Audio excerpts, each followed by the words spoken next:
Chapter 1. Title page The Sign of the Four by Arthur Conan Doyle. Imprint this ebook is the product of many hours of hard work by volunteers for standard ebooks, and builds on the hard work of other literature lovers made possible by the public domain. The source text and artwork in this ebook are believed to be in the United States public domain.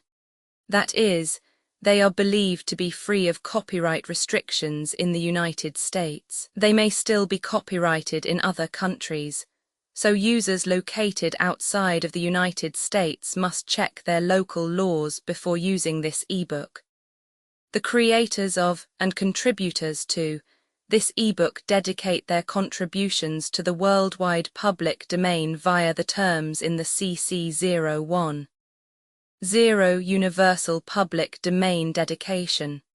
For full license information, see the uncopyright at the end of this ebook. Standard eBooks is a volunteer-driven project that produces ebook editions of public domain literature using modern typography, technology, and editorial standards, and distributes them free of cost.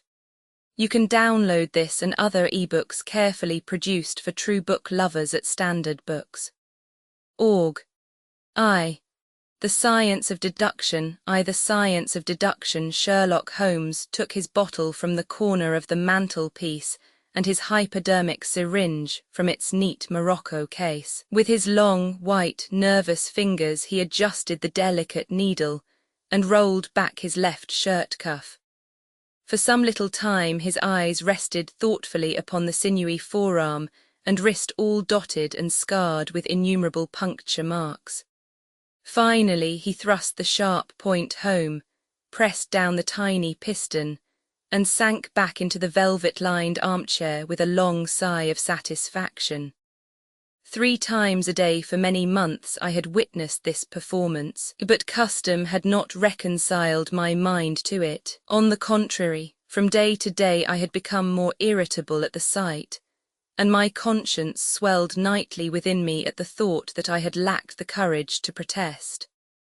Again and again, I had registered a vow that I should deliver my soul upon the subject, but there was that in the cool, nonchalant air of my companion which made him the last man with whom one would care to take anything approaching to a liberty. His great powers, his masterly manner, and the experience which I had had of his many extraordinary qualities, all made me diffident and backward in crossing him. Yet upon that afternoon, whether it was the bone which I had taken with my lunch, or the additional exasperation produced by the extreme deliberation of his manner, I suddenly felt that I could hold out no longer. "Which is it today?" I asked, "morphine or cocaine?"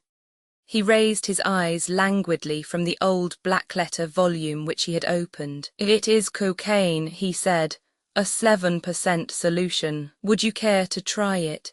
"No, indeed," I answered brusquely. "My constitution has not got over the Afghan campaign yet. I cannot afford to throw any extra strain upon it." He smiled at my vehemence. "Perhaps you are right, Watson," he said. "I suppose that its influence is physically a bad one. I find it, however, so transcendently stimulating and clarifying to the mind that its secondary action is a matter of small moment. But consider," I said earnestly. "Count the cost. Your brain may, as you say, be roused and excited, but it is a pathological and morbid process, which involves increased tissue change and may at last leave a permanent weakness. You know, too, what a black reaction comes upon you. Surely the game is hardly worth the candle. Why should you, for a mere passing pleasure, risk the loss of those great powers with which you have been endowed? Remember that I speak not only as one comrade to another, but as a medical man to one for whose constitution he is to some extent answerable." He did not seem offended. On the contrary, he put his fingertips together and leaned his elbows on the arms of his chair, like one who has a relish for conversation. "My mind," he said, "rebels at stagnation. Give me problems, give me work, Give me the most abstruse cryptogram or the most intricate analysis, and I am in my own proper atmosphere. I can dispense then with artificial stimulants, but I abhor the dull routine of existence. I crave for mental exaltation. That is why I have chosen my own particular profession, or rather created it, for I am the only one in the world. The only unofficial detective, I said, raising my eyebrows. The only unofficial consulting detective, he answered. I am the last and highest court of appeal in detection. When Gregson or Lestrade or Athelney Jones are out of their depths, which, by the way, is their normal state, the matter is laid before me. I examine the data as an expert and pronounce a specialist's opinion. I claim no credit in such cases. My name figures in no newspaper. The work itself, the pleasure of finding a field for my peculiar powers, is my highest reward. But you have yourself had some experience of my methods of work in the Jefferson Hope case. Yes, indeed, said I cordially. I was never so struck by anything in my life. I even embodied it in a small brochure, with the somewhat fantastic title of A Study in Scarlet. He shook his head sadly. I glanced over it, said he. Honestly, I cannot congratulate you upon it.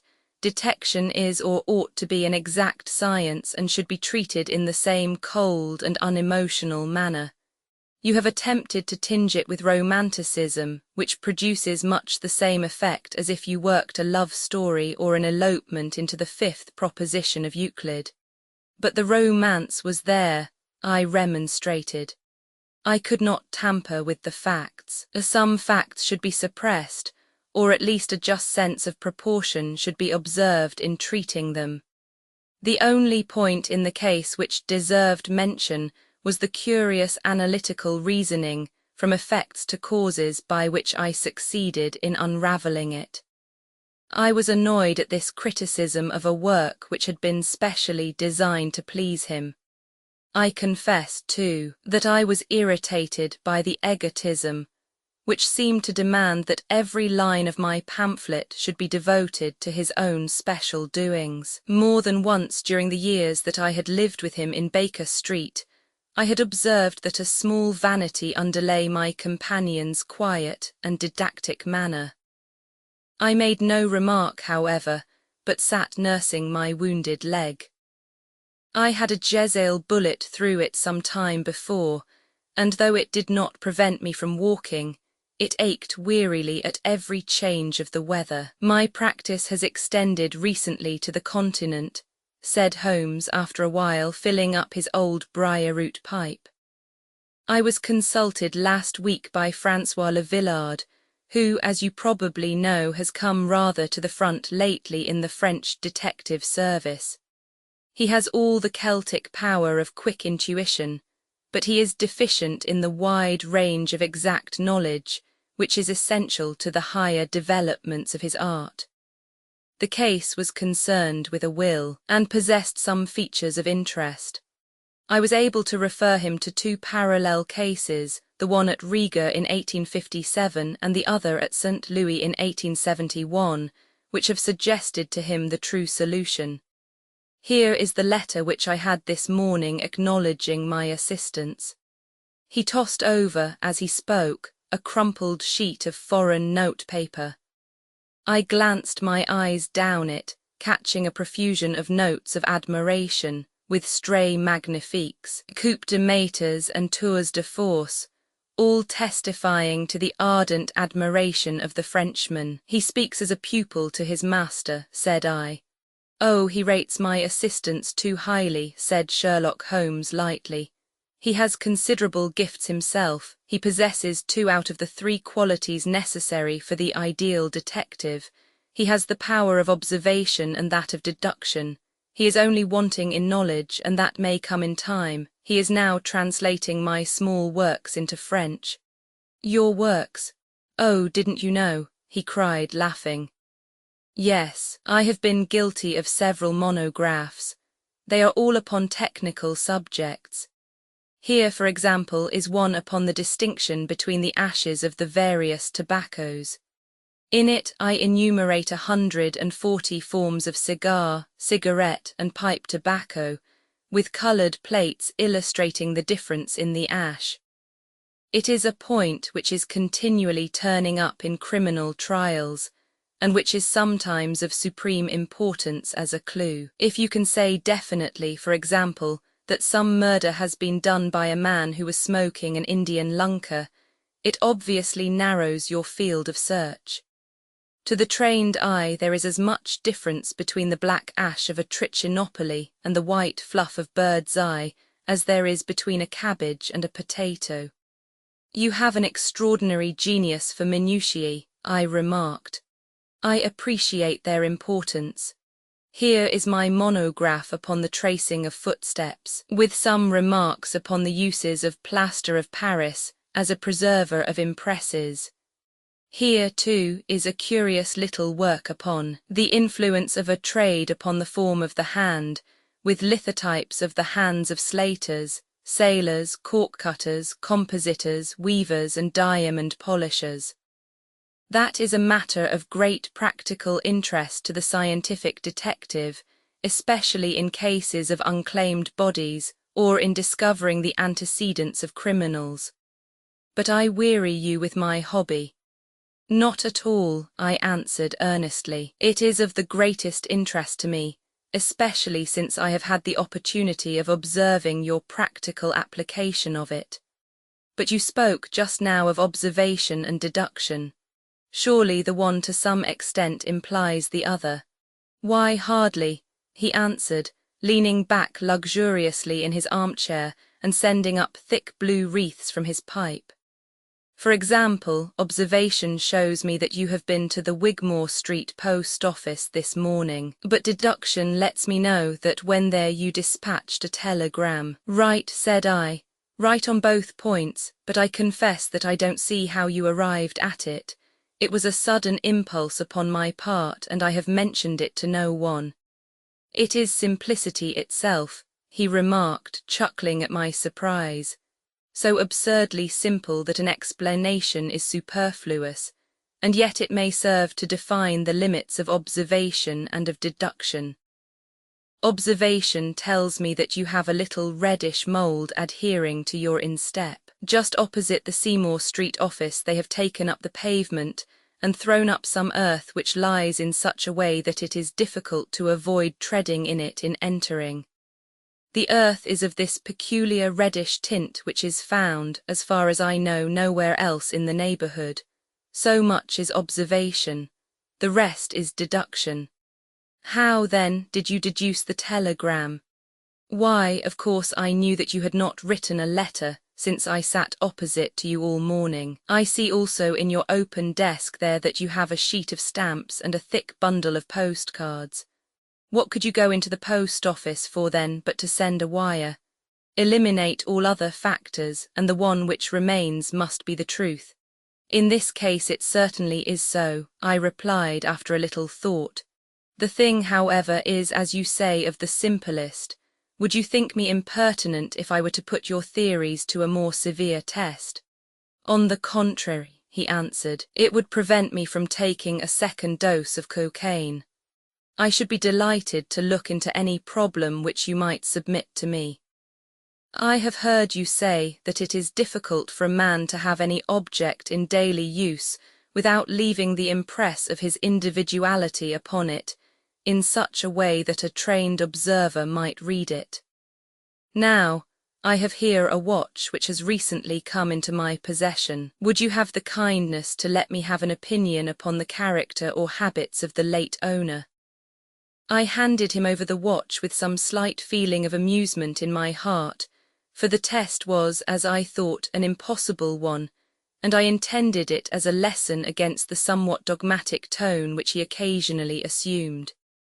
He balanced the watch in his hand, gazed hard at the dial, opened the back, and examined the works, first with his naked eyes and then with a powerful convex lens. I could hardly keep from smiling at his crestfallen face when he finally snapped the case to and handed it back.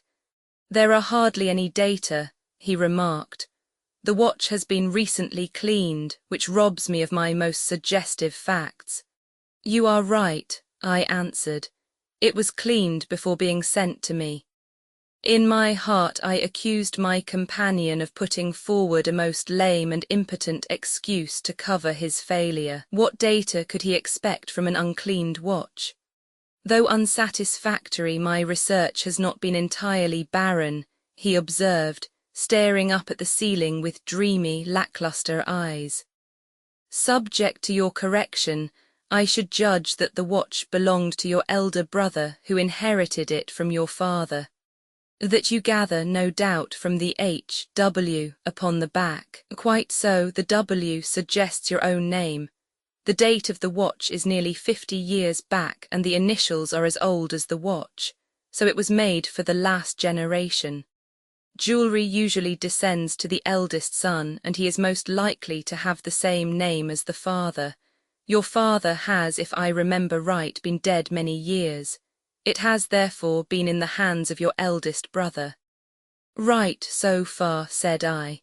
Anything else? He was a man of untidy habits, very untidy and careless. He was left with good prospects, but he threw away his chances, lived for some time in poverty with occasional short intervals of prosperity, and finally, taking to drink, he died. That is all I can gather.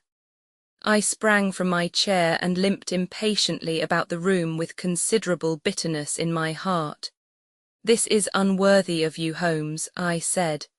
I could not have believed that you would have descended to this. You have made inquiries into the history of my unhappy brother, and you now pretend to deduce this knowledge in some fanciful way. You cannot expect me to believe that you have read all this from his old watch. It is unkind, and to speak plainly has a touch of charlatanism in it. My dear doctor, said he kindly, pray accept my apologies. Viewing the matter as an abstract problem, I had forgotten how personal and painful a thing it might be to you. I assure you, however, that I never even knew that you had a brother until you handed me the watch. Then how in the name of all that is wonderful did you get these facts? They are absolutely correct in every particular. Ah, that is good luck. I could only say what was the balance of probability. I did not at all expect to be so accurate. But it was not mere guesswork. No, I never guess. It is a shocking habit, destructive to the logical faculty. What seems strange to you is only so because you do not follow my train of thought, or observe the small facts upon which large inferences may depend. For example, I began by stating that your brother was careless. When you observe the lower part of that watch case, you notice that it is not only dinted in 2 places, but it is cut and marked all over from the habit of keeping other hard objects, such as coins or keys, in the same pocket. Surely it is no great feat to assume that a man who treats a 50-guinea watch so cavalierly must be a careless man. Neither is it a very far-fetched inference that a man who inherits one article of such value is pretty well provided for in other respects. I nodded, to show that I followed his reasoning. It is very customary for pawnbrokers in England, when they take a watch, to scratch the number of the ticket with a pinpoint upon the inside of the case. It is more handy than a label, as there is no risk of the number being lost or transposed. There are no less than 4 such numbers visible to my lens on the inside of this case. Inference that your brother was often at low water. Secondary inference that he had occasional bursts of prosperity, or he could not have redeemed the pledge. Finally, I ask you to look at the inner plate which contains the keyhole. Look at the thousands of scratches all round the hole, marks where the key has slipped. What sober man's key could have scored those grooves? But you will never see a drunkard's watch without them. He winds it at night, and he leaves these traces of his unsteady hand. Where is the mystery in all this? It is as clear as daylight, I answered. I regret the injustice which I did you. I should have had more faith in your marvellous faculty. May I ask whether you have any professional inquiry on foot at present? None, hence the cocaine. I cannot live without brain work. What else is there to live for? Stand at the window here. Was ever such a dreary, dismal, unprofitable world? See how the yellow fog swirls down the street and drifts across the dung-coloured houses. What could be more hopelessly prosaic and material? What is the use of having powers, doctor, when one has no field upon which to exert them? Crime is commonplace, existence is commonplace, and no qualities save those which are commonplace have any function upon earth. I had opened my mouth to reply to this tirade, when with a crisp knock our landlady entered, bearing a card upon the brass salver. "A young lady for you, sir," she said, addressing my companion. "Miss Mary Morstan," he read. I have no recollection of the name. Ask the young lady to step up, Mrs. Hudson.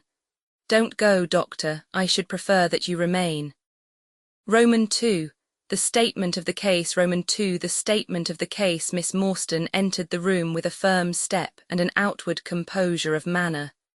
She was a blonde young lady, small, dainty, well-gloved, and dressed in the most perfect taste.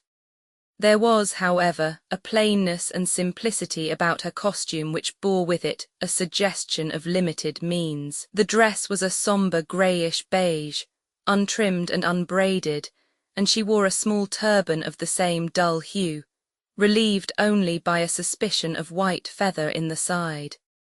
Her face had neither regularity of feature nor beauty of complexion, but her expression was sweet and amiable, and her large blue eyes were singularly spiritual and sympathetic. In an experience of women which extends over many nations and 3 separate continents, I have never looked upon a face which gave a clearer promise of a refined and sensitive nature. I could not but observe that as she took the seat which Sherlock Holmes placed for her, her lip trembled, her hand quivered, and she showed every sign of intense inward agitation. "I have come to you, Mr. Holmes," she said, "because you once enabled my employer, Mrs. Cecil Forrester, to unravel a little domestic complication. She was much impressed by your kindness and skill." "Mrs. Cecil Forrester," he repeated thoughtfully. "I believe that I was of some slight service to her. The case, however, as I remember it, was a very simple one." "She did not think so, but at least you cannot say the same of mine. I can hardly imagine anything more strange, more utterly inexplicable than the situation in which I find myself." Holmes rubbed his hands and his eyes glistened.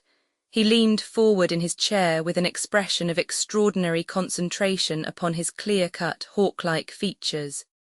"State your case," said he in brisk business tones. I felt that my position was an embarrassing one. "You will, I am sure, excuse me," I said, rising from my chair.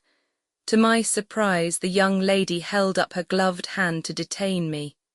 "If your friend," she said, "would be good enough to stop, he might be of inestimable service to me." I relapsed into my chair. Briefly, she continued, "The facts are these. My father was an officer in an Indian regiment who sent me home when I was quite a child. My mother was dead and I had no relative in England. I was placed, however, in a comfortable boarding establishment at Edinburgh, and there I remained until I was 17 years of age.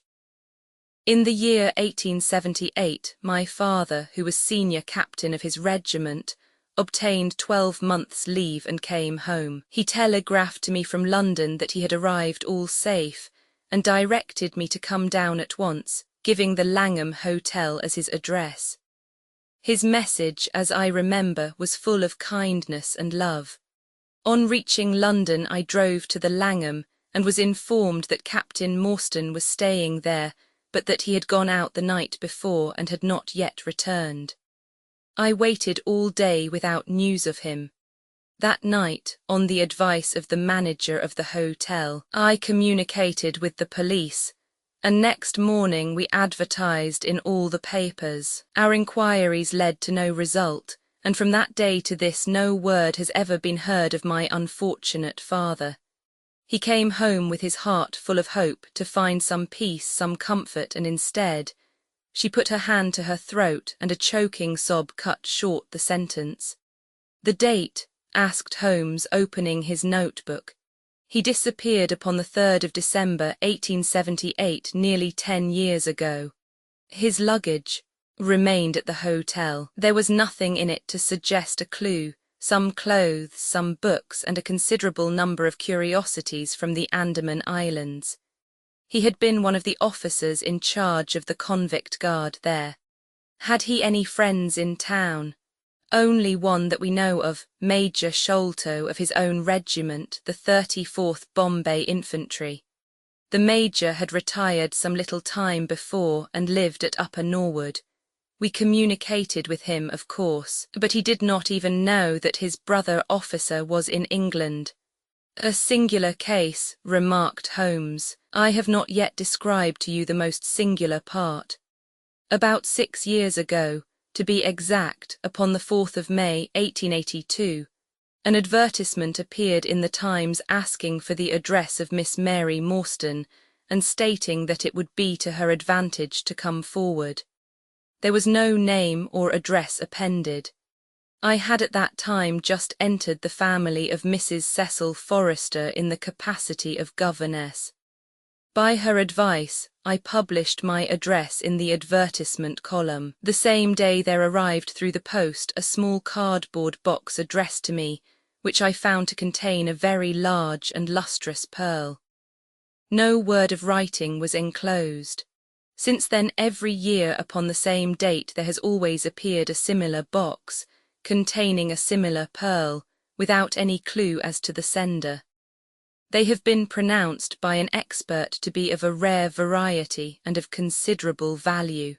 You can see for yourselves that they are very handsome. She opened a flat box as she spoke and showed me 6 of the finest pearls that I had ever seen. Your statement is most interesting, said Sherlock Holmes. Has anything else occurred to you? Yes, and no later than today. That is why I have come to you. This morning I received this letter, which you will perhaps read for yourself. Thank you, said Holmes. The envelope too, please. Postmark London S.W. Date July 7. Man's thumbmark on corner, probably postman. Best quality paper. Envelopes at 6pence a packet, particular man in his stationery, no address, be at the 3rd pillar from the left outside the Lyceum Theatre tonight at 7 o'clock. If you are distrustful, bring 2 friends. You are a wronged woman and shall have justice. Do not bring police. If you do, all will be in vain. Your unknown friend. Well, really, this is a very pretty little mystery. What do you intend to do, Miss Morstan? That is exactly what I want to ask you. Then we shall most certainly go, you and I, and yes, why, Dr. Watson is the very man. Your correspondent says 2 friends. He and I have worked together before. But would he come? She asked with something appealing in her voice and expression. I should be proud and happy, said I fervently, if I can be of any service. You are both very kind, she answered. I have led a retired life and have no friends whom I could appeal to. If I am here at 6 it will do, I suppose. You must not be later, said Holmes. There is one other point, however. Is this handwriting the same as that upon the pearl box addresses? I have them here, she answered, producing 6 pieces of paper. You are certainly a model client. You have the correct intuition. Let us see now. He spread out the papers upon the table and gave little darting glances from one to the other. They are disguised hands except the letter, he said presently, but there can be no question as to the authorship. See how the irrepressible Greek E will break out and see the twirl of the final S. They are undoubtedly by the same person.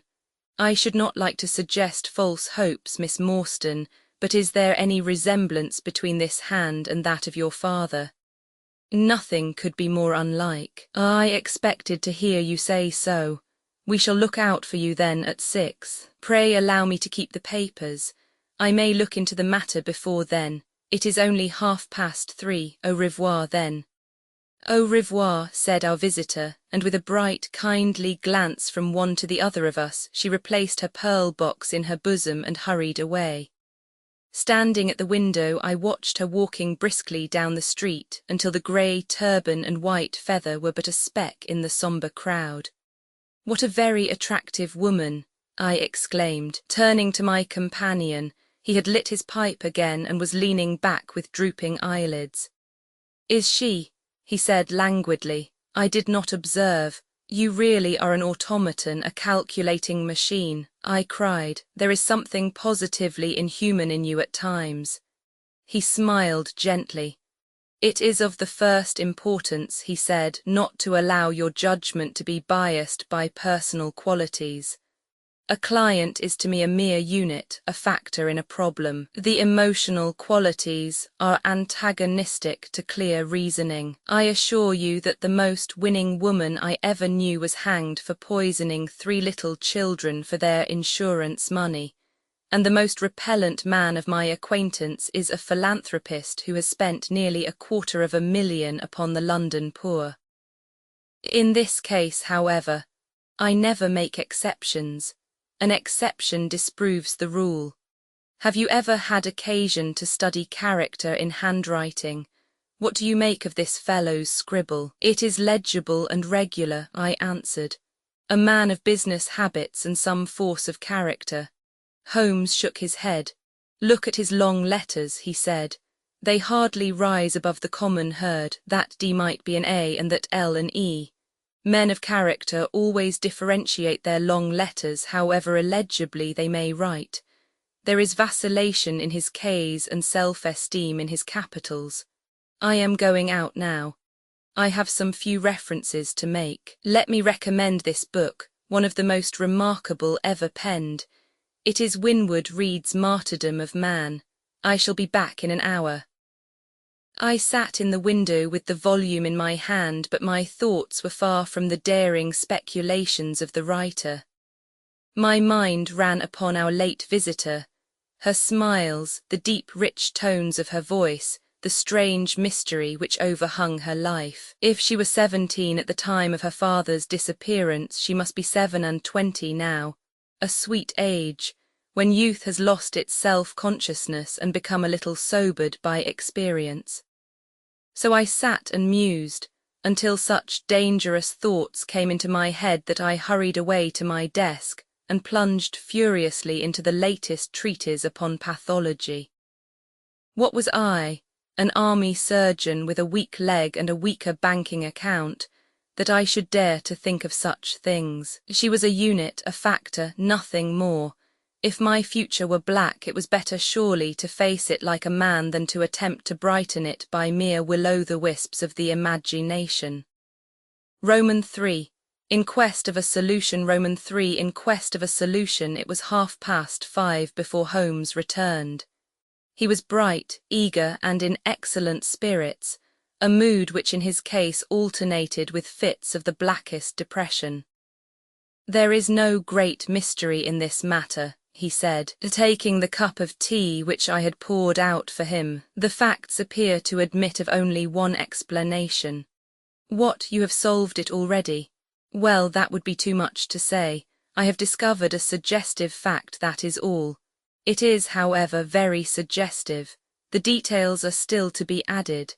I have just found, on consulting the back files of the Times, that Major Sholto of Upper Norwood, late of the 34th Bombay Infantry, died upon the 28th of April, 1882.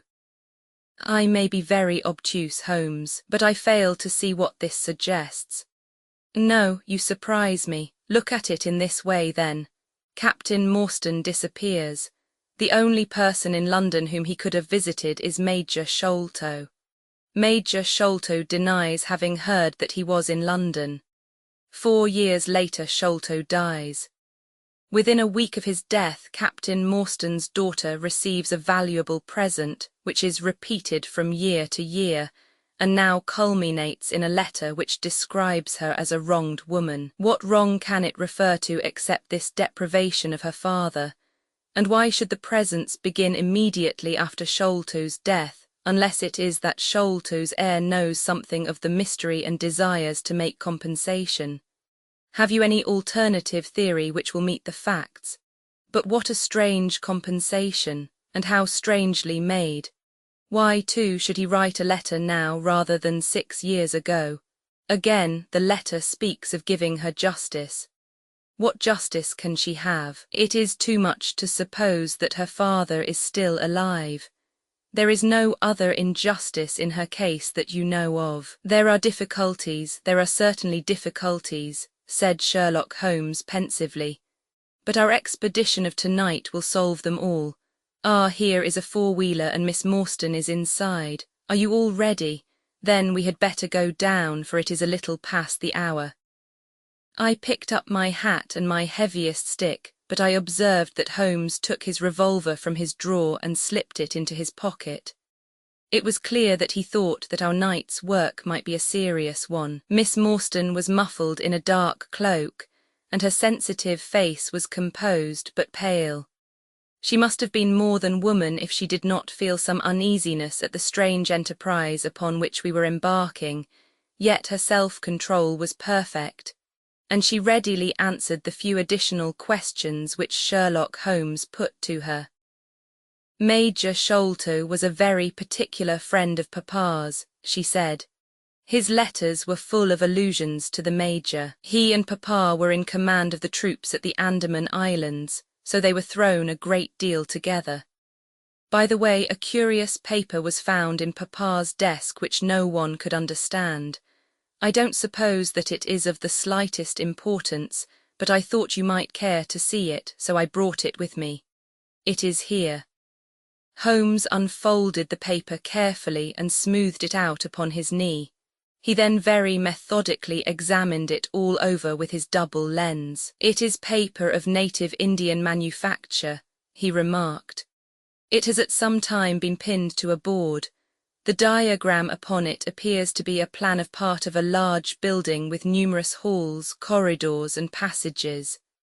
At one point is a small cross done in red ink, and above it is 3:37 from left in faded pencil writing.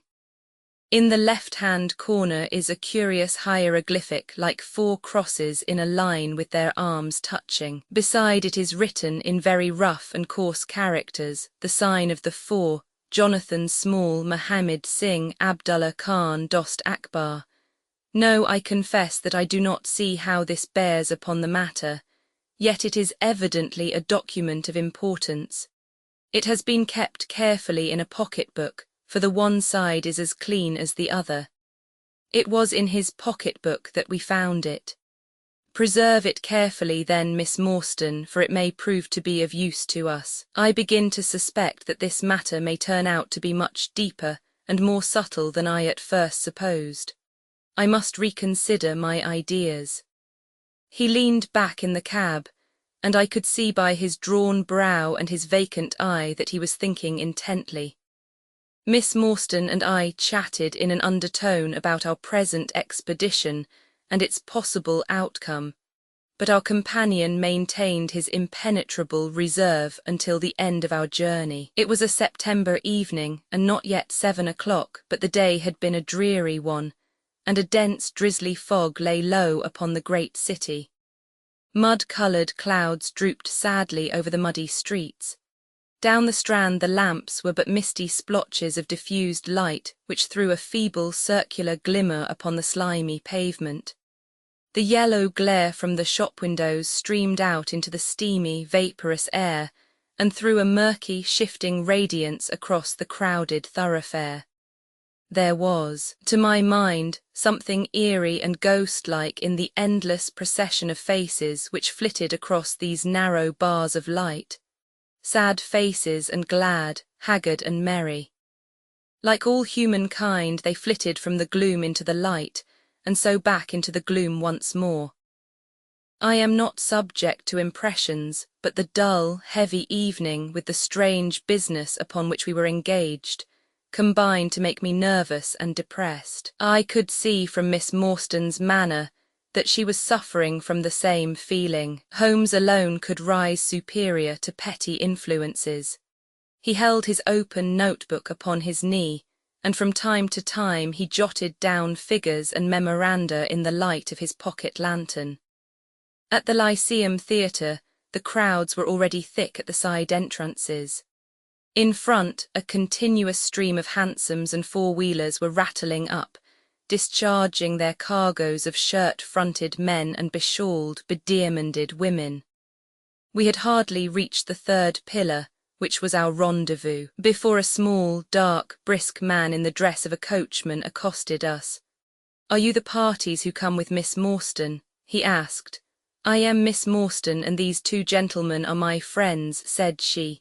He bent a pair of wonderfully penetrating and questioning eyes upon us. "You will excuse me, miss," he said with a certain dogged manner, "but I was to ask you to give me your word that neither of your companions is a police officer." "I give you my word on that," she answered. He gave a shrill whistle, on which a street Arab led across a four-wheeler and opened the door. The man who had addressed us mounted to the box while we took our places inside. We had hardly done so before the driver whipped up his horse, and we plunged away at a furious pace through the foggy streets. The situation was a curious one. We were driving to an unknown place on an unknown errand, yet our invitation was either a complete hoax, which was an inconceivable hypothesis, or else we had good reason to think that important issues might hang upon our journey. Miss Morstan's demeanour was as resolute and collected as ever. I endeavoured to cheer and amuse her by reminiscences of my adventures in Afghanistan. But to tell the truth, I was myself so excited at our situation and so curious as to our destination that my stories were slightly involved. To this day she declares that I told her one moving anecdote as to how a musket looked into my tent at the dead of night, and how I fired a double-barreled tiger cub at it. At first I had some idea as to the direction in which we were driving, but soon, what with our pace, the fog, and my own limited knowledge of London, I lost my bearings and knew nothing, save that we seemed to be going a very long way. Sherlock Holmes was never at fault, however, and he muttered the names as the cab rattled through squares, and in and out by tortuous by-streets. "Rochester Row," said he. "Now Vincent Square. Now we come out on the Vauxhall Bridge Road. We are making for the Surrey side, apparently. Yes, I thought so. Now we are on the bridge, you can catch glimpses of the river."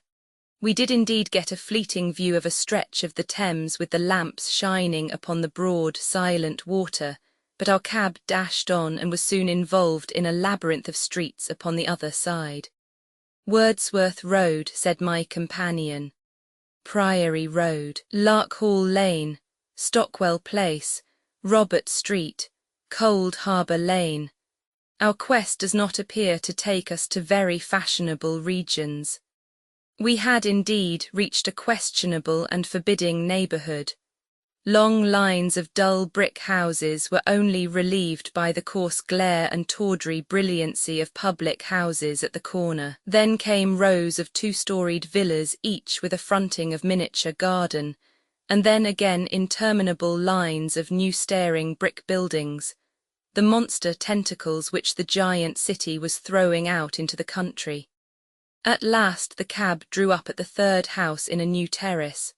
None of the other houses were inhabited, and that at which we stopped was as dark as its neighbours, save for a single glimmer in the kitchen window.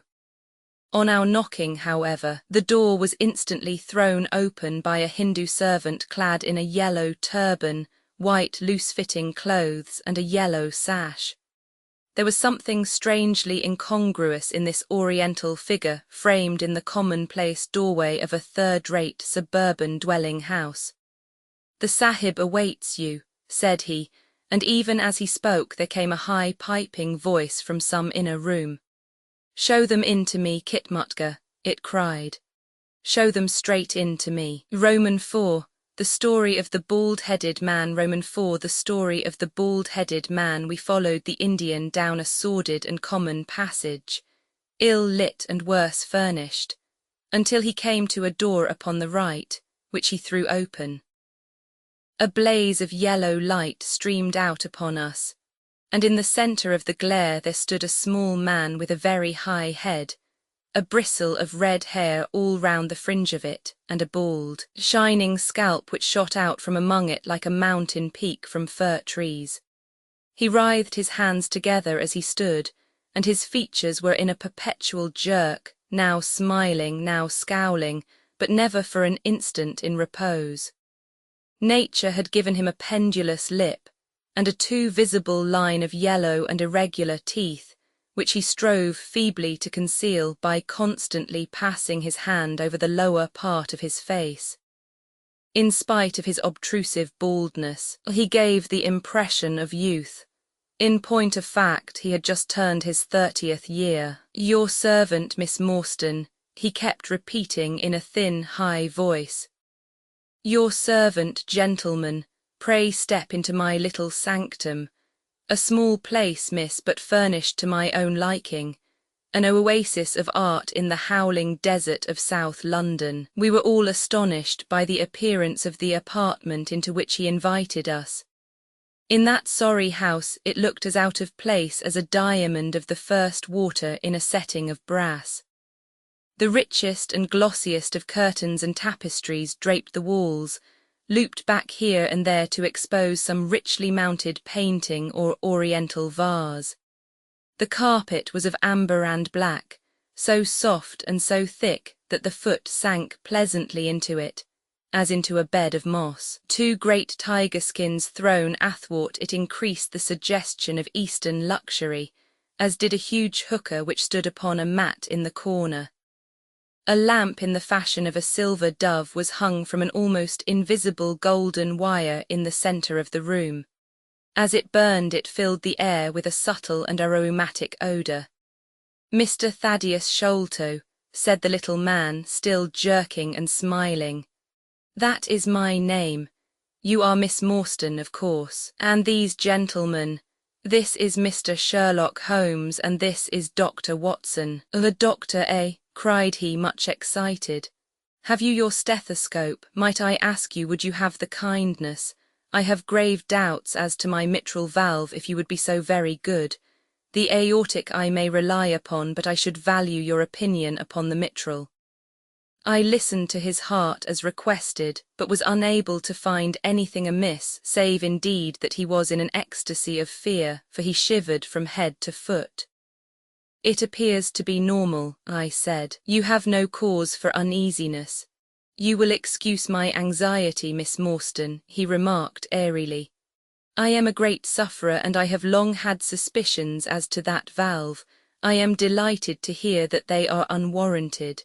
Had your father, Miss Morstan, refrained from throwing a strain upon his heart, he might have been alive now." I could have struck the man across the face, so hot was I at this callous and off-hand reference to so delicate a matter. Miss Morstan sat down, and her face grew white to the lips. "I knew in my heart that he was dead," said she. "I can give you every information," said he, "and what is more, I can do you justice, and I will too, whatever Brother Bartholomew may say. I am so glad to have your friends here, not only as an escort to you, but also as witnesses to what I am about to do and say. The 3 of us can show a bold front to Brother Bartholomew, but let us have no outsiders, no police or officials. We can settle everything satisfactorily among ourselves without any interference. Nothing would annoy Brother Bartholomew more than any publicity." He sat down upon a low settee and blinked at us inquiringly with his weak, watery blue eyes. "For my part," said Holmes, "whatever you may choose to say will go no further." I nodded to show my agreement. That is well," said he. "May I offer you a glass of Chianti, Miss Morstan, or of Tokay? I keep no other wines. Shall I open a flask?" "No. Well then, I trust that you have no objection to tobacco smoke, to the mild balsamic odour of the Eastern tobacco. I am a little nervous, and I find my hookah an invaluable sedative. He applied a taper to the great bowl, and the smoke bubbled merrily through the rose water. We sat all three in a semicircle, with our heads advanced, and our chins upon our hands, while the strange, jerky little fellow with his high, shining head puffed uneasily in the centre. "When I first determined to make this communication to you," said he, "I might have given you my address, but I feared that you might disregard my request and bring unpleasant people with you. I took the liberty, therefore, of making an appointment in such a way that my man Williams might be able to see you first. I have complete confidence in his discretion, and he had orders, if he were dissatisfied, to proceed no further in the matter.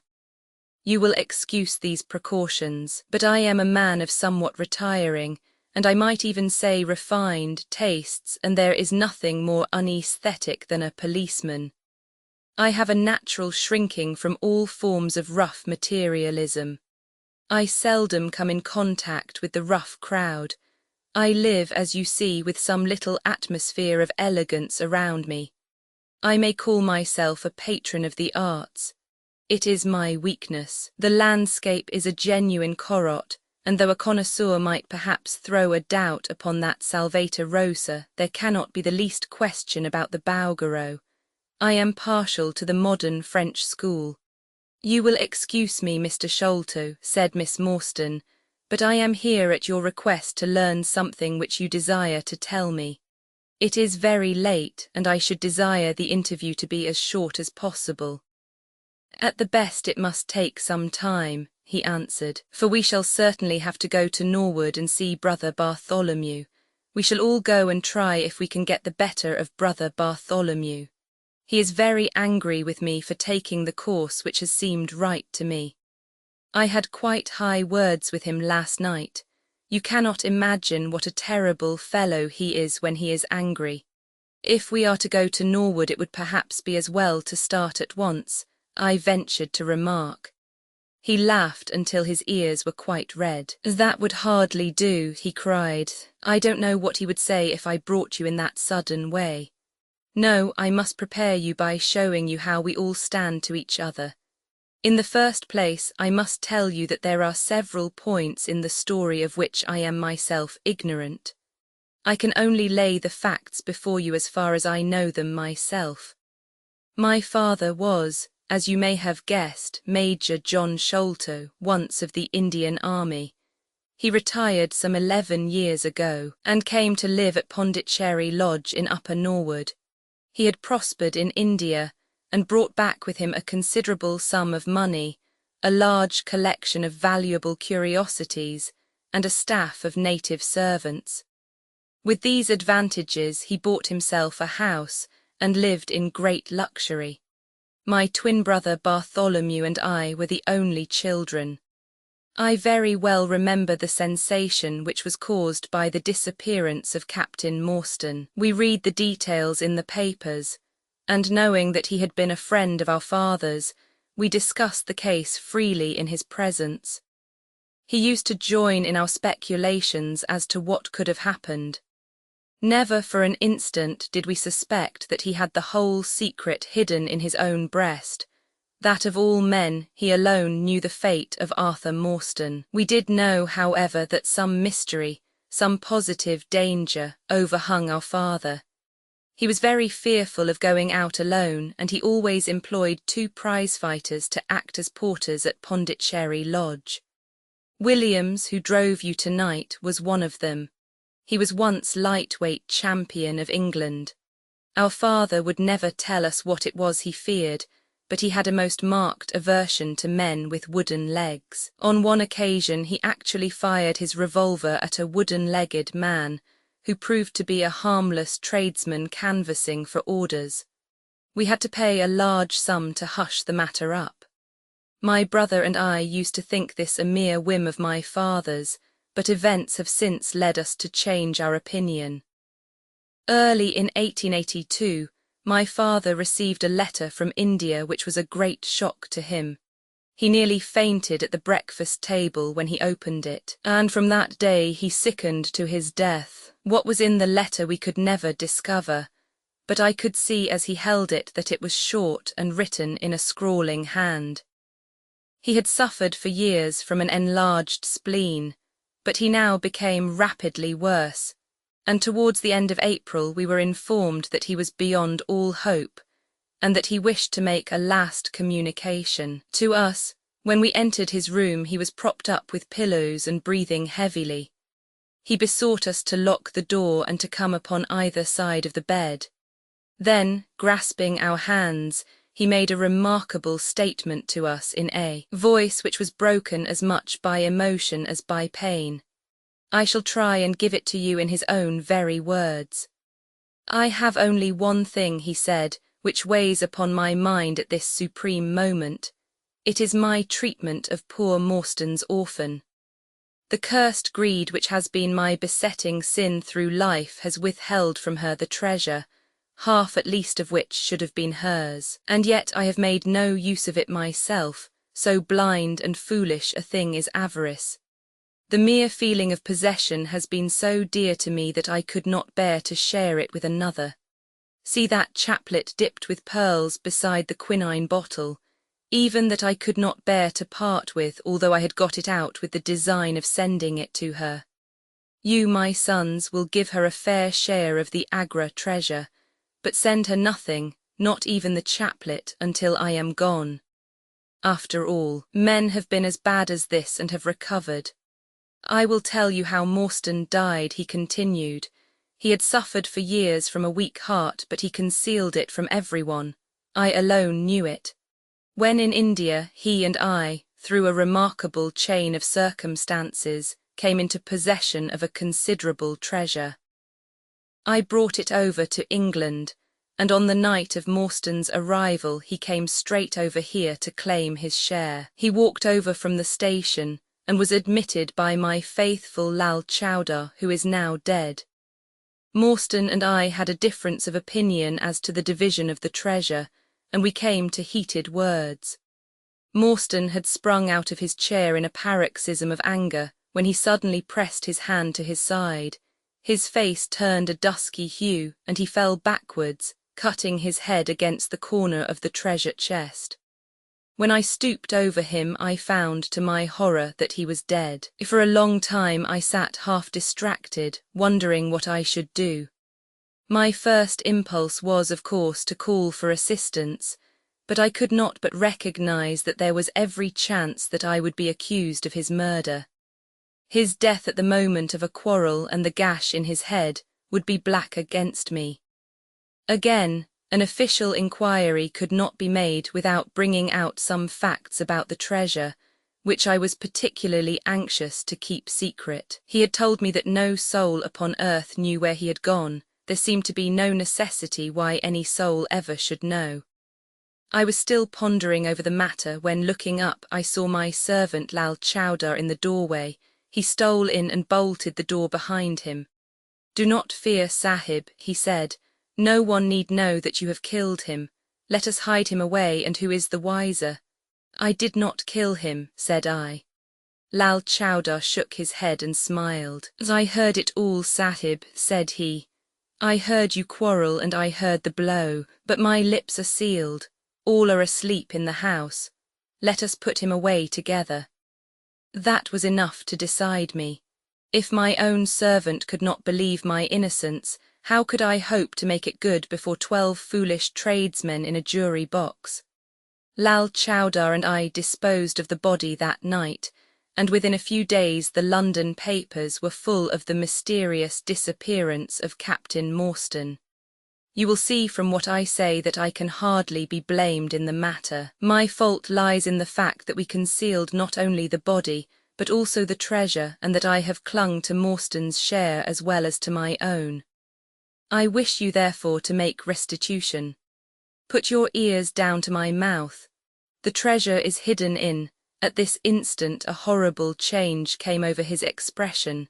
His eyes stared wildly, his jaw dropped, and he yelled in a voice which I can never forget, "Keep him out. For Christ's sake, keep him out." We both stared round at the window behind us upon which his gaze was fixed. A face was looking in at us out of the darkness. We could see the whitening of the nose where it was pressed against the glass. It was a bearded, hairy face, with wild, cruel eyes and an expression of concentrated malevolence. My brother and I rushed towards the window, but the man was gone. When we returned to my father, his head had dropped and his pulse had ceased to beat. We searched the garden that night, but found no sign of the intruder, save that just under the window a single footmark was visible in the flower bed. But for that one trace, we might have thought that our imaginations had conjured up that wild, fierce face.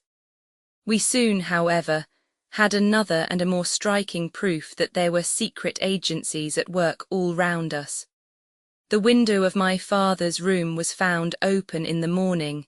His cupboards and boxes had been rifled, and upon his chest was fixed a torn piece of paper, with the words "The Sign of the Four" scrawled across it. What the phrase meant, or who our secret visitor may have been, we never knew. As far as we can judge, none of my father's property had been actually stolen, though everything had been turned out. My brother and I naturally associated this peculiar incident with the fear which haunted my father during his life, but it is still a complete mystery to us. The little man stopped to relight his hookah and puffed thoughtfully for a few moments. We had all sat absorbed, listening to his extraordinary narrative. At the short account of her father's death, Miss Morstan had turned deadly white, and for a moment I feared that she was about to faint. She rallied, however, on drinking a glass of water which I quietly poured out for her from a Venetian carafe upon the side table. Sherlock Holmes leaned back in his chair with an abstracted expression, and the lids drawn low over his glittering eyes. As I glanced at him, I could not but think how on that very day he had complained bitterly of the commonplaceness of life. Here at least was a problem which would tax his sagacity to the utmost. Mr. Thaddeus Sholto looked from one to the other of us with an obvious pride at the effect which his story had produced, and then continued between the puffs of his overgrown pipe. "My brother and I," said he, "were, as you may imagine, much excited as to the treasure which my father had spoken of. For weeks and for months we dug and delved in every part of the garden without discovering its whereabouts. It was maddening to think that the hiding place was on his very lips at the moment that he died. We could judge the splendour of the missing riches by the chaplet which he had taken out. Over this chaplet my brother Bartholomew and I had some little discussion. The pearls were evidently of great value, and he was averse to part with them, for between friends, my brother was himself a little inclined to my father's fault. He thought, too, that if we parted with the chaplet, it might give rise to gossip, and finally bring us into trouble. It was all that I could do to persuade him to let me find out Miss Morstan's address and send her a detached pearl at fixed intervals, so that at least she might never feel destitute. "It was a kindly thought," said our companion earnestly. "It was extremely good of you." The little man waved his hand deprecatingly. "We were your trustees," he said. "That was the view which I took of it, though brother Bartholomew could not altogether see it in that light. We had plenty of money ourselves. I desired no more. Besides, it would have been such bad taste to have treated a young lady in so scurvy a fashion. Le mauvais goût mean no crime. The French have a very neat way of putting these things. Our difference of opinion on this subject went so far that I thought it best to set up rooms for myself, so I left Pondicherry Lodge, taking the old Kitmutker and Williams with me. Yesterday, however, I learned that an event of extreme importance has occurred. The treasure has been discovered. I instantly communicated with Miss Morstan, and it only remains for us to drive out to Norwood and demand our share. I explained my views last night to Brother Bartholomew, so we shall be expected, if not welcome, visitors." Mr. Thaddeus Sholto ceased and sat twitching on his luxurious settee. We all remained silent, with our thoughts upon the new development which the mysterious business had taken. Holmes was the first to spring to his feet. "You have done well, sir, from first to last," said he. "It is possible that we may be able to make you some small return by throwing some light upon that which is still dark to you. But, as Miss Morstan remarked just now, it is late, and we had best put the matter through without delay." Our new acquaintance very deliberately coiled up the tube of his hookah, and produced from behind a curtain a very long, befrogged topcoat with astrakhan collar and cuffs. This he buttoned tightly up, in spite of the extreme closeness of the night, and finished his attire by putting on a rabbit-skin cap with hanging lappets which covered the ears, so that no part of him was visible save his mobile and peaky face. "My health is somewhat fragile," he remarked, as he led the way down the passage. "I am compelled to be a valetudinarian." Our cab was awaiting us outside, and our programme was evidently prearranged, for the driver started off at once at a rapid pace. Thaddeus Sholto talked incessantly, in a voice which rose high above the rattle of the wheels. "Bartholomew is a clever fellow," said he. "How do you think he found out where the treasure was? He had come to the conclusion that it was somewhere indoors, so he worked out all the cubic space of the house and made measurements everywhere so that not 1 inch should be unaccounted for. Among other things, he found that the height of the building was 74 feet, but on adding together the heights of all the separate rooms, and making every allowance for the space between, which he ascertained by borings, he could not bring the total to more than 70 feet. There were 4 feet unaccounted for. These could only be at the top of the building. He knocked a hole, therefore, in the lath and plaster ceiling of the highest room, and there, sure enough, he came upon another little garret above it which had been sealed up and was known to no one. In the centre stood the treasure chest, resting upon 2 rafters. He lowered it through the hole, and there it lies. He computes the value of the jewels at not less than £500,000 sterling. At the mention of this gigantic sum, we all stared at one another open-eyed. Miss Morstan, could we secure her rights, would change from a needy governess to the richest heiress in England. Surely it was the place of a loyal friend to rejoice at such news. Yet I am ashamed to say that selfishness took me by the soul, and that my heart turned as heavy as lead within me. I stammered out some few halting words of congratulation, and then sat downcast, with my head drooped, deaf to the babble of our new acquaintance. He was clearly a confirmed hypochondriac, and I was dreamily conscious that he was pouring forth interminable trains of symptoms, and imploring information as to the composition and action of innumerable quack nostrums, some of which he bore about in a leather case in his pocket. I trust that he may not remember any of the answers which I gave him that night. Holmes declares that he overheard me caution him against the great danger of taking more than 2 drops of castor oil, while I recommended strychnine in large doses as a sedative. However that may be, I was certainly relieved when our cab pulled up with a jerk, and the coachman sprang down to open the door. "This, Miss Morstan, is Pondicherry Lodge," said Mr. Thaddeus Sholto, as he handed her out. "The tragedy of Pondicherry Lodge, the tragedy of Pondicherry Lodge." It was nearly 11 o'clock when we reached this final stage of our night's adventures. We had left the damp fog of the great city behind us, and the night was fairly fine. A warm wind blew from the westward, and heavy clouds moved slowly across the sky, with half a moon peeping occasionally through the rifts.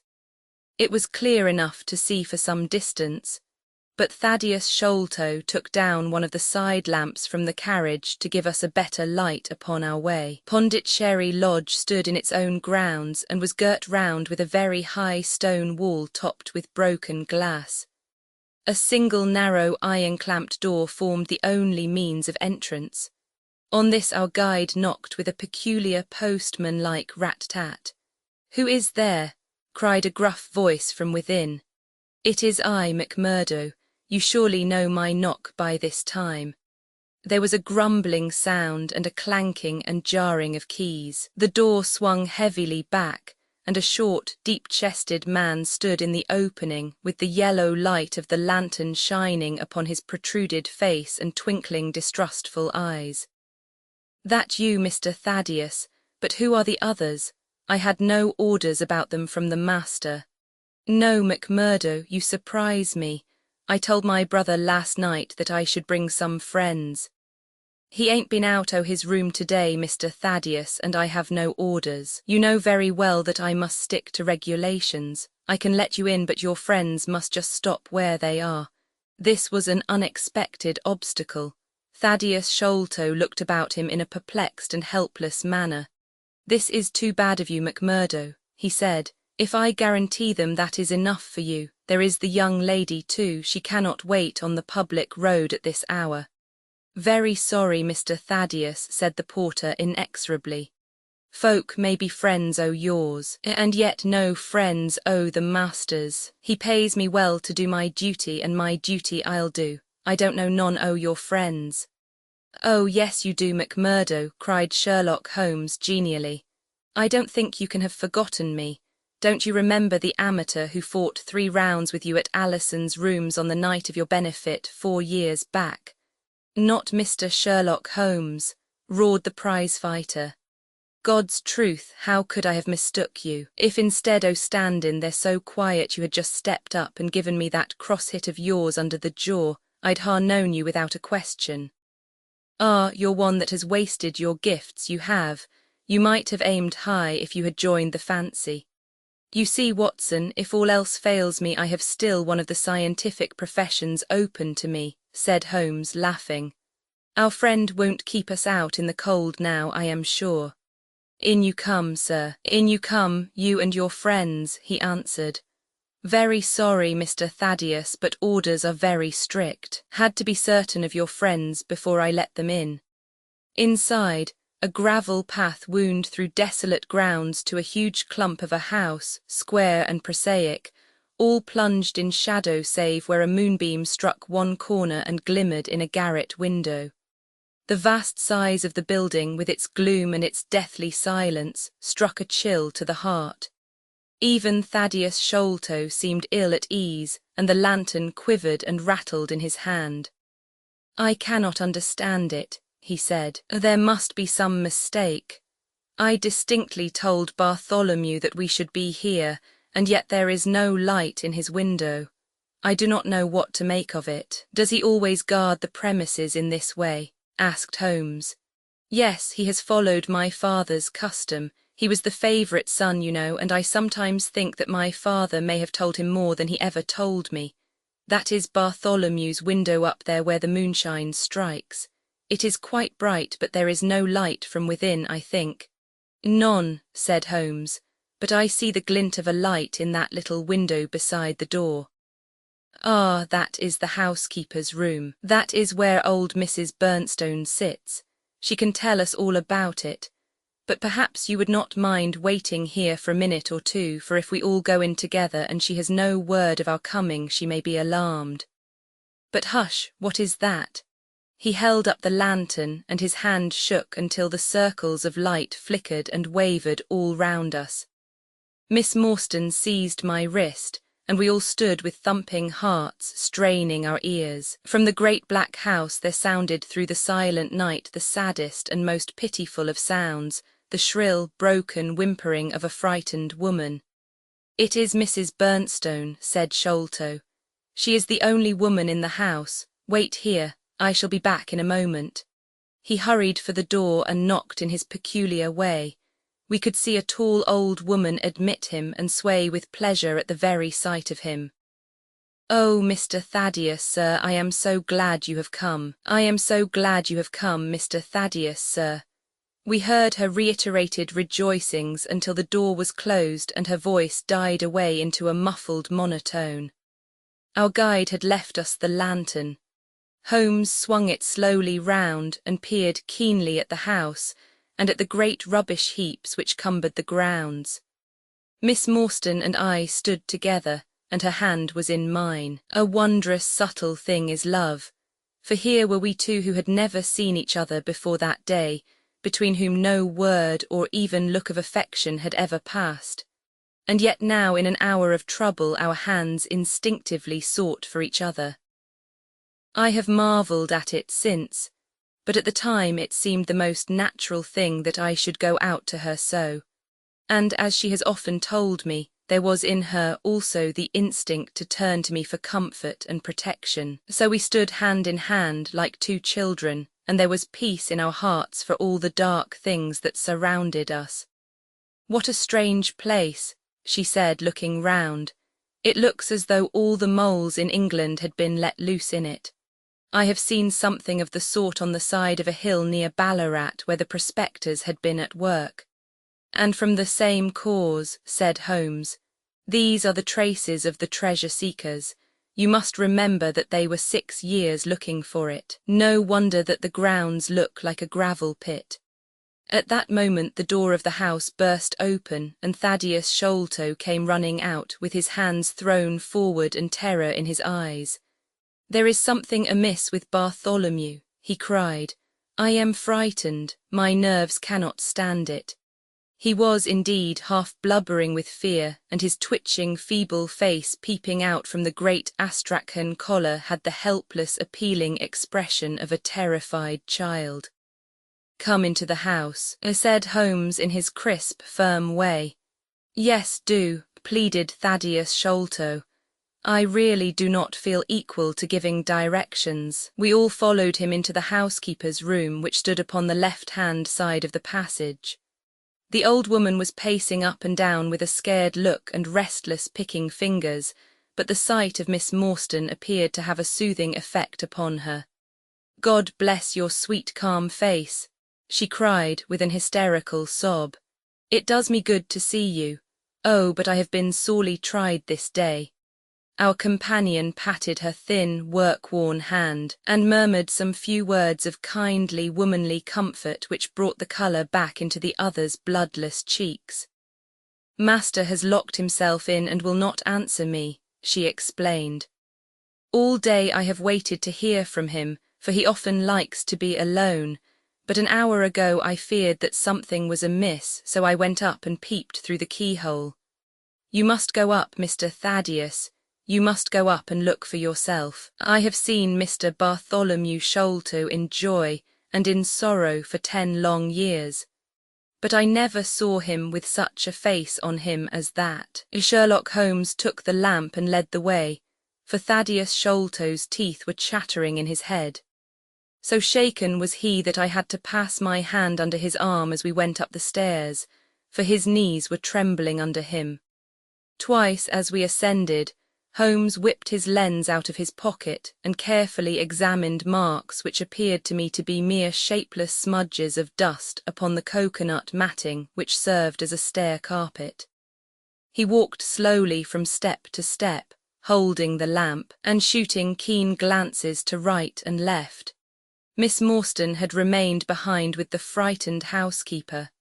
The 3rd flight of stairs ended in a straight passage of some length, with a great picture in Indian tapestry upon the right of it and 3 doors upon the left. Holmes advanced along it in the same slow and methodical way, while we kept close at his heels, with our long black shadows streaming backwards down the corridor. The 3rd door was that which we were seeking. Holmes knocked without receiving any answer, and then tried to turn the handle and force it open. It was locked on the inside, however, and by a broad and powerful bolt, as we could see when we set our lamp up against it. The key being turned, however, the hole was not entirely closed. Sherlock Holmes bent down to it, and instantly rose again with a sharp intaking of the breath. "There is something devilish in this, Watson," said he, more moved than I had ever before seen him. "What do you make of it?" I stooped to the hole and recoiled in horror. Moonlight was streaming into the room, and it was bright with a vague and shifty radiance. Looking straight at me, and suspended as it were in the air, for all beneath was in shadow, there hung a face, the very face of our companion Thaddeus. There was the same high, shining head, the same circular bristle of red hair, the same bloodless countenance. The features were set, however, in a horrible smile, a fixed and unnatural grin, which in that still and moonlit room was more jarring to the nerves than any scowl or contortion. So like was the face to that of our little friend that I looked round at him to make sure that he was indeed with us. Then I recalled to mind that he had mentioned to us that his brother and he were twins. "This is terrible," I said to Holmes. "What is to be done?" "The door must come down," he answered, and springing against it, he put all his weight upon the lock. It creaked and groaned, but did not yield. Together we flung ourselves upon it once more, and this time it gave way with a sudden snap, and we found ourselves within Bartholomew Sholto's chamber. It appeared to have been fitted up as a chemical laboratory. A double line of glass-stoppered bottles was drawn up upon the wall opposite the door, and the table was littered over with Bunsen burners, test tubes and retorts. In the corners stood carboys of acid in wicker baskets. One of these appeared to leak or to have been broken, for a stream of dark-coloured liquid had trickled out from it, and the air was heavy with a peculiarly pungent, tar-like odour. A set of steps stood at one side of the room, in the midst of a litter of lath and plaster, and above them there was an opening in the ceiling large enough for a man to pass through. At the foot of the steps a long coil of rope was thrown carelessly together. By the table, in a wooden armchair, the master of the house was seated all in a heap, with his head sunk upon his left shoulder, and that ghastly, inscrutable smile upon his face. He was stiff and cold, and had clearly been dead many hours.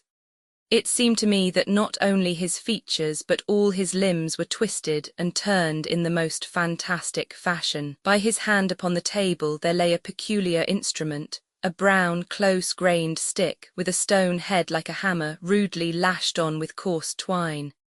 Beside it was a torn sheet of notepaper with some words scrawled upon it. Holmes glanced at it and then handed it to me. "You see," he said with a significant raising of the eyebrows, "in the light of the lantern I read with a thrill of horror the sign of the 4. In God's name, what does it all mean?" I asked. "It means murder," said he, stooping over the dead man. "Ah, I expected it. Look here," he pointed to what looked like a long, dark thorn stuck in the skin just above the ear. "It looks like a thorn," said I. "It is a thorn, you may pick it out, but be careful, for it is poisoned." I took it up between my finger and thumb. It came away from the skin so readily that hardly any mark was left behind. One tiny speck of blood showed where the puncture had been. "This is all an insoluble mystery to me," said I. "It grows darker instead of clearer." "On the contrary," he answered, "it clears every instant. I only require a few missing links to have an entirely connected case." We had almost forgotten our companion's presence since we entered the chamber. He was still standing in the doorway, the very picture of terror, wringing his hands and moaning to himself. Suddenly, however, he broke out into a sharp, querulous cry. "The treasure is gone," he said. "They have robbed him of the treasure. There is the hole through which we lowered it. I helped him to do it. I was the last person who saw him. I left him here last night, and I heard him lock the door as I came downstairs." "What time was that?" "It was 10 o'clock. And now he is dead, and the police will be called in, and I shall be suspected of having had a hand in it." "Oh, yes, I am sure I shall. But you don't think so, gentlemen? Surely you don't think that it was I? Is it likely that I would have brought you here if it were I? Oh dear, I know that I shall go mad. He jerked his arms and stamped his feet in a kind of convulsive frenzy. "You have no reason for fear, Mr. Sholto," said Holmes kindly, putting his hand upon his shoulder. "Take my advice and drive down to the station to report this matter to the police. Offer to assist them in every way. We shall wait here until your return." The little man obeyed in a half-stupefied fashion, and we heard him stumbling down the stairs in the dark. V.I. Sherlock Holmes gives a demonstration. V.I. Sherlock Holmes gives a demonstration now, Watson, said Holmes, rubbing his hands. "We have half an hour to ourselves. Let us make good use of it. My case is, as I have told you, almost complete, but we must not err on the side of overconfidence. Simple as the case seems now, there may be something deeper underlying it." "Simple," I ejaculated. "Surely," said he, with something of the air of a clinical professor expounding to his class. "Just sit in the corner there that your footprints may not complicate matters. Now to work. In the first place, how did these folk come and how did they go? The door has not been opened since last night. How of the window?" He carried the lamp across to it, muttering his observations aloud the while, but addressing them to himself rather than to me. "Window is snibbed on the inner side. Framework is solid. No hinges at the side. Let us open it. No water pipe near. Roof quite out of reach. Yet a man has mounted by the window. It rained a little last night. Here is the print of a foot in mould upon the sill. And here is a circular muddy mark, and here again upon the floor, and here again by the table. See here, Watson, this is really a very pretty demonstration." I looked at the round, well-defined muddy discs. "This is not a footmark," said I. "It is something much more valuable to us. It is the impression of a wooden stump. You see here on the sill is the boot mark, a heavy boot with the broad metal heel, and beside it is the mark of the timber toe. It is the wooden-legged man." "Quite so, but there has been someone else, a very able and efficient ally. Could you scale that wall, Doctor?" I looked out of the open window. The moon still shone brightly on that angle of the house. We were a good 60 feet from the ground, and look where I would, I could see no foothold, nor as much as a crevice in the brickwork. "It is absolutely impossible," I answered.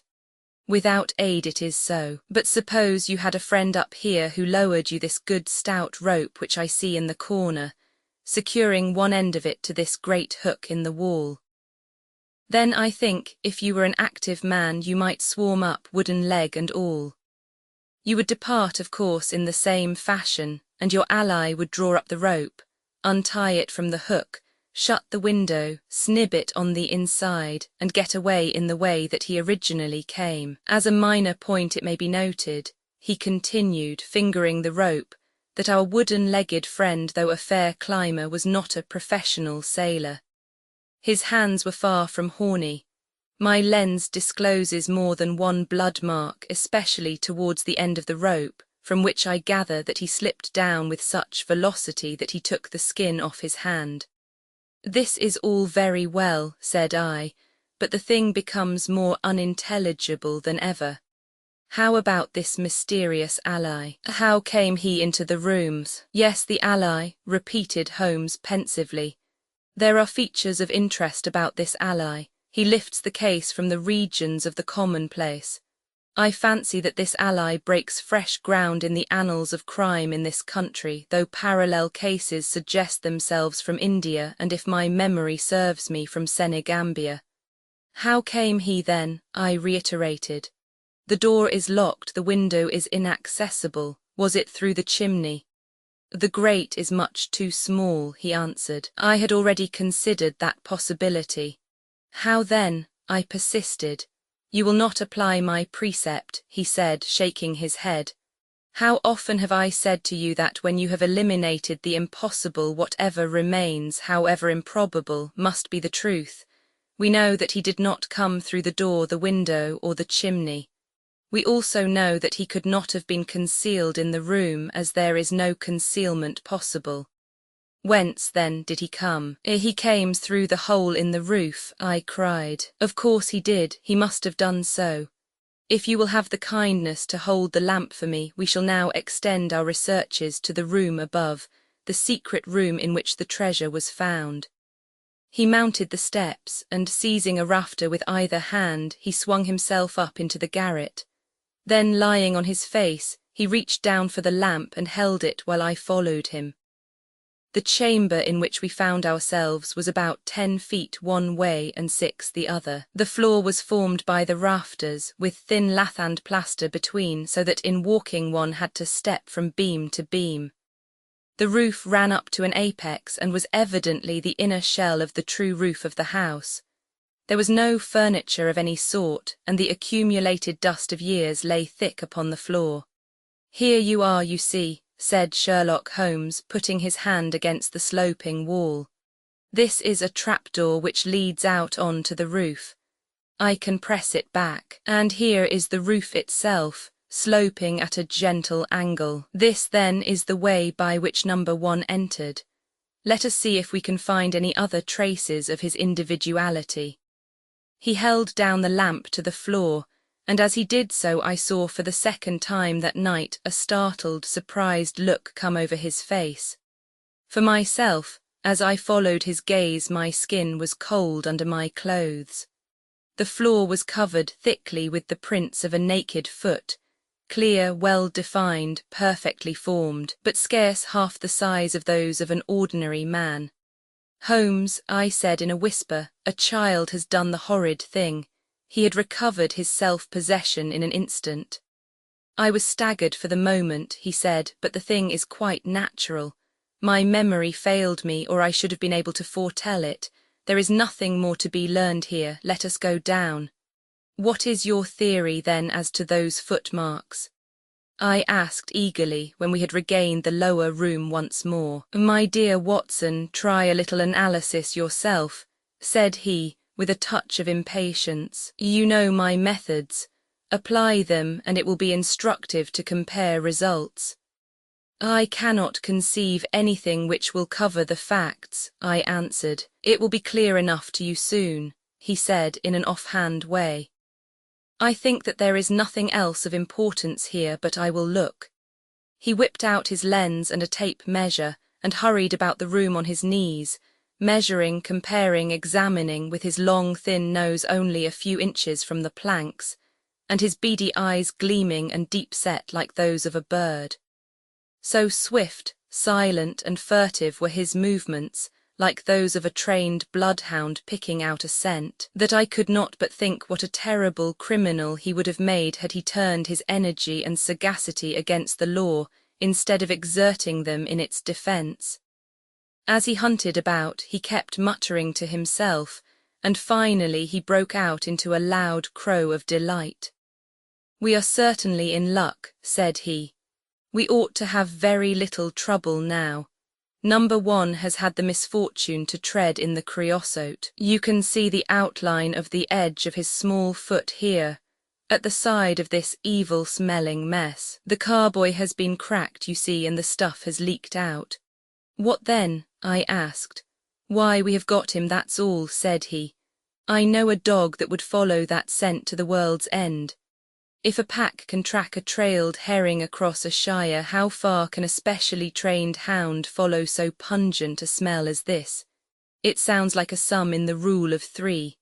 The answer should give us but halloo, here are the accredited representatives of the law." Heavy steps and the clamour of loud voices were audible from below, and the hall door shut with a loud crash. "Before they come," said Holmes, "just put your hand here on this poor fellow's arm and here on his leg. What do you feel?" "The muscles are as hard as a board," I answered. "Quite so. They are in a state of extreme contraction, far exceeding the usual rigor mortis. Coupled with this distortion of the face, this Hippocratic smile, or risus sardonicus as the old writers called it, what conclusion would it suggest to your mind?" "Death from some powerful vegetable alkaloid," I answered, "some strychnine-like substance which would produce tetanus."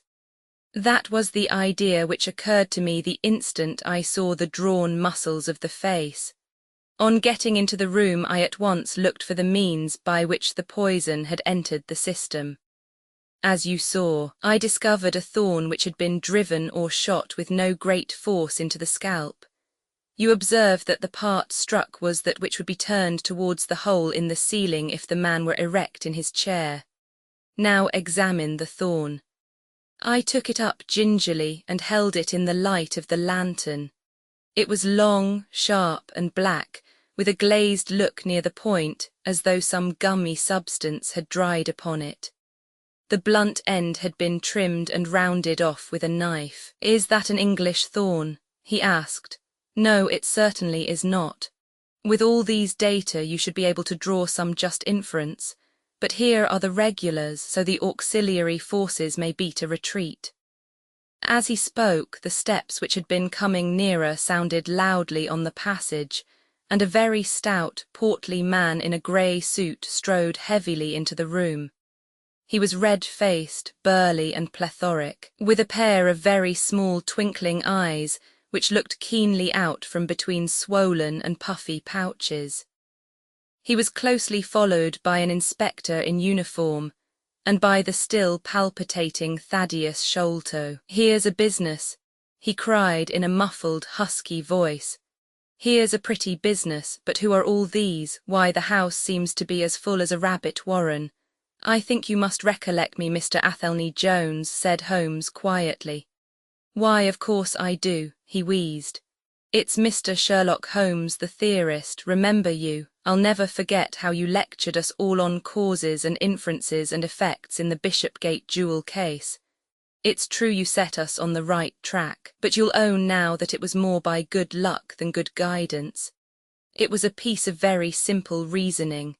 Oh, come now, come, never be ashamed to own up, but what is all this? Bad business, stern facts here, no room for theories. How lucky that I happened to be out at Norwood over another case. I was at the station when the message arrived. What do you think the man died of?" "Oh, this is hardly a case for me to theorize over," said Holmes dryly. No. Still, we can't deny that you hit the nail on the head sometimes. Dear me, door locked, I understand. Jewels worth $500,000 missing. How was the window? Fastened, but there are steps on the sill." Well, if it was fastened, the steps could have nothing to do with the matter. That's common sense. Man might have died in a fit, but then the jewels are missing. I have a theory. These flashes come upon me at times. Just step outside, Sergeant, and you, Mr. Sholto. Your friend can remain. What do you think of this, Holmes? Sholto was on his own confession with his brother last night. The brother died in a fit on which Sholto walked off with the treasure.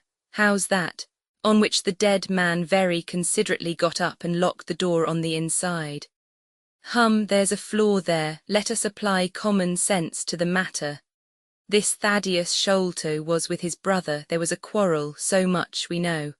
The brother is dead and the jewels are gone. So much also we know. No one saw the brother from the time Thaddeus left him.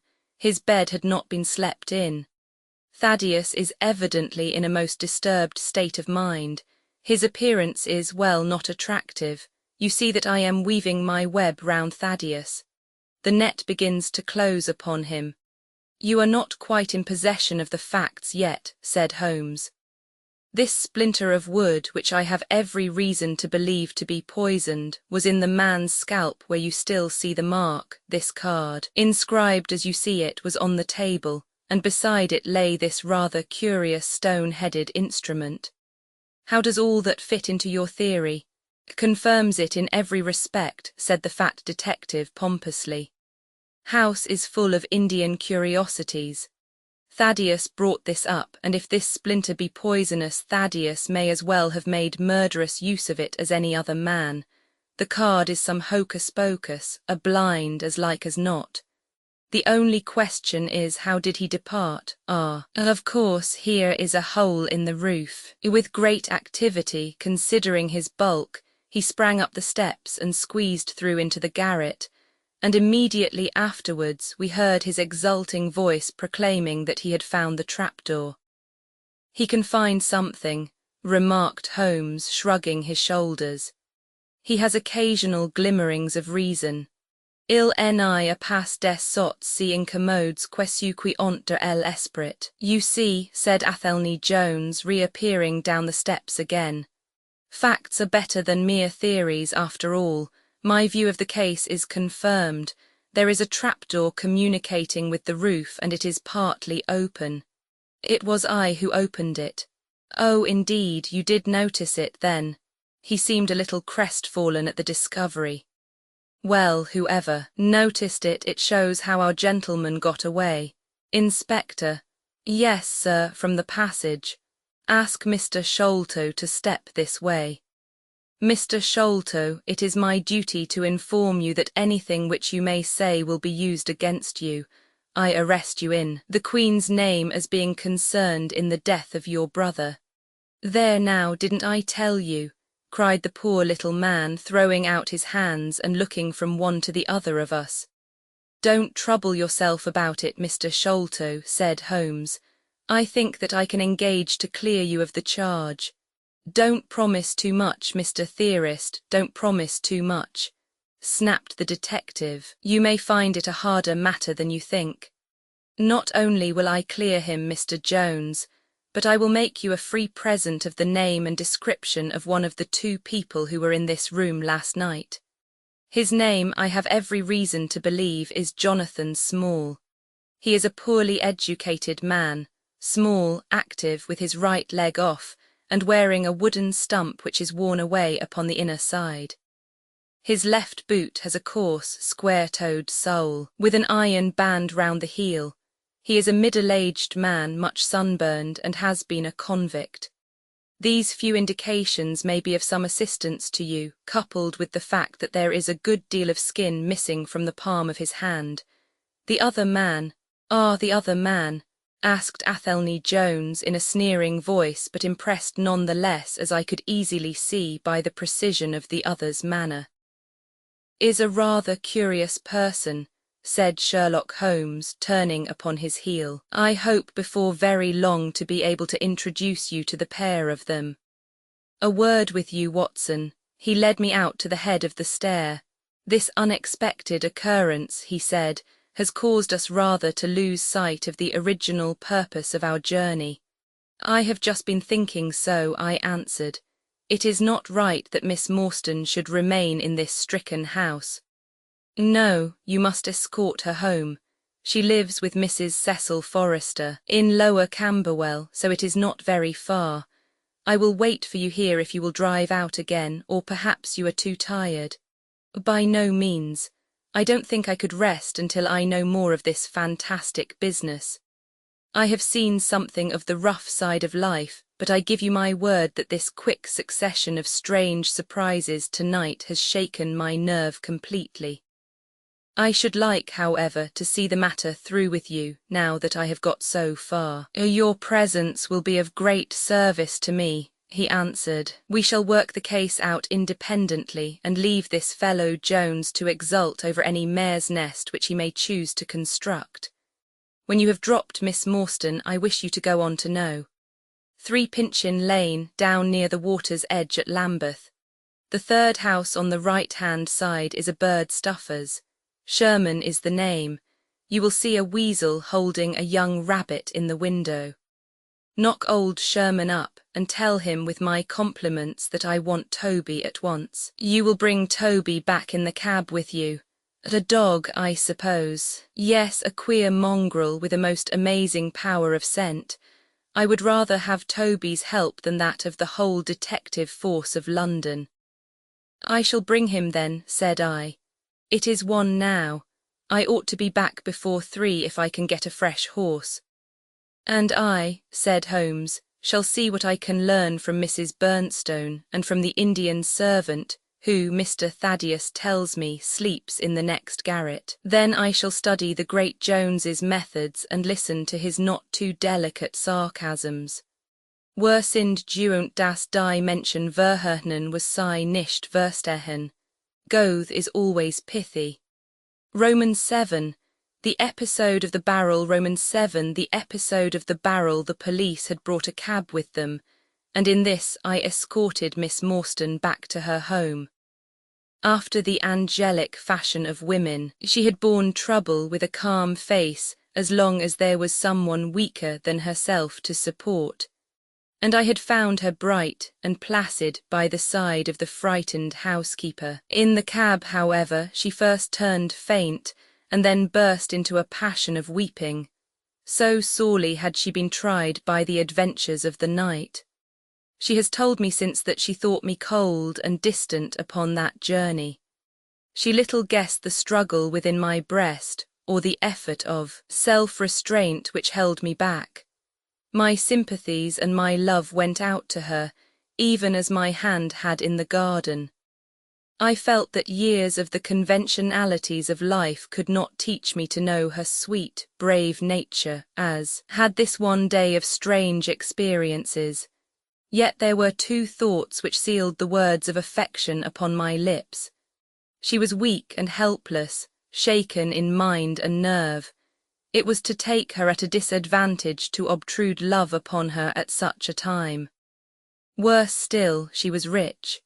If Holmes's researches were successful, she would be an heiress. Was it fair, was it honourable, that a half-pay surgeon should take such advantage of an intimacy which chance had brought about?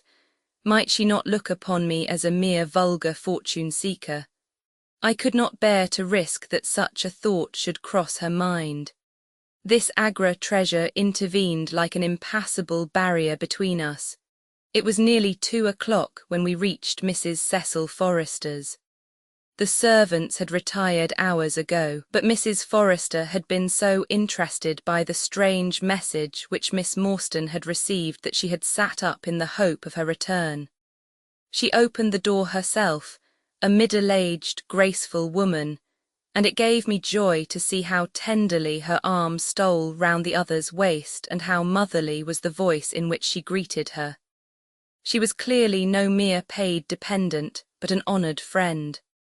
I was introduced, and Mrs. Forrester earnestly begged me to step in and tell her our adventures. I explained, however, the importance of my errand, and promised faithfully to call and report any progress which we might make with the case. As we drove away, I stole a glance back, and I still seemed to see that little group on the step, the two graceful, clinging figures, the half-opened door, the hall light shining through stained glass, the barometer and the bright stair rods.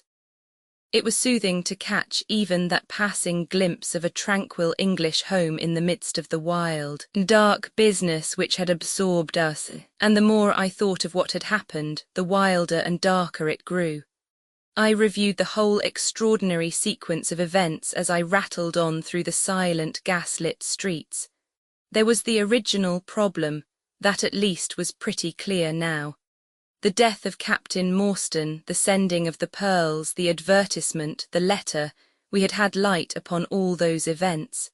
They had only led us, however, to a deeper and far more tragic mystery. The Indian treasure, the curious plan found among Morstan's baggage, the strange scene at Major Sholto's death, the rediscovery of the treasure immediately followed by the murder of the discoverer, the very singular accompaniments to the crime, the footsteps, the remarkable weapons, the words upon the card, corresponding with those upon Captain Morstan's chart. Here was indeed a labyrinth in which a man less singularly endowed than my fellow lodger might well despair of ever finding the clue. Pinchin Lane was a row of shabby 2-storied brick houses in the lower quarter of Lambeth. I had to knock for some time at No. 3 before I could make my impression. At last, however, there was the glint of a candle behind the blind and a face looked out at the upper window. "Go on, you drunken vagabond," said the face. "If you kick up any more row, I'll open the kennels and let out 43 dogs upon you." "If you'll let one out, it's just what I have come for," said I. "Go on," yelled the voice. "So help me gracious, I have a wiper in the bag and I'll drop it on your ead if you don't hook it." "But I want a dog," I cried. "I won't be argued with," shouted Mr. Sherman. "Now stand clear, for when I say 3, down goes the wiper."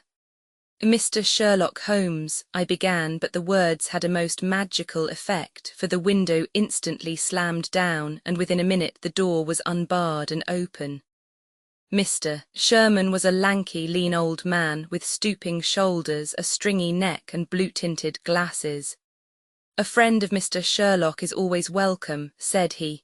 "Step in, sir, keep clear of the badger, for he bites. Ah, naughty, naughty, would you take a nip at the gentleman?" This to a stoat which thrust its wicked head and red eyes between the bars of its cage. "Don't mind that, sir, it's only a slow worm. It hain't got no fangs, so I gives it the run o' the room, for it keeps the beetles down. You must not mind my bane just a little short while you at first, for I'm guyed at by the children, and there's many a one just comes down this lane to knock me up." "What was it that Mr. Sherlock Holmes wanted, sir?" "He wanted a dog of yours." "Ah, that would be Toby." "Yes, Toby was the name. Toby lives at No.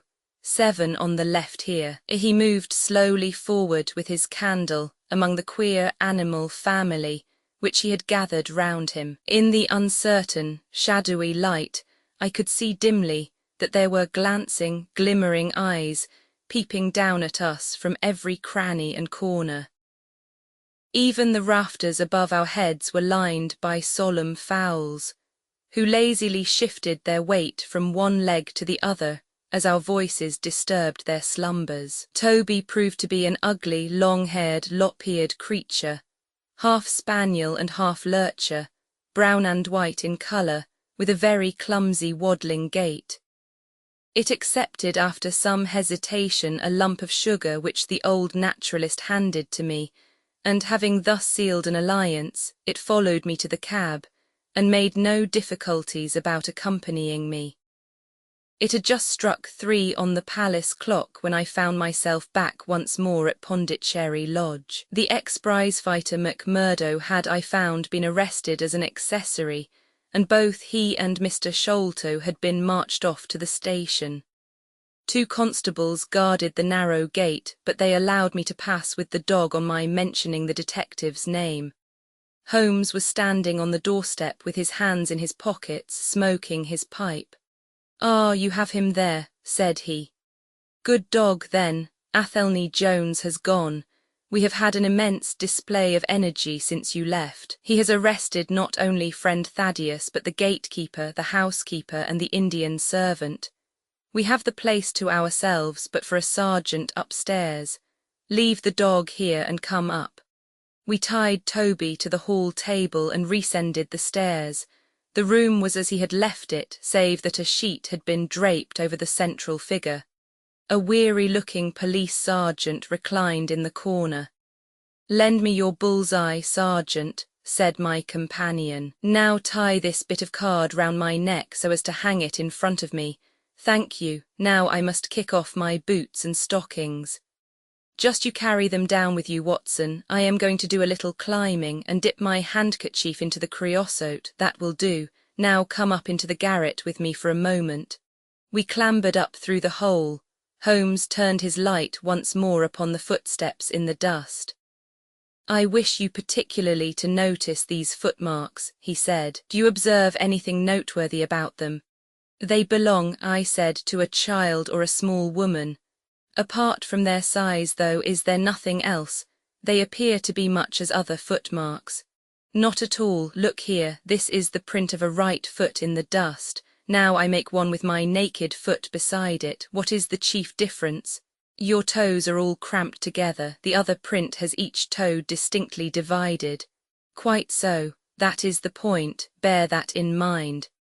Now, would you kindly step over to that flap window and smell the edge of the woodwork? I shall stay here, as I have this handkerchief in my hand." I did as he directed, and was instantly conscious of a strong tarry smell. That is where he put his foot in getting out. If you can trace him, I should think that Toby will have no difficulty. Now run downstairs, loose the dog, and look out for Blondin. By the time that I got out into the grounds, Sherlock Holmes was on the roof, and I could see him like an enormous glowworm crawling very slowly along the ridge. I lost sight of him behind a stack of chimneys, but he presently reappeared and then vanished once more upon the opposite side. When I made my way round there I found him seated at one of the corner eaves. "That you, Watson?" he cried. "Yes, this is the place. What is that black thing down there?" "A water barrel. Top on it, yes. No sign of a ladder." "No. Confound the fellow, it's a most breakneck place. I ought to be able to come down where he could climb up.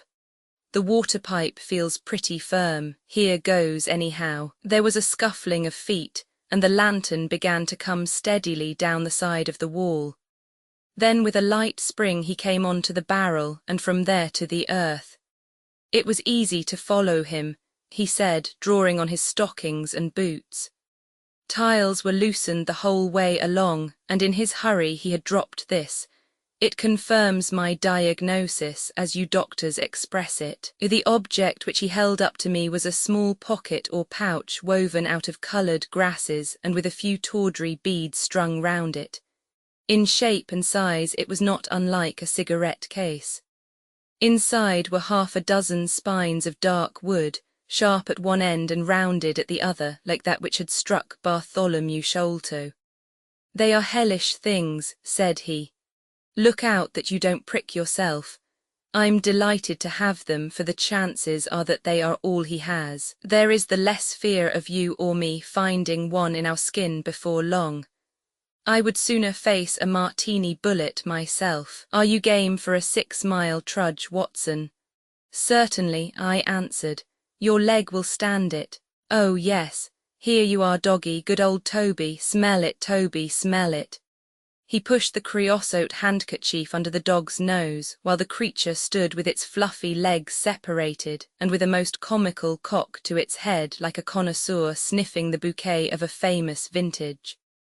Holmes then threw the handkerchief to a distance, fastened a stout cord to the mongrel's collar, and led him to the foot of the water barrel.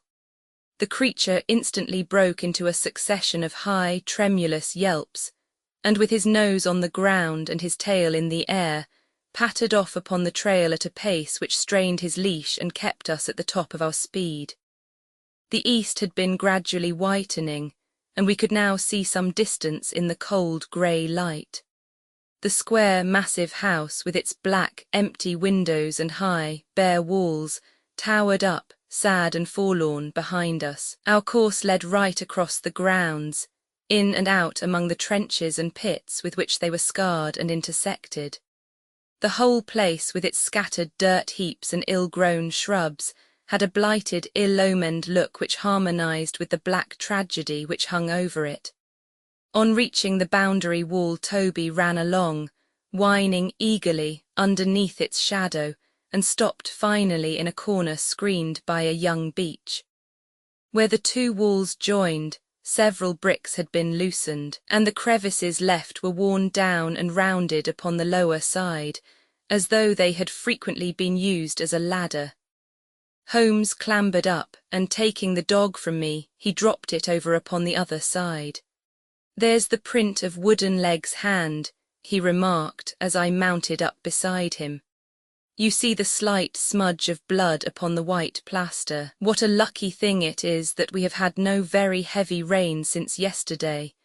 The scent will lie upon the road in spite of their 28 hours' start." I confess that I had my doubts myself when I reflected upon the great traffic which had passed along the London road in the interval. My fears were soon appeased, however. Toby never hesitated or swerved, but waddled on in his peculiar rolling fashion. Clearly, the pungent smell of the creosote rose high above all other contending scents. "Do not imagine," said Holmes, "that I depend for my success in this case upon the mere chance of one of these fellows having put his foot in the chemical. I have knowledge now which would enable me to trace them in many different ways.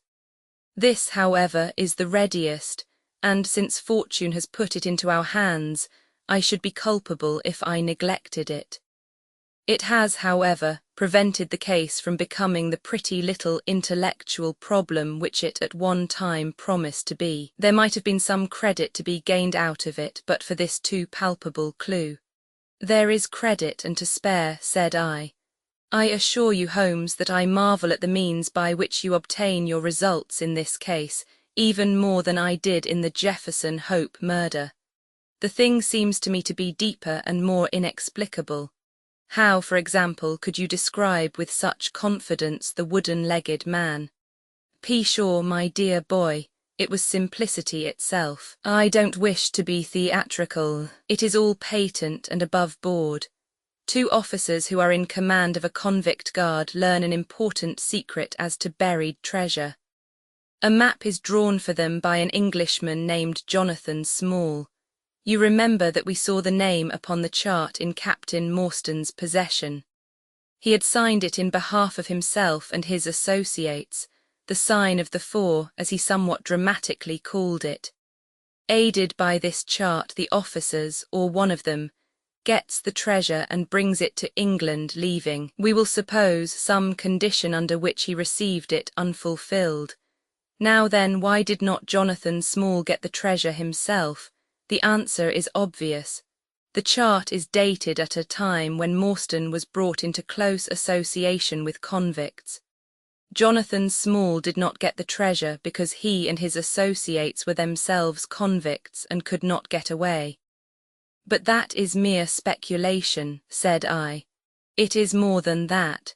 It is the only hypothesis which covers the facts. Let us see how it fits in with the sequel. Major Sholto remains at peace for some years, happy in the possession of his treasure. Then he receives a letter from India which gives him a great fright. What was that? A letter to say that the men whom he had wronged had been set free, or had escaped. That is much more likely, for he would have known what their term of imprisonment was. It would not have been a surprise to him. What does he do then? He guards himself against a wooden-legged man. A white man, mark you, for he mistakes a white tradesman for him and actually fires a pistol at him.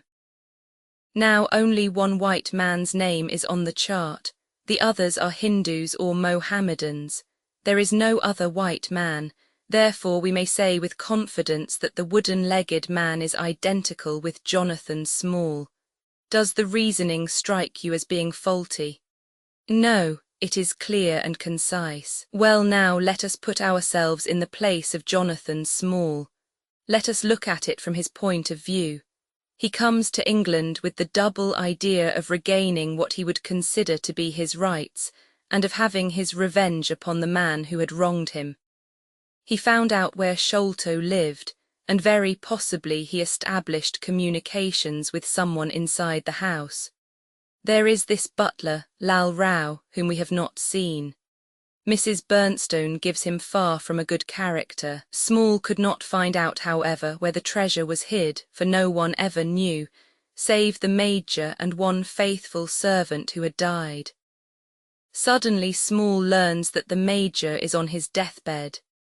In a frenzy lest the secret of the treasure die with him, he runs the gauntlet of the guards, makes his way to the dying man's window, and is only deterred from entering by the presence of his two sons. Mad with hate, however, against the dead man, he enters the room that night, searches his private papers in the hope of discovering some memorandum relating to the treasure, and finally leaves a memento of his visit in the short inscription upon the card.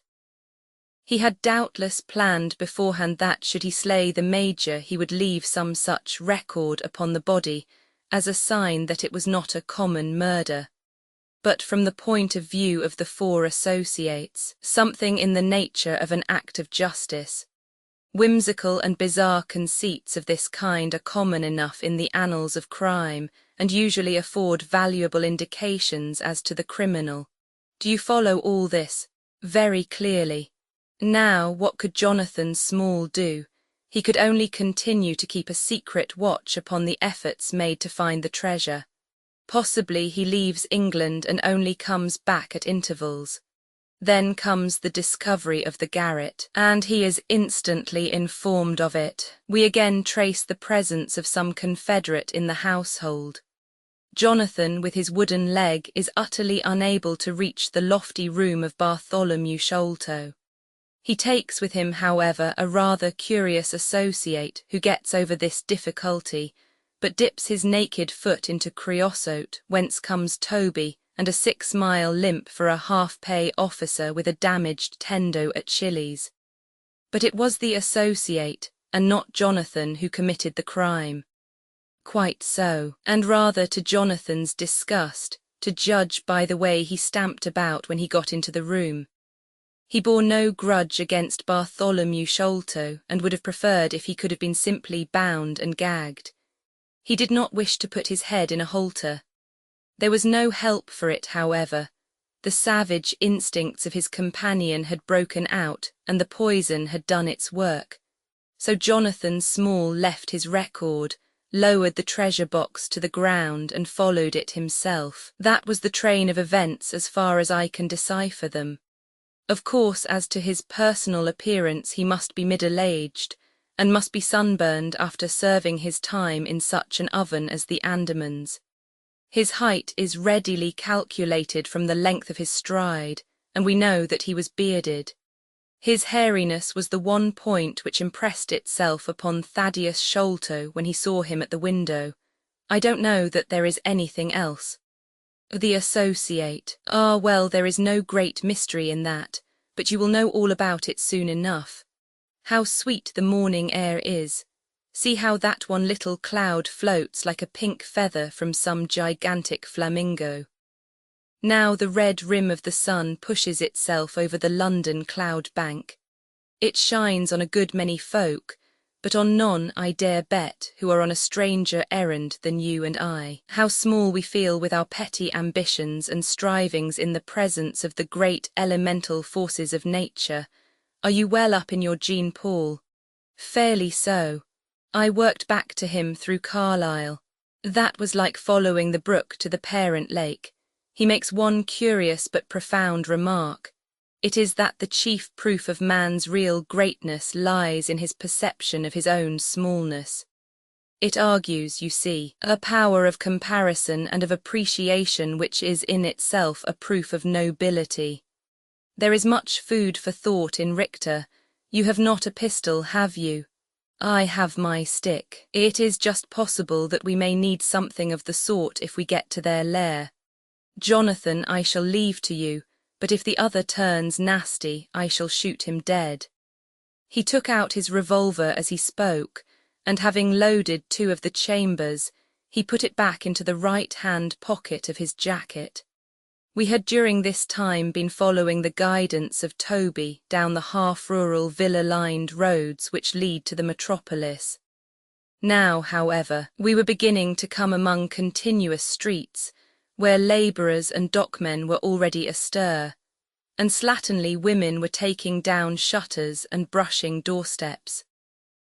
At the square-topped corner public houses business was just beginning, and rough-looking men were emerging, rubbing their sleeves across their beards after their morning wet. Strange dogs sauntered up and stared wonderingly at us as we passed, but our inimitable Toby looked neither to the right nor to the left, but trotted onwards with his nose to the ground, and an occasional eager whine which spoke of a hot scent. We had traversed Streatham, Brixton, Camberwell, and now found ourselves in Kennington Lane, having borne away through the side streets to the east of the Oval.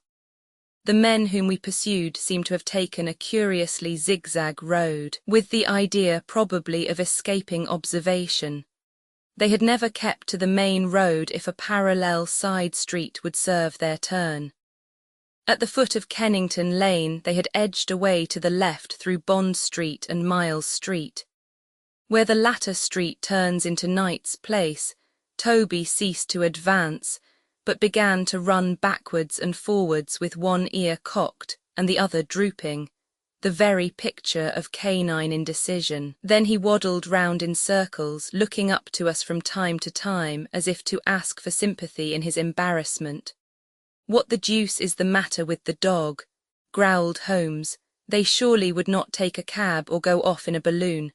"Perhaps they stood here for some time," I suggested. "Ah, it's all right, he's off again," said my companion in a tone of relief. He was indeed off, for after sniffing round again he suddenly made up his mind, and darted away with an energy and determination such as he had not yet shown. The scent appeared to be much hotter than before, for he had not even to put his nose on the ground, but tugged at his leash and tried to break into a run.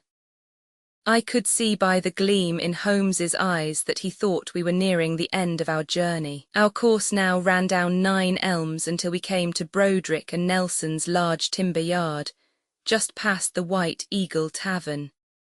Here the dog, frantic with excitement, turned down through the side gate into the enclosure, where the sawyers were already at work.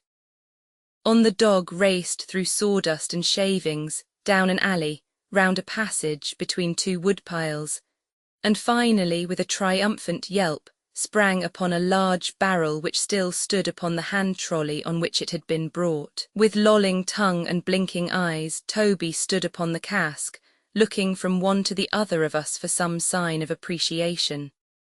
The staves of the barrel and the wheels of the trolley were smeared with a dark liquid, and the whole air was heavy with the smell of creosote. Sherlock Holmes and I looked blankly at each other, and then burst simultaneously into an uncontrollable fit of laughter. Roman 8. The Baker Street Irregulars. Roman 8. The Baker Street Irregulars. What now? I asked. Toby has lost his character for infallibility. He acted according to his lights, said Holmes, lifting him down from the barrel and walking him out of the timber yard. If you consider how much creosote is carted about London in one day, it is no great wonder that our trail should have been crossed. It is much used now, especially for the seasoning of wood. Poor Toby is not to blame. We must get on the main scent again, I suppose. Yes, and fortunately, we have no distance to go. Evidently what puzzled the dog at the corner of Knight's Place was that there were 2 different trails running in opposite directions. We took the wrong one. It only remains to follow the other. There was no difficulty about this. On leading Toby to the place where he had committed his fault, he cast about in a wide circle and finally dashed off in a fresh direction. We must take care that he does not now bring us to the place where the creosote barrel came from, I observed. I had thought of that, but you notice that he keeps on the pavement, whereas the barrel passed down the roadway. No, we are on the true scent now. It tended down towards the riverside, running through Belmont Place and Prince's Street. At the end of Broad Street it ran right down to the water's edge, where there was a small wooden wharf. Toby led us to the very edge of this, and there stood whining, looking out on the dark current beyond. "We are out of luck," said Holmes. "They have taken to a boat here." Several small punts and skiffs were lying about in the water and on the edge of the wharf. We took Toby round to each in turn, but though he sniffed earnestly, he made no sign. Close to the rude landing stage was a small brick house with a wooden placard slung out through the second window. Mordecai Smith was printed across it in large letters, and underneath, boats to hire by the hour or day. A second inscription above the door informed us that a steam launch was kept, a statement which was confirmed by a great pile of coke upon the jetty. Sherlock Holmes looked slowly round, and his face assumed an ominous expression. "This looks bad," said he. "These fellows are sharper than I expected. They seem to have covered their tracks. There has, I fear, been preconcerted management here." He was approaching the door of the house when it opened and a little, curly-headed lad of 6 came running out, followed by a stoutish, red-faced woman with a large sponge in her hand. "You come back and be washed, Jack," she shouted. "Come back, you young imp, for if your father comes home and finds you like that, he'll let us hear of it." "Dear little chap," said Holmes strategically. What a rosy-cheeked young rascal. Now, Jack, is there anything you would like? The youth pondered for a moment. I'd like a shillin', said he. Nothing you would like better. I'd like 2 shillin' better, the prodigy answered after some thought. Here you are then, catch. A fine child, Mrs. Smith. Law bless you, sir, he is that and forward. He gets a'most too much for me to manage, specially when my man is away days at a time. Away is he, said Holmes in a disappointed voice. I am sorry for that, for I wanted to speak to Mr. Smith. He's been away since yesterday morning, sir, and truth to tell, I am beginning to feel frightened about him. But if it was about a boat, sir, maybe I could serve as well. I wanted to hire his steam launch. Why, bless you, sir, it is in the steam launch that he has gone. That's what puzzles me, for I know there ain't more coals in her than would take her to about Woolwich and back. If he'd been away in the barge, I'd ha' thought nothing, for many a time a job has taken him as far as Gravesend, and then if there was much doing there he might ha' stayed over. But what good is a steam launch without coals? He might have bought some at a wharf down the river. He might, sir, but it weren't his way. Many a time I've heard him call out at the prices they charge for a few odd bags. Besides, I don't like that wooden-legged man, why, his ugly face and outlandish talk. What did he want always knocking about here for? A wooden-legged man, said Holmes with bland surprise. Yes, sir, a brown, monkey-faced chap that's called Morn once for my old man. It was him that roused him up yesternight, and what's more, my man knew he was common, for he had steam up in the launch. I tell you straight, sir, I don't feel easy in my mind about it. But my dear Mrs. Smith, said Holmes, shrugging his shoulders, you are frightening yourself about nothing. How could you possibly tell that it was the wooden-legged man who came in the night? I don't quite understand how you can be so sure. His voice, sir, I knew his voice, which is kind o' thick and foggy. He tapped at the winder, about 3 it would be. Show a leg, matey, says he, time to turn out guard. My old man woke up Jim, that's my eldest, and away they went without so much as a word to me. I could hear the wooden leg clacking on the stones. And was this wooden-legged man alone? Couldn't say, I am sure, sir, I didn't hear no one else. I am sorry, Mrs. Smith, for I wanted a steam launch, and I have heard good reports of the, let me see, what is her name? The Aurora, sir. Ah, she's not that old green launch with a yellow line very broad in the beam. For no, indeed. She's as trim a little thing as any on the river. She's been fresh painted, black with 2 red streaks.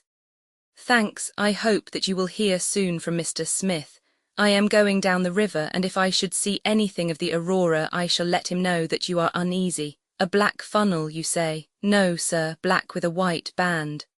Ah, of course, it was the sides which were black. Good morning, Mrs. Smith. There is a boatman here with a wherry, Watson. We shall take it and cross the river. The main thing with people of that sort, said Holmes as we sat in the sheets of the wherry, is never to let them think that their information can be of the slightest importance to you. If you do, they will instantly shut up like an oyster. If you listen to them under protest, as it were, you are very likely to get what you want. Our course now seems pretty clear, said I. What would you do then? I would engage a launch and go down the river on the track of the Aurora. My dear fellow, it would be a colossal task. She may have touched at any wharf on either side of the stream between here and Greenwich. Below the bridge there is a perfect labyrinth of landing places for miles.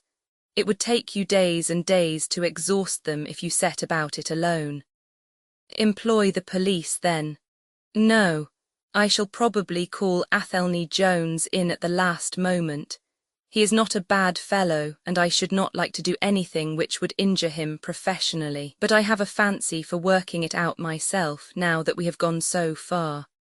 Could we advertise, then, asking for information from wharfingers? Worse and worse. Our men would know that the chase was hot at their heels, and they would be off out of the country. As it is, they are likely enough to leave, but as long as they think they are perfectly safe, they will be in no hurry. Jones's energy will be of use to us there, for his view of the case is sure to push itself into the daily press, and the runaways will think that everyone is off on the wrong scent. What are we to do then? I asked as we landed near Millbank Penitentiary. Take this hansom, drive home, have some breakfast and get an hour's sleep. It is quite on the cards that we may be afoot tonight again. Stop at a telegraph office, cabby. We will keep Toby, for he may be of use to us yet. We pulled up at the Great Peter Street Post Office, and Holmes dispatched his wire. Whom do you think that is to? He asked as we resumed our journey. I am sure I don't know. You remember the Baker Street division of the detective police force whom I employed in the Jefferson Hope case. Well, said I, laughing, this is just the case where they might be invaluable. If they fail, I have other resources, but I shall try them first. That wire was to my dirty little Lieutenant Wiggins, and I expect that he and his gang will be with us before we have finished our breakfast. It was between 8 and 9 o'clock now, and I was conscious of a strong reaction after the successive excitements of the night. I was limp and weary, befogged in mind and fatigued in body. I had not the professional enthusiasm which carried my companion on, nor could I look at the matter as a mere abstract intellectual problem. As far as the death of Bartholomew Sholto went, I had heard little good of him, and could feel no intense antipathy to his murderers. The treasure, however, was a different matter. That, or part of it, belonged rightfully to Miss Morstan. While there was a chance of recovering it, I was ready to devote my life to the one object. True, if I found it, it would probably put her forever beyond my reach. Yet it would be a petty and selfish love which would be influenced by such a thought as that. If Holmes could work to find the criminals, I had a tenfold stronger reason to urge me on to find the treasure. A bath at Baker Street and a complete change freshened me up wonderfully. When I came down to our room, I found the breakfast laid and Holmes pouring out the coffee. Here it is, said he, laughing and pointing to an open newspaper. The energetic Jones and the ubiquitous reporter have fixed it up between them, but you have had enough of the case. Better have your ham and eggs first. I took the paper from him and read the short notice, which was headed Mysterious Business at Upper Norwood. About 12 o'clock last night, said the Standard, Mr. Bartholomew Sholto of Pondicherry Lodge, Upper Norwood, was found dead in his room under circumstances which point to foul play. As far as we can learn, no actual traces of violence were found upon Mr. Sholto's person, but a valuable collection of Indian gems which the deceased gentleman had inherited from his father has been carried off. The discovery was first made by Mr. Sherlock Holmes and Dr. Watson, who had called at the house with Mr. Thaddeus Sholto, brother of the deceased. By a singular piece of good fortune, Mr. Athelney Jones, the well-known member of the detective police force, happened to be at the Norwood police station, and was on the ground within half an hour of the first alarm. His trained and experienced faculties were at once directed towards the detection of the criminals, with the gratifying result that the brother, Thaddeus Sholto, has already been arrested, together with the housekeeper, Mrs. Bernstone, an Indian butler named Lal Rao, and a porter or gatekeeper named McMurdo. It is quite certain that the thief or thieves were well acquainted with the house, for Mr. Jones's well-known technical knowledge and his powers of minute observation have enabled him to prove conclusively that the miscreants could not have entered by the door or by the window, but must have made their way across the roof of the building, and so through a trapdoor into a room which communicated with that in which the body was found. This fact, which has been very clearly made out, proves conclusively that it was no mere haphazard burglary. The prompt and energetic action of the officers of the law shows the great advantage of the presence on such occasions of a single vigorous and masterful mind. We cannot but think that it supplies an argument to those who would wish to see our detectives more decentralized, and so brought into closer and more effective touch with the cases which it is their duty to investigate. "Isn't it gorgeous?" said Holmes, grinning over his coffee cup. "What do you think of it?" "I think that we have had a close shave ourselves of being arrested for the crime." "So do I. I wouldn't answer for our safety now if he should happen to have another of his attacks of energy." At this moment there was a loud ring at the bell, and I could hear Mrs. Hudson, our landlady, raising her voice in a wail of expostulation and dismay. "By heaven, Holmes," I said, half rising, "I believe that they are really after us." "No, it's not quite so bad as that. It is the unofficial force, the Baker Street irregulars." As he spoke, there came a swift pattering of naked feet upon the stairs, a clatter of high voices, and in rushed a dozen dirty and ragged little street Arabs. There was some show of discipline among them, despite their tumultuous entry, for they instantly drew up in line and stood facing us with expectant faces. One of their number, taller and older than the others, stood forward with an air of lounging superiority, which was very funny in such a disreputable little scarecrow. "Got your message, sir," said he, and brought him on sharp, 3 bob and a tanner for tickets. "Here you are," said Holmes, producing some silver. "In future they can report to you Wiggins and you to me.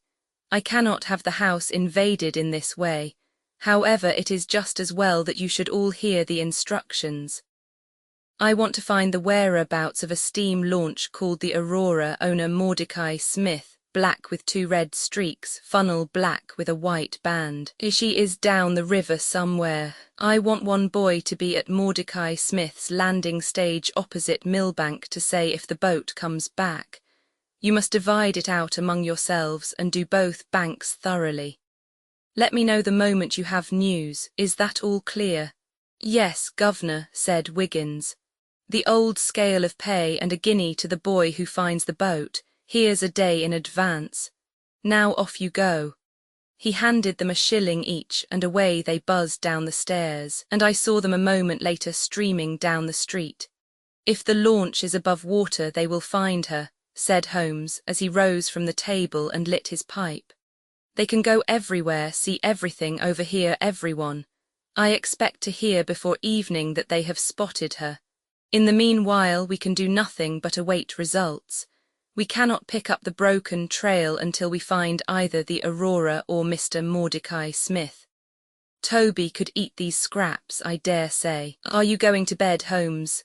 "No, I am not tired. I have a curious constitution. I never remember feeling tired by work, though idleness exhausts me completely. I am going to smoke and to think over this queer business to which my fair client has introduced us. If ever man had an easy task, this of ours ought to be. Wooden-legged men are not so common, but the other man must, I should think, be absolutely unique. That other man again. I have no wish to make a mystery of him, to you anyway, but you must have formed your own opinion. Now, do consider the data. Diminutive footmarks, toes never fettered by boots, naked feet, stone-headed wooden mace, great agility, small poisoned darts. What do you make of all this?" "A savage," I exclaimed. "Perhaps one of those Indians who were the associates of Jonathan Small." "Hardly that," said he. "When first I saw signs of strange weapons I was inclined to think so, but the remarkable character of the footmarks caused me to reconsider my views. Some of the inhabitants of the Indian peninsula are small men, but none could have left such marks as that. The Hindu proper has long and thin feet. The sandal-wearing Mohammedan has the great toe well separated from the others because the thong is commonly passed between. These little darts, too, could only be shot in one way. They are from a blowpipe. Now then, where are we to find our savage?" "South American," I hazarded. He stretched his hand up and took down a bulky volume from the shelf. "This is the first volume of a gazetteer which is now being published. It may be looked upon as the very latest authority. What have we here? Andaman Islands, situated 340 miles to the north of Sumatra in the Bay of Bengal. What's all this? Moist climate, coral reefs, sharks, Port Blair convict barracks, Rutland Island, cottonwoods. Ah, here we are. The Aborigines of the Andaman Islands may perhaps claim the distinction of being the smallest race upon this earth, though some anthropologists prefer the Bushmen of Africa, the Digger Indians of America, and the Terra del Fuegians. The average height is rather below 4 feet, although many full-grown adults may be found who are very much smaller than this. They are a fierce, morose, and intractable people, though capable of forming most devoted friendships when their confidence has once been gained. Mark that, Watson. Now then, listen to this. They are naturally hideous, having large, misshapen heads, small, fierce eyes, and distorted features. Their feet and hands, however, are remarkably small. So intractable and fierce are they that all the efforts of the British officials have failed to win them over in any degree.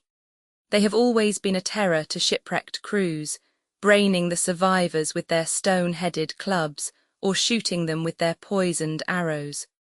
These massacres are invariably concluded by a cannibal feast. Nice, amiable people, Watson. If this fellow had been left to his own unaided devices, this affair might have taken an even more ghastly turn. I fancy that, even as it is, Jonathan Small would give a good deal not to have employed him. But how came he to have so singular a companion? Ah, that is more than I can tell. Since, however, we had already determined that Small had come from the Andamans, it is not so very wonderful that this islander should be with him. No doubt we shall know all about it in time.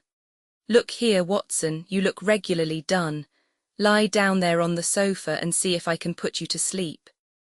He took up his violin from the corner, and as I stretched myself out, he began to play some low, dreamy, melodious air, his own, no doubt, for he had a remarkable gift for improvisation. I have a vague remembrance of his gaunt limbs, his earnest face, and the rise and fall of his bow. Then I seemed to be floated peacefully away upon a soft sea of sound, until I found myself in dreamland, with the sweet face of Mary Morstan looking down upon me. Roman 9. A break in the chain. Roman 9. A break in the chain. It was late in the afternoon before I woke, strengthened and refreshed. Sherlock Holmes still sat exactly as I had left him, save that he had laid aside his violin and was deep in a book. He looked across at me as I stirred, and I noticed that his face was dark and troubled. "You have slept soundly," he said.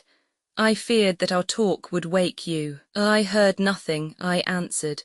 "Have you had fresh news then?"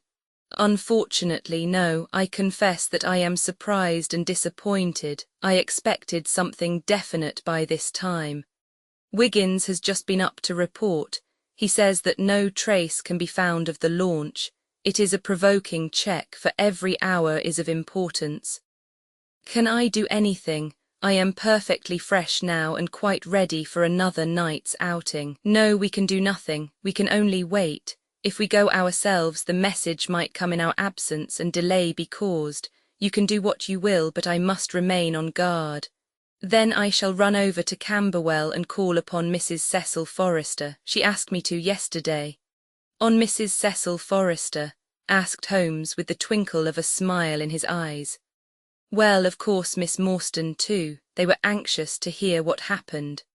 "I would not tell them too much," said Holmes. "Women are never to be entirely trusted, not the best of them." I did not pause to argue over this atrocious sentiment. "I shall be back in an hour or two," I remarked. "All right, good luck. But I say, if you are crossing the river you may as well return Toby, for I don't think it is at all likely that we shall have any use for him now."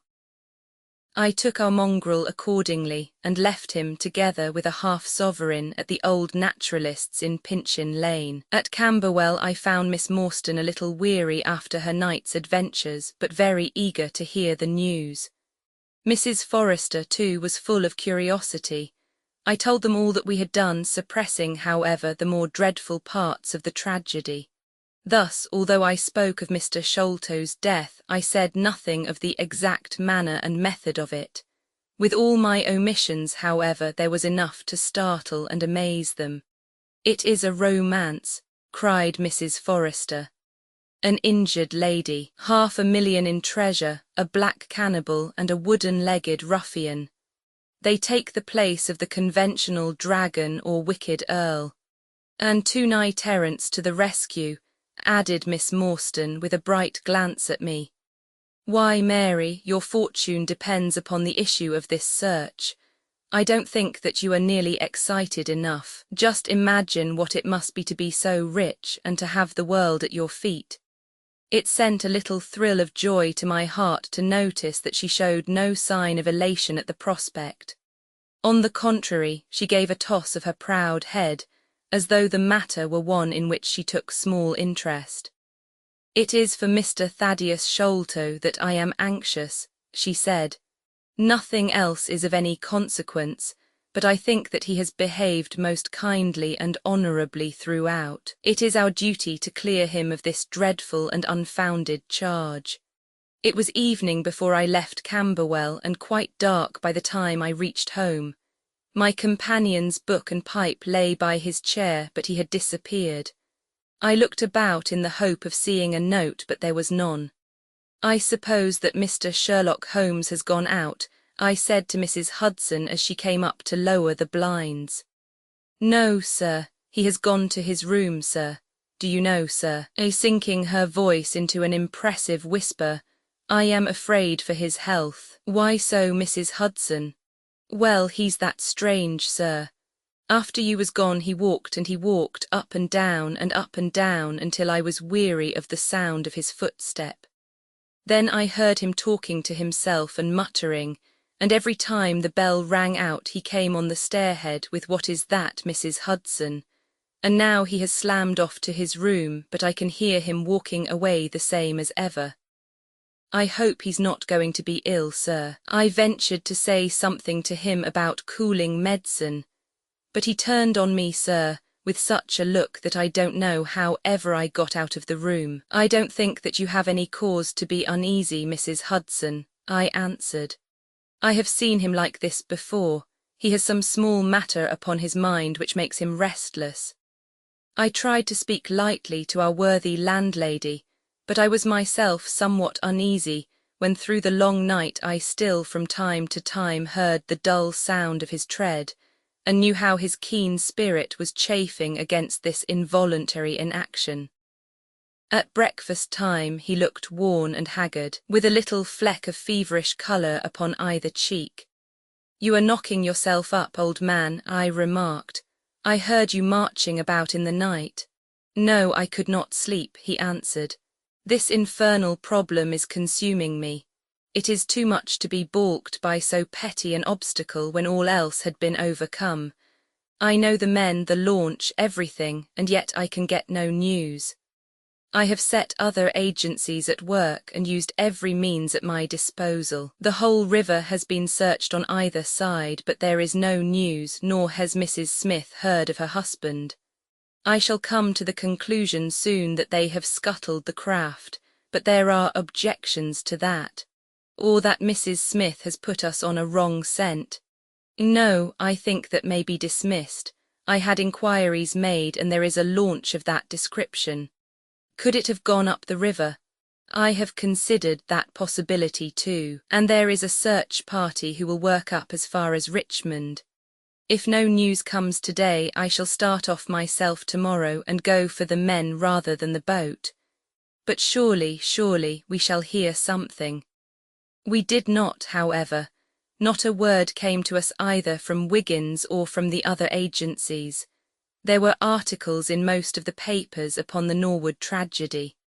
They all appeared to be rather hostile to the unfortunate Thaddeus Sholto. No fresh details were to be found, however, in any of them, save that an inquest was to be held upon the following day.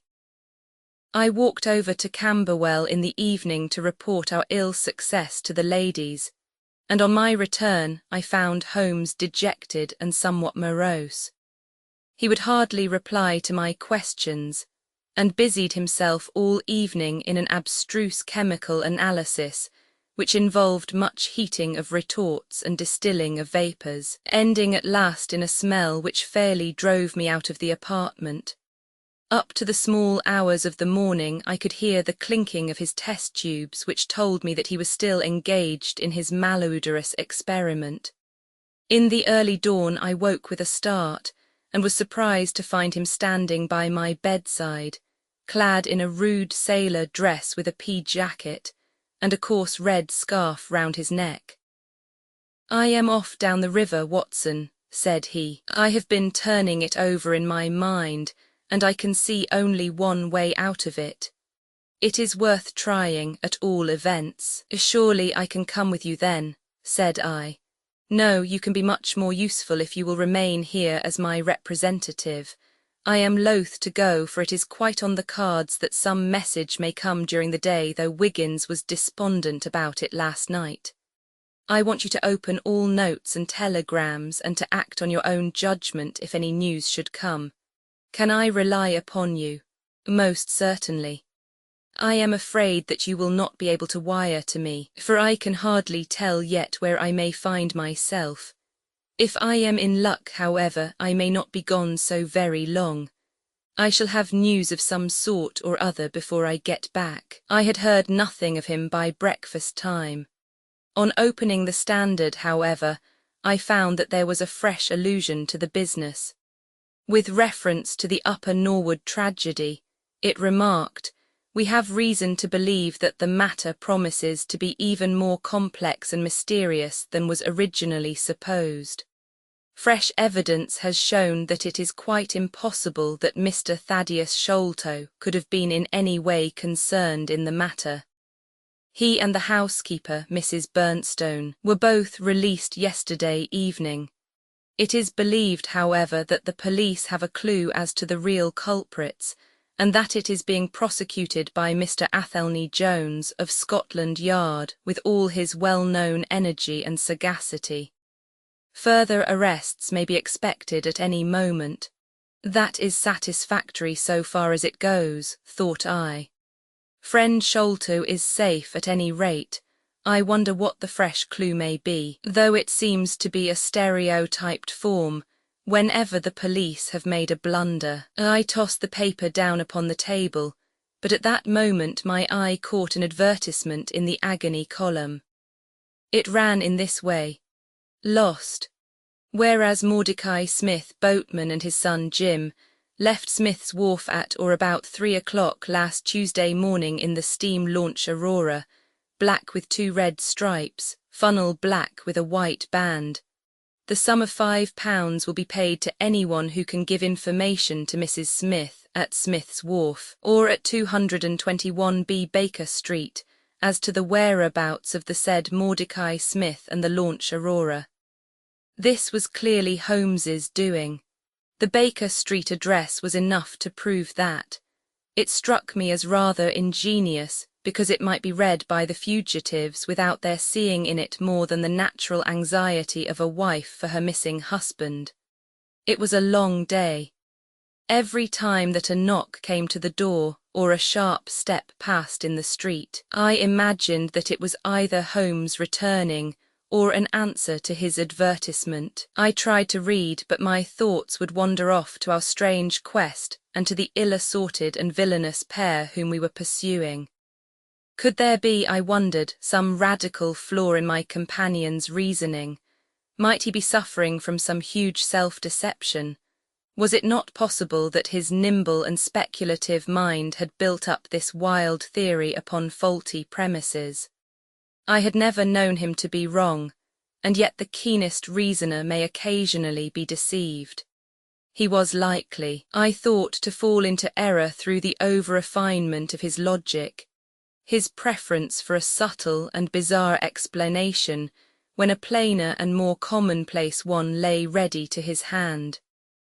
Yet, on the other hand, I had myself seen the evidence, and I had heard the reasons for his deductions. When I looked back on the long chain of curious circumstances, many of them trivial in themselves, but all tending in the same direction, I could not disguise from myself that even if Holmes's explanation were incorrect, the true theory must be equally outre and startling. At 3 o'clock in the afternoon there was a loud peal at the bell, an authoritative voice in the hall, and to my surprise no less a person than Mr. Athelney Jones was shown up to me. Very different was he, however, from the brusque and masterful professor of common sense who had taken over the case so confidently at Upper Norwood. His expression was downcast, and his bearing meek and even apologetic. "Good day, sir, good day," said he. "Mr. Sherlock Holmes is out, I understand." "Yes, and I cannot be sure when he will be back, but perhaps you would care to wait. Take that chair and try one of these cigars." "Thank you, I don't mind if I do," said he, mopping his face with a red bandana handkerchief. "And a whiskey and soda?" "Well, half a glass. It is very hot for the time of year, and I have had a good deal to worry and try me. You know my theory about this Norwood case. I remember that you expressed one. Well, I have been obliged to reconsider it. I had my net drawn tightly round Mr. Sholto, sir, when he went through a hole in the middle of it. He was able to prove an alibi which could not be shaken. From the time that he left his brother's room he was never out of sight of someone or other, so it could not be he who climbed over roofs and through trapdoors. It's a very dark case, and my professional credit is at stake. I should be very glad of a little assistance. We all need help sometimes, said I. Your friend Mr. Sherlock Holmes is a wonderful man, sir, said he in a husky and confidential voice. He's a man who is not to be beat. I have known that young man go into a good many cases, but I never saw the case yet that he could not throw a light upon. He is irregular in his methods and a little quick perhaps in jumping at theories, but on the whole I think he would have made a most promising officer, and I don't care who knows it. I have had a wire from him this morning by which I understand that he has got some clue to this Sholto business. Here is the message.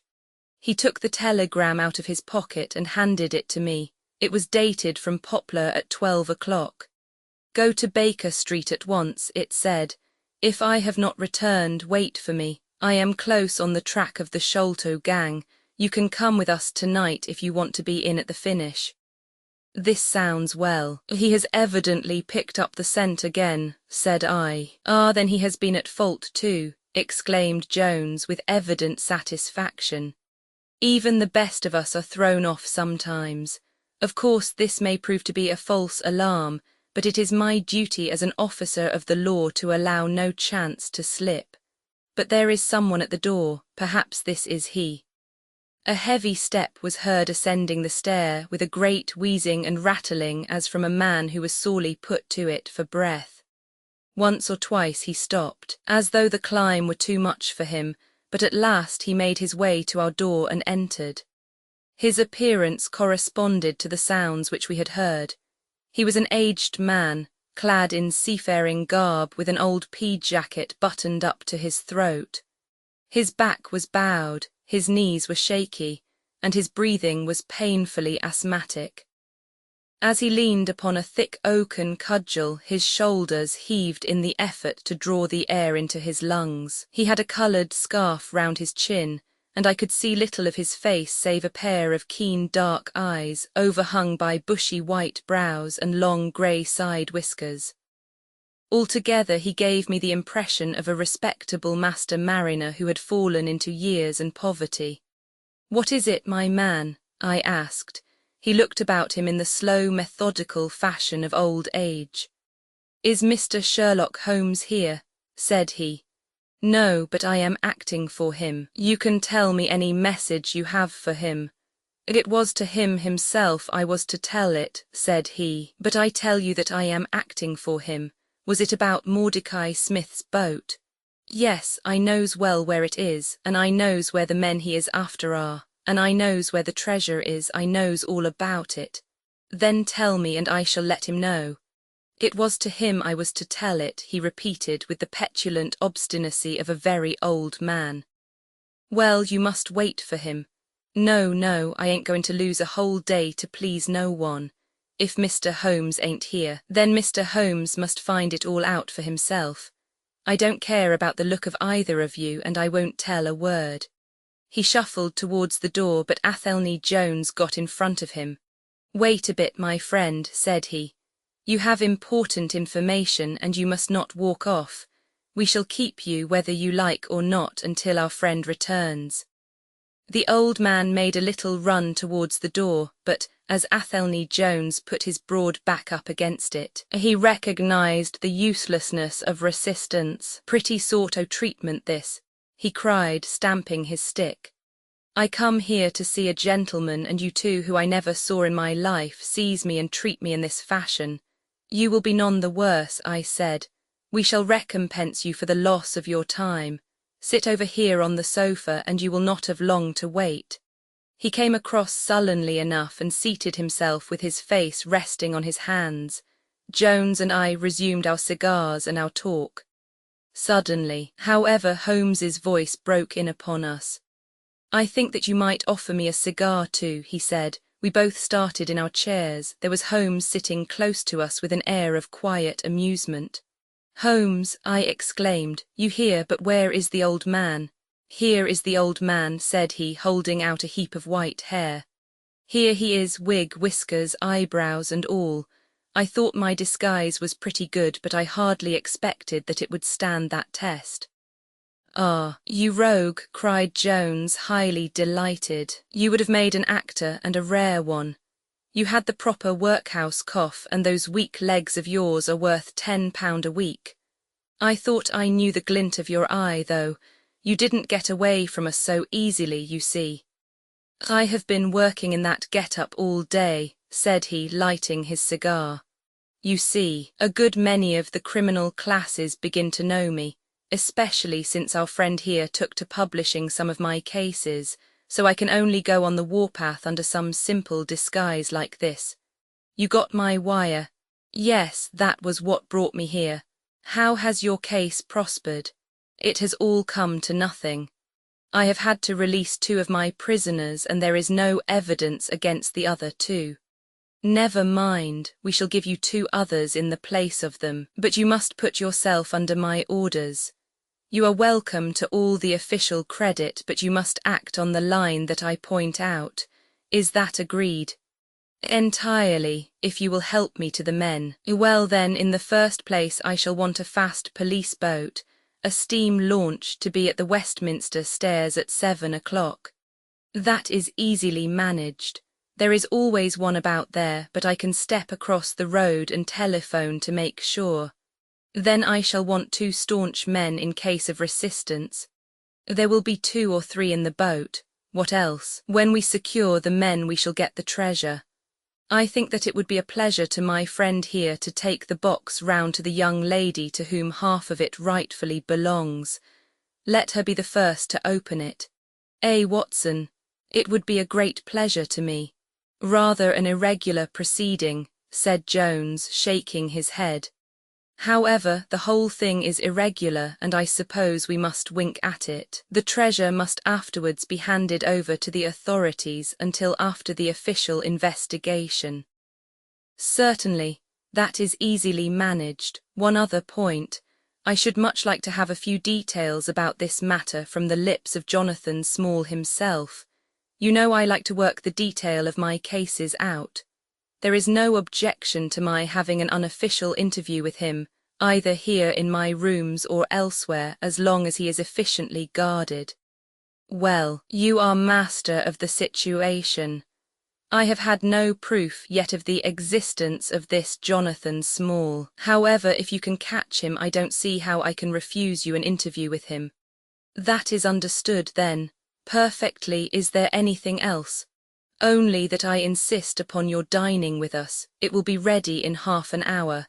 I have oysters and a brace of grouse with something a little choice in white wines. Watson, you have never yet recognized my merits as a housekeeper. The end of the Islander the end of the Islander our meal was a merry one. Holmes could talk exceedingly well when he chose, and that night he did choose. He appeared to be in a state of nervous exaltation. I have never known him so brilliant. He spoke on a quick succession of subjects, on miracle plays, on medieval pottery, on Stradivarius violins, on the Buddhism of Ceylon, and on the warships of the future, handling each as though he had made a special study of it. His bright humour marked the reaction from his black depression of the preceding days. Athelney Jones proved to be a sociable soul in his hours of relaxation, and faced his dinner with the air of a bon vivant. For myself, I felt elated at the thought that we were nearing the end of our task, and I caught something of Holmes's gaiety. None of us alluded during dinner to the cause which had brought us together. When the cloth was cleared, Holmes glanced at his watch and filled up 3 glasses with port. "One bumper," said he, "to the success of our little expedition. And now it is high time we were off. Have you a pistol, Watson? I have my old service revolver in my desk. You had best take it then, it is well to be prepared. I see that the cab is at the door. I ordered it for 6:30. It was a little past 7 before we reached the Westminster Wharf and found our launch awaiting us. Holmes eyed it critically. "Is there anything to mark it as a police boat?" "Yes, that green lamp at the side." "Then take it off." The small change was made, we stepped on board and the ropes were cast off. Jones, Holmes and I sat in the stern. There was one man at the rudder, one to tend the engines, and 2 burly police inspectors forward. "Where to?" asked Jones. "To the Tower. Tell them to stop opposite Jacobson's yard." Our craft was evidently a very fast one. We shot past the long lines of loaded barges as though they were stationary. Holmes smiled with satisfaction as we overhauled a river steamer and left her behind us. "We ought to be able to catch anything on the river," he said. "Well, hardly that, but there are not many launches to beat us. We shall have to catch the Aurora, and she has a name for being a clipper. I will tell you how the land lies, Watson. You recollect how annoyed I was at being balked by so small a thing?" "Yes." "Well, I gave my mind a thorough rest by plunging into a chemical analysis. One of our greatest statesmen has said that a change of work is the best rest. So it is. When I had succeeded in dissolving the hydrocarbon which I was at work at, I came back to our problem of the Sholtos and thought the whole matter out again. My boys had been up the river and down the river without result. The launch was not at any landing stage or wharf, nor had it returned. Yet it could hardly have been scuttled to hide their traces, though that always remained as a possible hypothesis if all else failed. I knew this man Small had a certain degree of low cunning, but I did not think him capable of anything in the nature of delicate finesse that is usually a product of higher education. I then reflected that since he had certainly been in London some time, as we had evidence that he maintained a continual watch over Pondicherry Lodge, he could hardly leave at a moment's notice, but would need some little time, if it were only a day, to arrange his affairs. That was the balance of probability, at any rate. "It seems to me to be a little weak," said I. "It is more probable that he had arranged his affairs before ever he set out upon his expedition." "No, I hardly think so. This lair of his would be too valuable a retreat in case of need for him to give it up until he was sure that he could do without it." But a second consideration struck me. Jonathan Small must have felt that the peculiar appearance of his companion, however much he may have top-coated him, would give rise to gossip, and possibly be associated with this Norwood tragedy.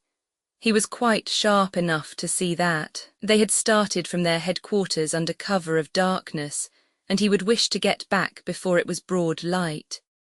Now it was past 3 o'clock according to Mrs. Smith when they got the boat. It would be quite bright and people would be about in an hour or so. Therefore, I argued they did not go very far. They paid Smith well to hold his tongue, reserved his launch for the final escape, and hurried to their lodgings with the treasure box. In a couple of nights, when they had time to see what view the papers took, and whether there was any suspicion, they would make their way under cover of darkness to some ship at Gravesend or in the Downs, where no doubt they had already arranged for passages to America or the colonies. But the launch, they could not have taken that to their lodgings. Quite so, I argued that the launch must be no great way off in spite of its invisibility. I then put myself in the place of Small and looked at it as a man of his capacity would. He would probably consider that to send back the launch or to keep it at a wharf would make pursuit easy if the police did happen to get on his track. How, then, could he conceal the launch and yet have her at hand when wanted? I wondered what I should do myself if I were in his shoes. I could only think of one way of doing it. I might hand the launch over to some boat builder or repairer with directions to make a trifling change in her. She would then be removed to his shed or yard, and so be effectually concealed, while at the same time I could have her at a few hours' notice. That seems simple enough. It is just these very simple things which are extremely liable to be overlooked. However, I determined to act on the idea. I started at once in this harmless seaman's rig and inquired at all the yards down the river. I drew blank at 15, but at the 16th, Jacobson's, I learned that the Aurora had been handed over to them 2 days ago by a wooden-legged man with some trivial directions as to her rudder. "There ain't naught amiss with her rudder," said the foreman. "There she lies with the red streaks." At that moment who should come down but Mordecai Smith, the missing owner. He was rather the worse for liquor. I should not, of course, have known him, but he bellowed out his name and the name of his launch. "I want her tonight at 8 o'clock, said he. 8 o'clock sharp, mind, for I have 2 gentlemen who won't be kept waiting. They had evidently paid him well, for he was very flush of money, chucking shillings about to the men. I followed him some distance, but he subsided into an alehouse. So I went back to the yard, and happening to pick up one of my boys on the way, I stationed him as a sentry over the launch. He is to stand at water's edge and wave his handkerchief to us when they start. We shall be lying off in the stream, and it will be a strange thing if we do not take men, treasure, and all. You have planned it all very neatly, whether they are the right men or not, said Jones, but if the affair were in my hands I should have had a body of police in Jacobson's yard, and arrested them when they came down. Which would have been never. This man Small is a pretty shrewd fellow. He would send a scout on ahead, and if anything made him suspicious lie snug for another week. But you might have stuck to Mordecai Smith and so been led to their hiding place, said I. In that case I should have wasted my day. I think that it is 100 to 1 against Smith knowing where they live. As long as he has liquor and good pay, why should he ask questions? They send him messages what to do. No, I thought over every possible course, and this is the best. While this conversation had been proceeding, we had been shooting the long series of bridges which span the Thames. As we passed the city, the last rays of the sun were gilding the cross upon the summit of St. Paul's. It was twilight before we reached the tower. That is Jacobson's yard, said Holmes, pointing to a bristle of masts and rigging on the Surrey side. Cruise gently up and down here under cover of this string of lighters. He took a pair of night glasses from his pocket and gazed some time at the shore. I see my sentry at his post, he remarked, but no sign of a handkerchief. Suppose we go downstream a short way and lie in wait for them, said Jones eagerly. We were all eager by this time, even the policemen and stokers, who had a very vague idea of what was going forward. We have no right to take anything for granted, Holmes answered. It is certainly 10 to 1 that they go downstream, but we cannot be certain. From this point we can see the entrance of the yard, and they can hardly see us. It will be a clear night and plenty of light. We must stay where we are.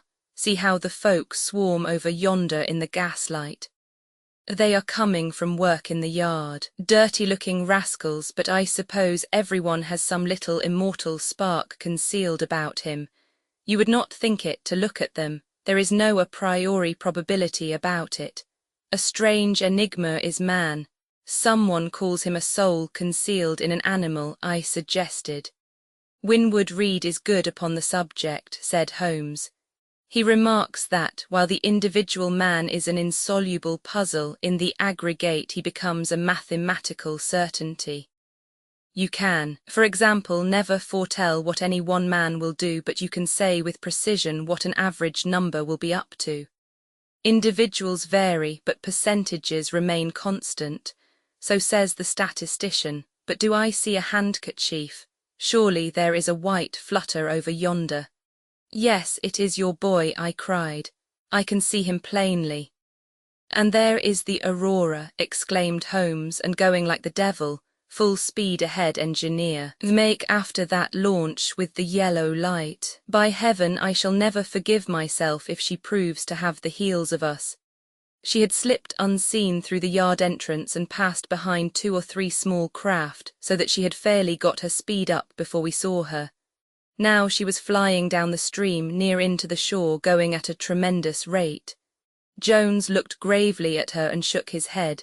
She is very fast, he said. I doubt if we shall catch her. We must catch her, cried Holmes between his teeth. Heap it on, stokers. Make her do all she can. If we burn the boat, we must have them. We were fairly after her now. The furnaces roared and the powerful engines whizzed and clanked like a great metallic heart. Her sharp, steep prow cut through the river water and sent 2 rolling waves to right and to left of us. With every throb of the engines we sprang and quivered like a living thing. One great yellow lantern in our bows threw a long, flickering funnel of light in front of us. Right ahead a dark blur upon the water showed where the Aurora lay, and the swirl of white foam behind her spoke of the pace at which she was going. We flashed past barges, steamers, merchant vessels, in and out, behind this one and round the other. Voices hailed us out of the darkness, but still the Aurora thundered on, and still we followed close upon her track. Pile it on, men, pile it on, cried Holmes, looking down into the engine room, while the fierce glow from below beat upon his eager, aquiline face. Get every pound of steam you can. I think we gain a little, said Jones, with his eyes on the Aurora. I am sure of it, said I. We shall be up with her in a very few minutes. At that moment, however, as our evil fate would have it, a tug with 3 barges in tow blundered in between us. It was only by putting our helm hard down that we avoided a collision, and before we could round them and recover our way the Aurora had gained a good 200 yards. She was still, however, well in view, and the murky, uncertain twilight was setting into a clear starlit night. Our boilers were strained to their utmost, and the frail shell vibrated and creaked with the fierce energy which was driving us along. We had shot through the pool, past the West India docks, down the long dipped-forward reach, and up again after rounding the Isle of Dogs. The dull blur in front of us resolved itself now clearly enough into the dainty Aurora. Jones turned our searchlight upon her, so that we could plainly see the figures upon her deck. One man sat by the stern, with something black between his knees over which he stooped. Beside him lay a dark mass which looked like a Newfoundland dog. The boy held the tiller, while against the red glare of the furnace I could see old Smith, stripped to the waist and shovelling coals for dear life. They may have had some doubt at first as to whether we were really pursuing them, but now as we followed every winding and turning which they took there could no longer be any question about it. At Greenwich we were about 300 paces behind them. At Blackwall we could not have been more than 250. I have coursed many creatures in many countries during my checkered career, but never did sport give me such a wild thrill as this mad, flying manhunt down the Thames. Steadily we drew in upon them, yard by yard. In the silence of the night we could hear the panting and clanking of their machinery. The man in the stern still crouched upon the deck, and his arms were moving as though he were busy, while every now and then he would look up and measure with a glance the distance which still separated us. Nearer we came and nearer. Jones yelled to them to stop. We were not more than 4 boats' lengths behind them, both boats flying at a tremendous pace. It was a clear reach of the river, with Barking Level upon one side and the melancholy Plumstead marshes upon the other. At our hail the man in the stern sprang up from the deck and shook his 2 clenched fists at us, cursing the while in a high, cracked voice. He was a good-sized, powerful man, and as he stood poising himself with legs astride, I could see that from the thigh downwards there was but a wooden stump upon the right side. At the sound of his strident, angry cries there was movement in the huddled bundle upon the deck. It straightened itself into a little black man, the smallest I have ever seen, with a great misshapen head and a shock of tangled, dishevelled hair. Holmes had already drawn his revolver, and I whipped out mine at the sight of this savage, distorted creature. He was wrapped in some sort of dark ulster or blanket, which left only his face exposed. But that face was enough to give a man a sleepless night. Never have I seen features so deeply marked with all bestiality and cruelty. His small eyes glowed and burned with a sombre light, and his thick lips were writhed back from his teeth, which grinned and chattered at us with a half-animal fury. "Fire if he raises his hand," said Holmes quietly.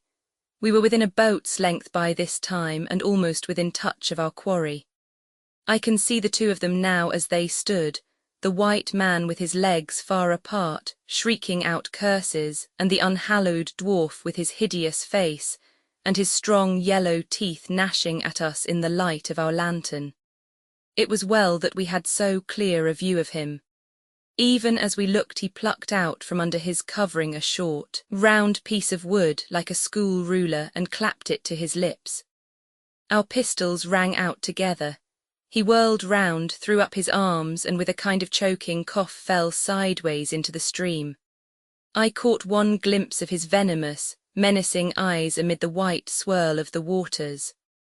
At the same moment the wooden-legged man threw himself upon the rudder and put it hard down, so that his boat made straight in for the southern bank, while we shot past her stern, only clearing her by a few feet. We were round after her in an instant, but she was already nearly at the bank. It was a wild and desolate place, where the moon glimmered upon a wide expanse of marshland, with pools of stagnant water and beds of decaying vegetation. The launch with a dull thud ran up upon the mud bank, with her bow in the air and her stern flush with the water. The fugitive sprang out, but his stump instantly sank its whole length into the sodden soil.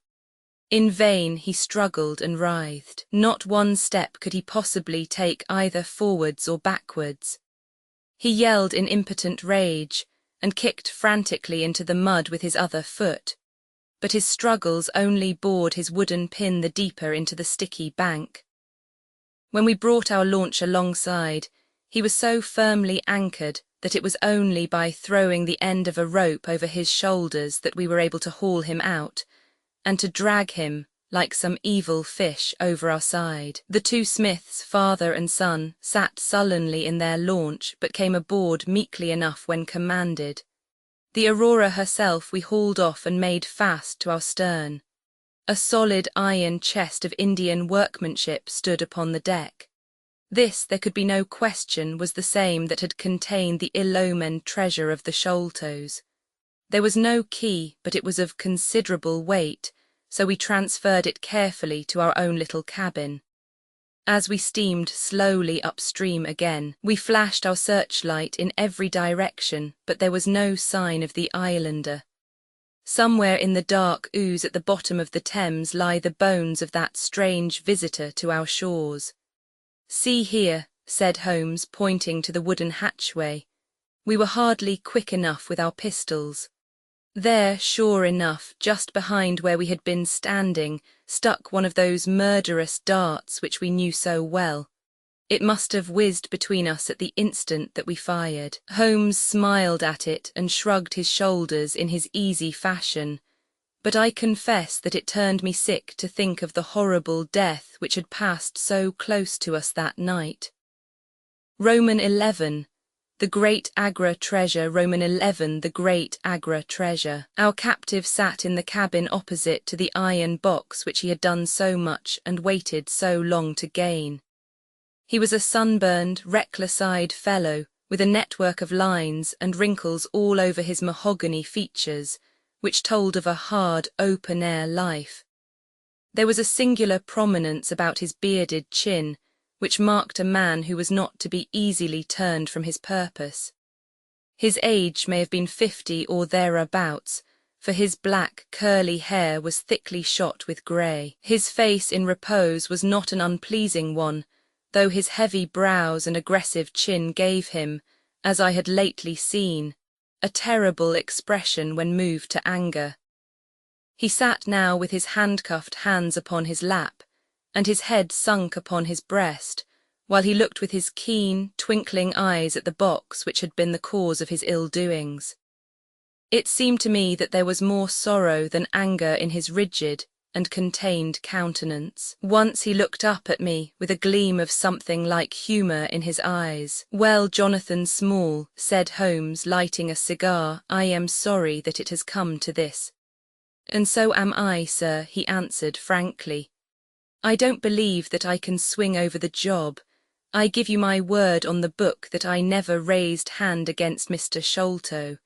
It was that little hellhound Tonga who shot one of his cursed darts into him. I had no part in it, sir. I was as grieved as if it had been my blood relation. I welted the little devil with the slack end of the rope for it, but it was done, and I could not undo it again." "Have a cigar," said Holmes, "and you had best take a pull out of my flask, for you are very wet.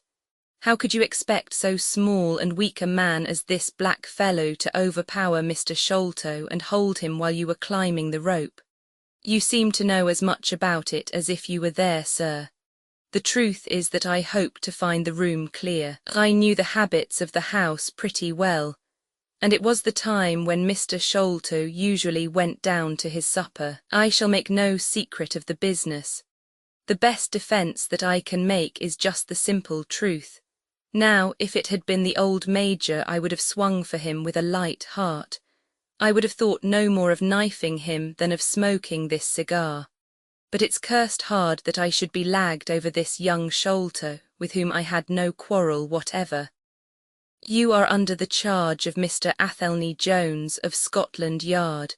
He is going to bring you up to my rooms, and I shall ask you for a true account of the matter. You must make a clean breast of it, for if you do I hope that I may be of use to you. I think I can prove that the poison acts so quickly that the man was dead before ever you reached the room. That he was, sir. I never got such a turn in my life as when I saw him grinning at me with his head on his shoulder as I climbed through the window. It fairly shook me, sir. I'd have half killed Tonga for it if he had not scrambled off. That was how he came to leave his club and some of his darts too, as he tells me, which I dare say helped to put you on our track, though how you kept on it is more than I can tell. I don't feel no malice against you for it, but it does seem a queer thing," he added with a bitter smile, "that I who have a fair claim to nigh upon 500,000 of money should spend the first half of my life building a breakwater in the Andamans, and am like to spend the other half digging drains at Dartmoor. It was an evil day for me when first I clapped eyes upon the merchant at Schmet and had to do with the Agra treasure, which never brought anything but a curse yet upon the man who owned it. To him it brought murder, to Major Sholto it brought fear and guilt, to me it has meant slavery for life." At this moment Athelney Jones thrust his broad face and heavy shoulders into the tiny cabin. "Quite a family party," he remarked. I think I shall have a pull at that flask, Holmes. Well, I think we may all congratulate each other. Pity we didn't take the other alive, but there was no choice. I say, Holmes, you must confess that you cut it rather fine. It was all we could do to overhaul her. All is well that ends well, said Holmes, but I certainly did not know that the Aurora was such a clipper. Smith says she is one of the fastest launches on the river, and that if he had had another man to help him with the engines we should never have caught her. He swears he knew nothing of this Norwood business. Neither he did, cried our prisoner, not a word. I chose his launch because I heard that she was a flyer. We told him nothing, but we paid him well, and he was to get something handsome if we reached our vessel, the Esmeralda, at Gravesend, outward bound for the Brazils. Well, if he has done no wrong, we shall see that no wrong comes to him. If we are pretty quick in catching our men, we are not so quick in condemning them. It was amusing to notice how the consequential Jones was already beginning to give himself airs on the strength of the capture. From the slight smile which played over Sherlock Holmes's face, I could see that the speech had not been lost upon him. "We will be at Vauxhall Bridge presently," said Jones, "and shall land you, Dr. Watson, with the treasure box. I need hardly tell you that I am taking a very grave responsibility upon myself in doing this. It is most irregular, but of course an agreement is an agreement. I must, however, as a matter of duty, send an inspector with you. Since you have so valuable a charge, you will drive, no doubt." "Yes, I shall drive. It is a pity there is no key that we may make an inventory first. You will have to break it open. Where is the key, my man?" "At the bottom of the river," said Small shortly. There was no use your giving this unnecessary trouble. We have had work enough already through you. However, Doctor, I need not warn you to be careful. Bring the box back with you to the Baker Street rooms. You will find us there on our way to the station. They landed me at Vauxhall with my heavy iron box and with a bluff, genial inspector as my companion. A quarter of an hour's drive brought us to Mrs. Cecil Forrester's. The servant seemed surprised at so late a visitor. Mrs. Cecil Forrester was out for the evening, she explained, and likely to be very late. Miss Morstan, however, was in the drawing-room, so to the drawing-room I went, box in hand, leaving the obliging inspector in the cab. She was seated by the open window, dressed in some sort of white diaphanous material, with a little touch of scarlet at the neck and waist.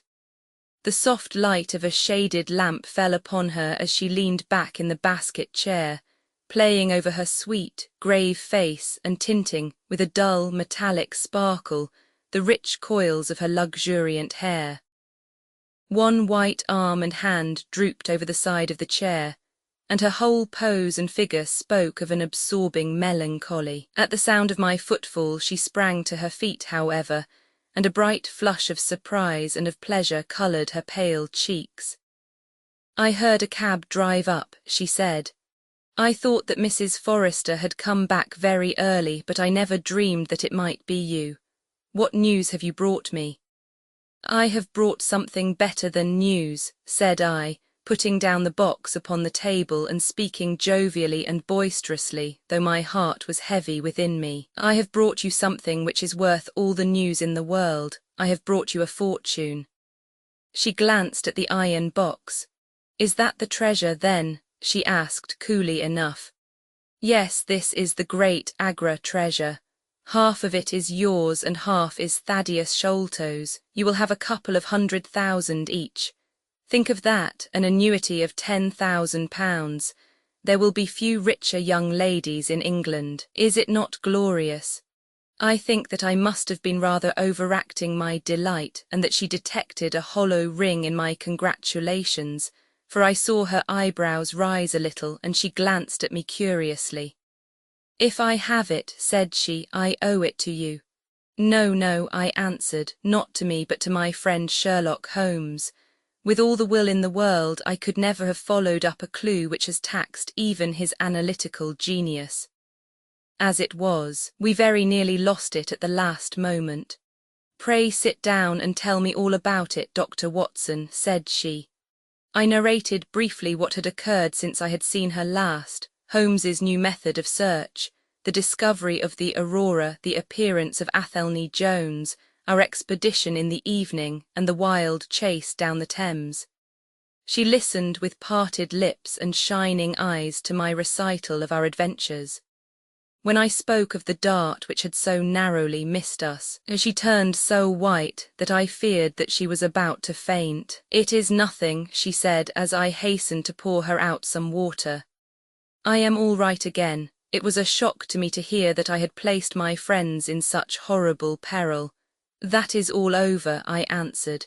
"It was nothing. I will tell you no more gloomy details. Let us turn to something brighter. There is the treasure. What could be brighter than that? I got leave to bring it with me, thinking that it would interest you to be the first to see it." "It would be of the greatest interest to me," she said. There was no eagerness in her voice, however. It had struck her, doubtless, that it might seem ungracious upon her part to be indifferent to a prize which had cost so much to win. "What a pretty box," she said, stooping over it. "This is Indian work, I suppose." "Yes, it is Benier's metalwork, and so heavy," she exclaimed, trying to raise it. "The box alone must be of some value. Where is the key?" "Small threw it into the Thames," I answered. "I must borrow Mrs. Forrester's poker." There was in the front a thick and broad hasp wrought in the image of a sitting Buddha. Under this I thrust the end of the poker and twisted it outward as a lever. The hasp sprang open with a loud snap. With trembling fingers I flung back the lid. We both stood gazing in astonishment. The box was empty. No wonder that it was heavy. The ironwork was 2/3 of an inch thick all round. It was massive, well made, and solid like a chest constructed to carry things of great price, but not one shred or crumb of metal or jewellery lay within it. It was absolutely and completely empty. "The treasure is lost," said Miss Morstan calmly. As I listened to the words and realised what they meant, a great shadow seemed to pass from my soul. I did not know how this Agra treasure had weighed me down until now that it was finally removed. It was selfish, no doubt disloyal, wrong, but I could realise nothing save that the golden barrier was gone from between us. "Thank God," I ejaculated from my very heart. She looked at me with a quick, questioning smile. "Why do you say that?" she asked. "Because you are within my reach again," I said, taking her hand. She did not withdraw it. "Because I love you, Mary, as truly as ever a man loved a woman. Because this treasure, these riches, sealed my lips. Now that they are gone, I can tell you how I love you. That is why I said, thank God." "Then I say thank God too," she whispered as I drew her to my side. Whoever had lost a treasure, I knew that night that I had gained one. Roman 12, the strange story of Jonathan Small. Roman 12, the strange story of Jonathan Small. A very patient man was that inspector in the cab, for it was a weary time before I rejoined him. His face clouded over when I showed him the empty box. "There goes the reward," said he gloomily. "Where there is no money there is no pay. This night's work would have been worth a tenner each to Sam Brown and me if the treasure had been there." "Mr. Thaddeus Sholto is a rich man," I said. "He will see that you are rewarded, treasure or no." The inspector shook his head, despondently however. "It's a bad job," he repeated, "and so Mr. Athelney Jones will think." His forecast proved to be correct, for the detective looked blank enough when I got to Baker Street and showed him the empty box. They had only just arrived, Holmes, the prisoner, and he, for they had changed their plans so far as to report themselves at a station upon the way. My companion lounged in his armchair with his usual listless expression, while Small sat stolidly opposite to him with his wooden leg cocked over his sound one. As I exhibited the empty box, he leaned back in his chair and laughed aloud. "This is your doing, Small," said Athelney Jones angrily. "Yes, I have put it away where you shall never lay hand upon it. he cried exultantly.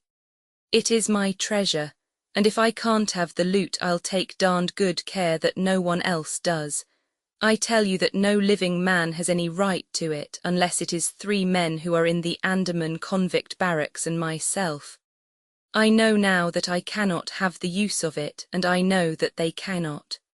I have acted all through for them as much as for myself. It's been the sign of 4 with us always. Well, I know that they would have had me do just what I have done, and throw the treasure into the Thames rather than let it go to kith or kin of Sholto or of Morstan.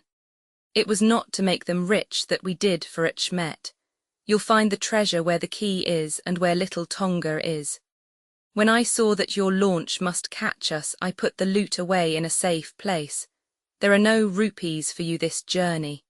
"You are deceiving us, Small," said Athelney Jones sternly. "If you had wished to throw the treasure into the Thames, it would have been easier for you to have thrown box and all."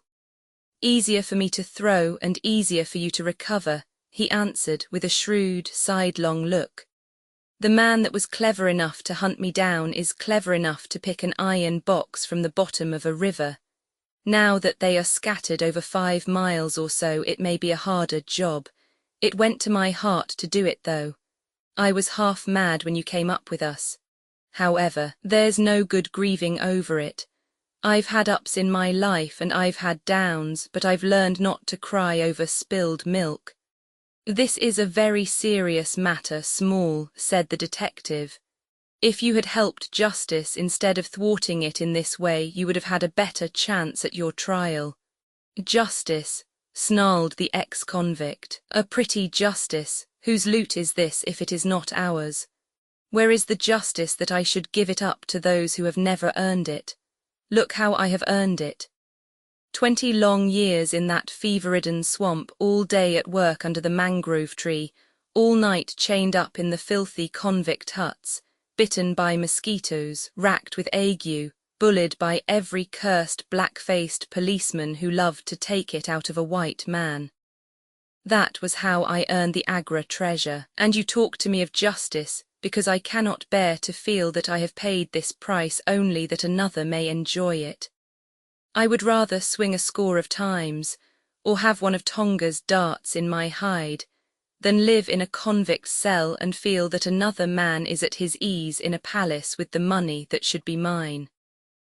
Small had dropped his mask of stoicism, and all this came out in a wild whirl of words, while his eyes blazed, and the handcuffs clanked together with the impassioned movement of his hands. I could understand, as I saw the fury and the passion of the man, that it was no groundless or unnatural terror which had possessed Major Sholto when he first learned that the injured convict was upon his track. "You forget that we know nothing of all this," said Holmes quietly. "We have not heard your story, and we cannot tell how far justice may originally have been on your side. Well, sir, you have been very fair-spoken to me, though I can see that I have you to thank that I have these bracelets upon my wrists. Still, I bear no grudge for that. It is all fair and above board. If you want to hear my story, I have no wish to hold it back. What I say to you is God's truth, every word of it. Thank you, you can put the glass beside me here, and I'll put my lips to it if I am dry. I am a Worcestershire man myself, born near Pershore. I dare say you would find a heap of Smalls living there now if you were to look. I have often thought of taking a look round there, but the truth is that I was never much of a credit to the family, and I doubt if they would be so very glad to see me. They were all steady, chapel-going folk, small farmers, well known and respected over the countryside, while I was always a bit of a rover. At last, however, when I was about 18, I gave them no more trouble, for I got into a mess over a girl, and could only get out of it again by taking the Queen's shilling and joining the 3rd Buffs, which was just starting for India. I wasn't destined to do much soldiering, however. I had just got past the goose step and learned to handle my musket when I was fool enough to go swimming in the Ganges. Luckily for me, my company sergeant, John Holder, was in the water at the same time, and he was one of the finest swimmers in the service. A crocodile took me, just as I was halfway across, and nipped off my right leg as clean as a surgeon could have done it, just above the knee. What with the shock and the loss of blood, I fainted, and should have drowned if Holder had not caught hold of me and paddled for the bank. I was 5 months in hospital over it, and when at last I was able to limp out of it with this timber toe strapped to my stump, I found myself invalided out of the army and unfitted for any active occupation. I was, as you can imagine, pretty down on my luck at this time, for I was a useless cripple though not yet in my 20th year. However, my misfortune soon proved to be a blessing in disguise. A man named Ablewhite, who had come out there as an indigo planter, wanted an overseer to look after his coolies and keep them up to their work. He happened to be a friend of our colonel's who had taken an interest in me since the accident. To make a long story short, the colonel recommended me strongly for the post, and as the work was mostly to be done on horseback, my leg was no great obstacle, for I had enough knee left to keep good grip on the saddle.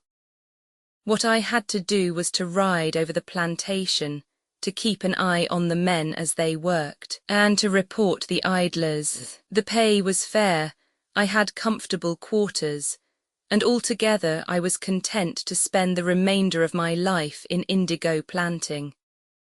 Mr. Ablewhite was a kind man, and he would often drop into my little shanty and smoke a pipe with me, for white folk out there feel their hearts warm to each other as they never do here at home. Well, I was never in luck's way long. Suddenly, without a note of warning, the great mutiny broke upon us. 1 month India lay as still and peaceful to all appearance as Surrey or Kent. The next there were 200,000 black devils let loose, and the country was a perfect hell. Of course you know all about it, gentlemen, a deal more than I do, very like, since reading is not in my line. I only know what I saw with my own eyes. Our plantation was at a place called Muttra, near the border of the northwest provinces. Night after night the whole sky was alight with the burning bungalows, and day after day we had small companies of Europeans passing through our estate with their wives and children, on their way to Agra, where were the nearest troops. Mr. Ablewhite was an obstinate man. He had it in his head that the affair had been exaggerated, and that it would blow over as suddenly as it had sprung up. There he sat on his veranda, drinking whiskey pegs and smoking cheroots, while the country was in a blaze about him. Of course we stuck by him, I and Dawson, who, with his wife, used to do the bookwork and the managing. Well, one fine day the crash came.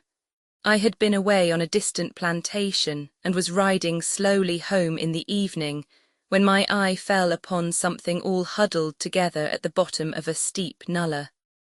I rode down to see what it was, and the cold struck through my heart when I found it was Dawson's wife, all cut into ribbons, and half eaten by jackals and native dogs. A little further up the road Dawson himself was lying on his face, quite dead, with an empty revolver in his hand and 4 sepoys lying across each other in front of him. I reined up my horse, wondering which way I should turn, but at that moment I saw thick smoke curling up from Ablewhite's bungalow, and the flames beginning to burst through the roof. I knew then that I could do my employer no good, but would only throw my own life away if I meddled in the matter. From where I stood I could see hundreds of the black fiends, with their red coats still on their backs, dancing and howling round the burning house. Some of them pointed at me, and a couple of bullets sang past my head, so I broke away across the paddy fields and found myself late at night safe within the walls at Agra. As it proved, however, there was no great safety there either. The whole country was up like a swarm of bees. Wherever the English could collect in little bands they held just the ground that their guns commanded. Everywhere else they were helpless fugitives. It was a fight of the millions against the hundreds, And the cruelest part of it was that these men that we fought against, foot, horse, and gunners, were our own picked troops whom we had taught and trained, handling our own weapons, and blowing our own bugle calls. At Agra there were the 3rd Bengal Fusiliers, some Sikhs, 2 troops of horse and a battery of artillery. A volunteer corps of clerks and merchants had been formed, and this I joined, wooden leg and all. We went out to meet the rebels at Shahgunj early in July, and we beat them back for a time, but our powder gave out, and we had to fall back upon the city. Nothing but the worst news came to us from every side, which is not to be wondered at, for if you look at the map you will see that we were right in the heart of it. Lucknow is rather better than 100 miles to the east, and Cawnpore about as far to the south. From every point on the compass there was nothing but torture and murder and outrage. The city of Agra is a great place, swarming with fanatics and fierce devil worshippers of all sorts. Our handful of men were lost among the narrow, winding streets. Our leader moved across the river, therefore, and took up his position in the old fort at Agra. I don't know if any of you gentlemen have ever read or heard anything of that old fort. It is a very queer place, the queerest that ever I was in, and I have been in some rum corners too. First of all, it is enormous in size. I should think that the enclosure must be acres and acres. There is a modern part which took all our garrison, women, children, stores and everything else, with plenty of room over. But the modern part is nothing like the size of the old quarter, where nobody goes, and which is given over to the scorpions and the centipedes. It is all full of great deserted halls, and winding passages, and long corridors twisting in and out, so that it is easy enough for folk to get lost in it. For this reason it was seldom that anyone went into it, though now and again a party with torches might go exploring. The river washes along the front of the old fort and so protects it, but on the sides and behind there are many doors, and these had to be guarded, of course, in the old quarter as well as in that which was actually held by our troops. We were short-handed, with hardly men enough to man the angles of the building and to serve the guns. It was impossible for us, therefore, to station a strong guard at every one of the innumerable gates. What we did was to organize a central guardhouse in the middle of the fort, and to leave each gate under the charge of 1 white man and 2 or 3 natives. I was selected to take charge during certain hours of the night of a small isolated door upon the southwest side of the building. 2 Sikh troopers were placed under my command, and I was instructed if anything went wrong to fire my musket, when I might rely upon help coming at once from the central guard. As the guard was a good 200 paces away, however, and as the space between was cut up into a labyrinth of passages and corridors, I had great doubts as to whether they could arrive in time to be of any use in case of an actual attack. Well, I was pretty proud at having this small command given me, since I was a raw recruit and a game-legged one at that. For 2 nights I kept the watch with my Punjabis. They were tall, fierce-looking chaps, Mohammed Singh and Abdullah Khan by name, both old fighting men who had borne arms against us at Chilianwalla. They could talk English pretty well, but I could get little out of them. They preferred to stand together and jabber all night in their queer Sikh lingo. For myself, I used to stand outside the gateway, looking down on the broad, winding river and on the twinkling lights of the great city. The beating of drums, the rattle of tom-toms, and the yells and howls of the rebels, drunk with opium and with bang, were enough to remind us all night of our dangerous neighbours across the stream. Every 2 hours the officer of the night used to come round to all the posts, to make sure that all was well. The 3rd night of my watch was dark and dirty, with a small, driving rain. It was dreary work standing in the gateway hour after hour in such weather. I tried again and again to make my Sikhs talk, but without much success. At 2 in the morning the rounds passed, and broke for a moment the weariness of the night. Finding that my companions would not be led into conversation, I took out my pipe, and laid down my musket to strike the match. In an instant the 2 Sikhs were upon me. One of them snatched my firelock up and levelled it at my head, while the other held a great knife to my throat and swore between his teeth that he would plunge it into me if I moved a step. My first thought was that these fellows were in league with the rebels, and that this was the beginning of an assault. If our door were in the hands of the sepoys, the place must fall, and the women and children be treated as they were in Cawnpore. Maybe you gentlemen think that I am just making out a case for myself, but I give you my word that when I thought of that, though I felt the point of the knife at my throat, I opened my mouth with the intention of giving a scream, if it was my last one, which might alarm the main guard. The man who held me seemed to know my thoughts, for even as I braced myself to it, he whispered, "Don't make a noise. The fort is safe enough. There are no rebel dogs on this side of the river." There was the ring of truth in what he said, and I knew that if I raised my voice I was a dead man.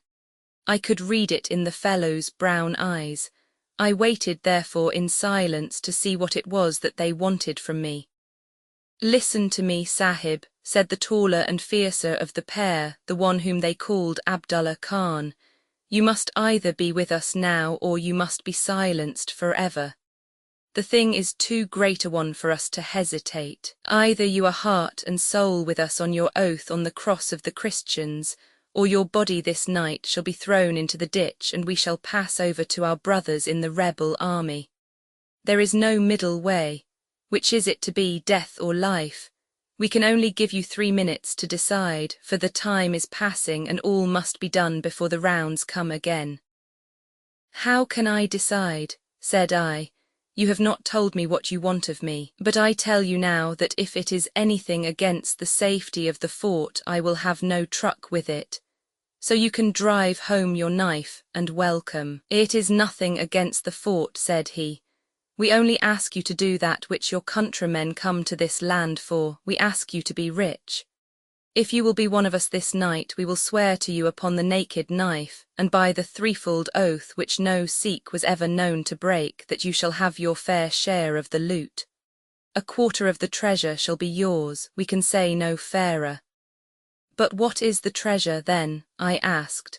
"I am as ready to be rich as you can be, if you will but show me how it can be done."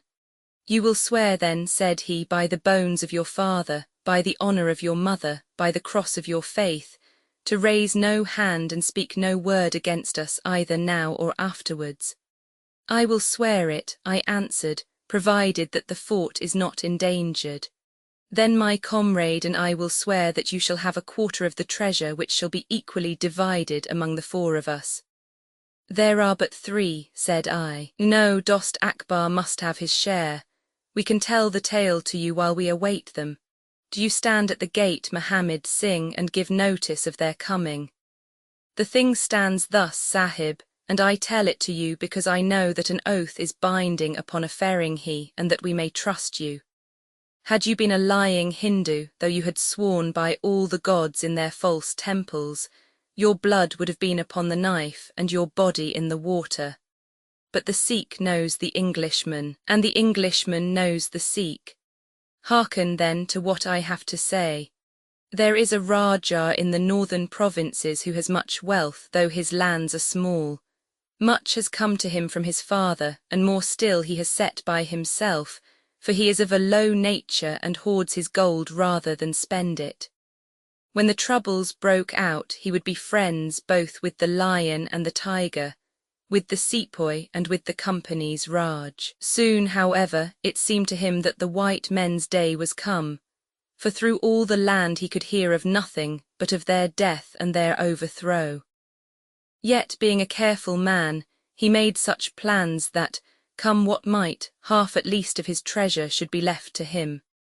That which was in gold and silver he kept by him in the vaults of his palace, but the most precious stones and the choicest pearls that he put in an iron box, and sent it by a trusty servant who, under the guise of a merchant, should take it to the fort at Agra, there to lie until the land is at peace.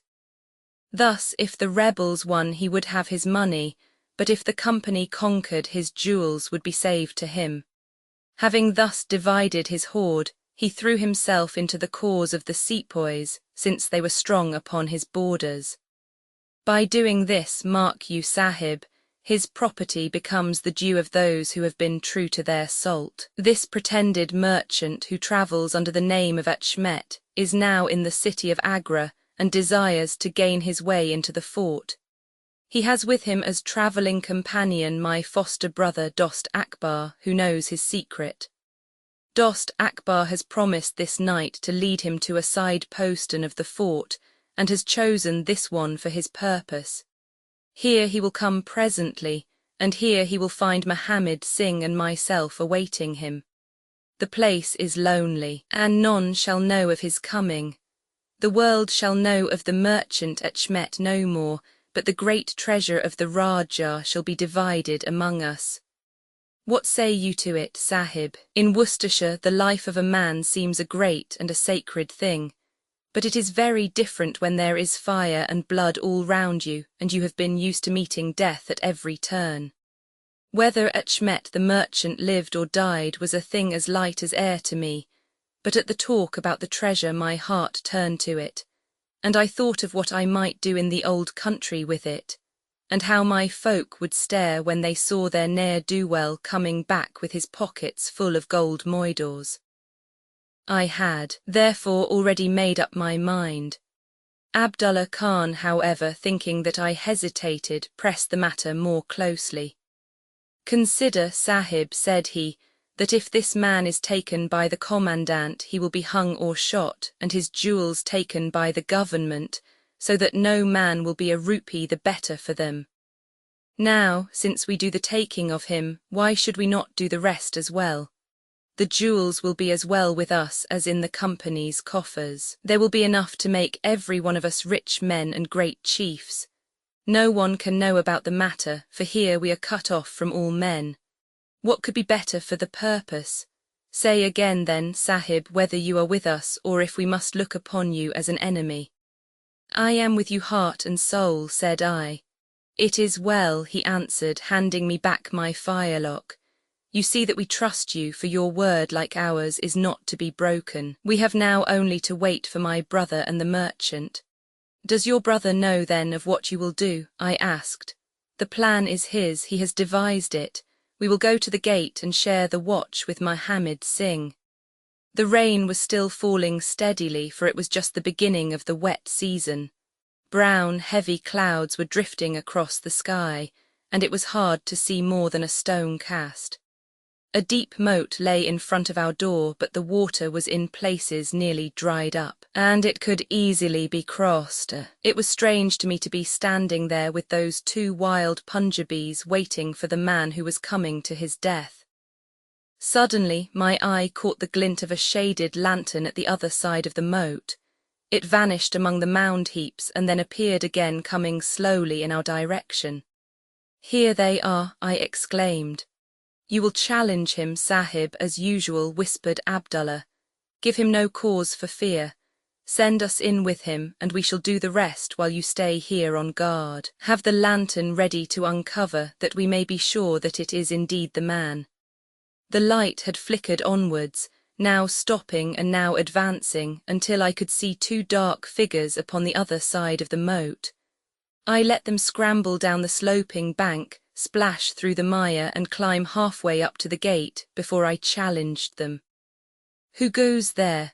Said I in a subdued voice. Friends, came the answer. I uncovered my lantern and threw a flood of light upon them. The first was an enormous Sikh with a black beard which swept nearly down to his cummerbund. Outside of a show I have never seen so tall a man. The other was a little, fat, round fellow with a great yellow turban and a bundle in his hand, done up in a shawl. He seemed to be all in a quiver with fear, for his hands twitched as if he had the ague, and his head kept turning to left and right with two bright little twinkling eyes, like a mouse when he ventures out from his hole. It gave me the chills to think of killing him, but I thought of the treasure, and my heart set as hard as a flint within me. When he saw my white face, he gave a little cheer-up of joy and came running up towards me. "Your protection, Sahib," he panted, "your protection for the unhappy merchant at Shmet. I have travelled across Rajputana that I might seek the shelter of the fort at Agra. I have been robbed and beaten and abused because I have been the friend of the company. It is a blessed night this when I am once more in safety, I and my poor possessions."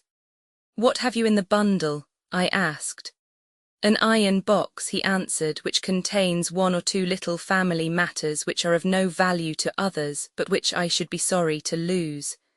Yet I am not a beggar, and I shall reward you, young Sahib, and your governor also, if he will give me the shelter I ask." I could not trust myself to speak longer with the man. The more I looked at his fat, frightened face, the harder did it seem that we should slay him in cold blood. It was best to get it over. "Take him to the main guard," said I. The two Sikhs closed in upon him on each side, and the giant walked behind while they marched in through the dark gateway. Never was a man so compassed round with death. I remained at the gateway with the lantern. I could hear the measured tramp of their footsteps sounding through the lonely corridors. Suddenly it ceased, and I heard voices and a scuffle with the sound of blows.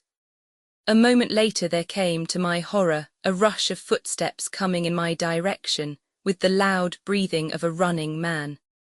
I turned my lantern down the long, straight passage, and there was the fat man running like the wind, with a smear of blood across his face, and close at his heels, bounding like a tiger, the great black-bearded Sikh with a knife flashing in his hand. I have never seen a man run so fast as that little merchant. He was gaining on the Sikh, and I could see that if he once passed me and got to the open air he would save himself yet. My heart softened to him, but again the thought of his treasure turned me hard and bitter. I cast my firelock between his legs as he raced past, and he rolled twice over like a shot rabbit. Ere he could stagger to his feet, the Sikh was upon him and buried his knife twice in his side. The man never uttered moan nor moved muscle, but lay where he had fallen. I think myself that he may have broken his neck with the fall. You see, gentlemen, that I am keeping my promise. I am telling you every work of the business just exactly as it happened, whether it is in my favour or not. He stopped and held out his manacled hands for the whiskey and water which Holmes had brewed for him.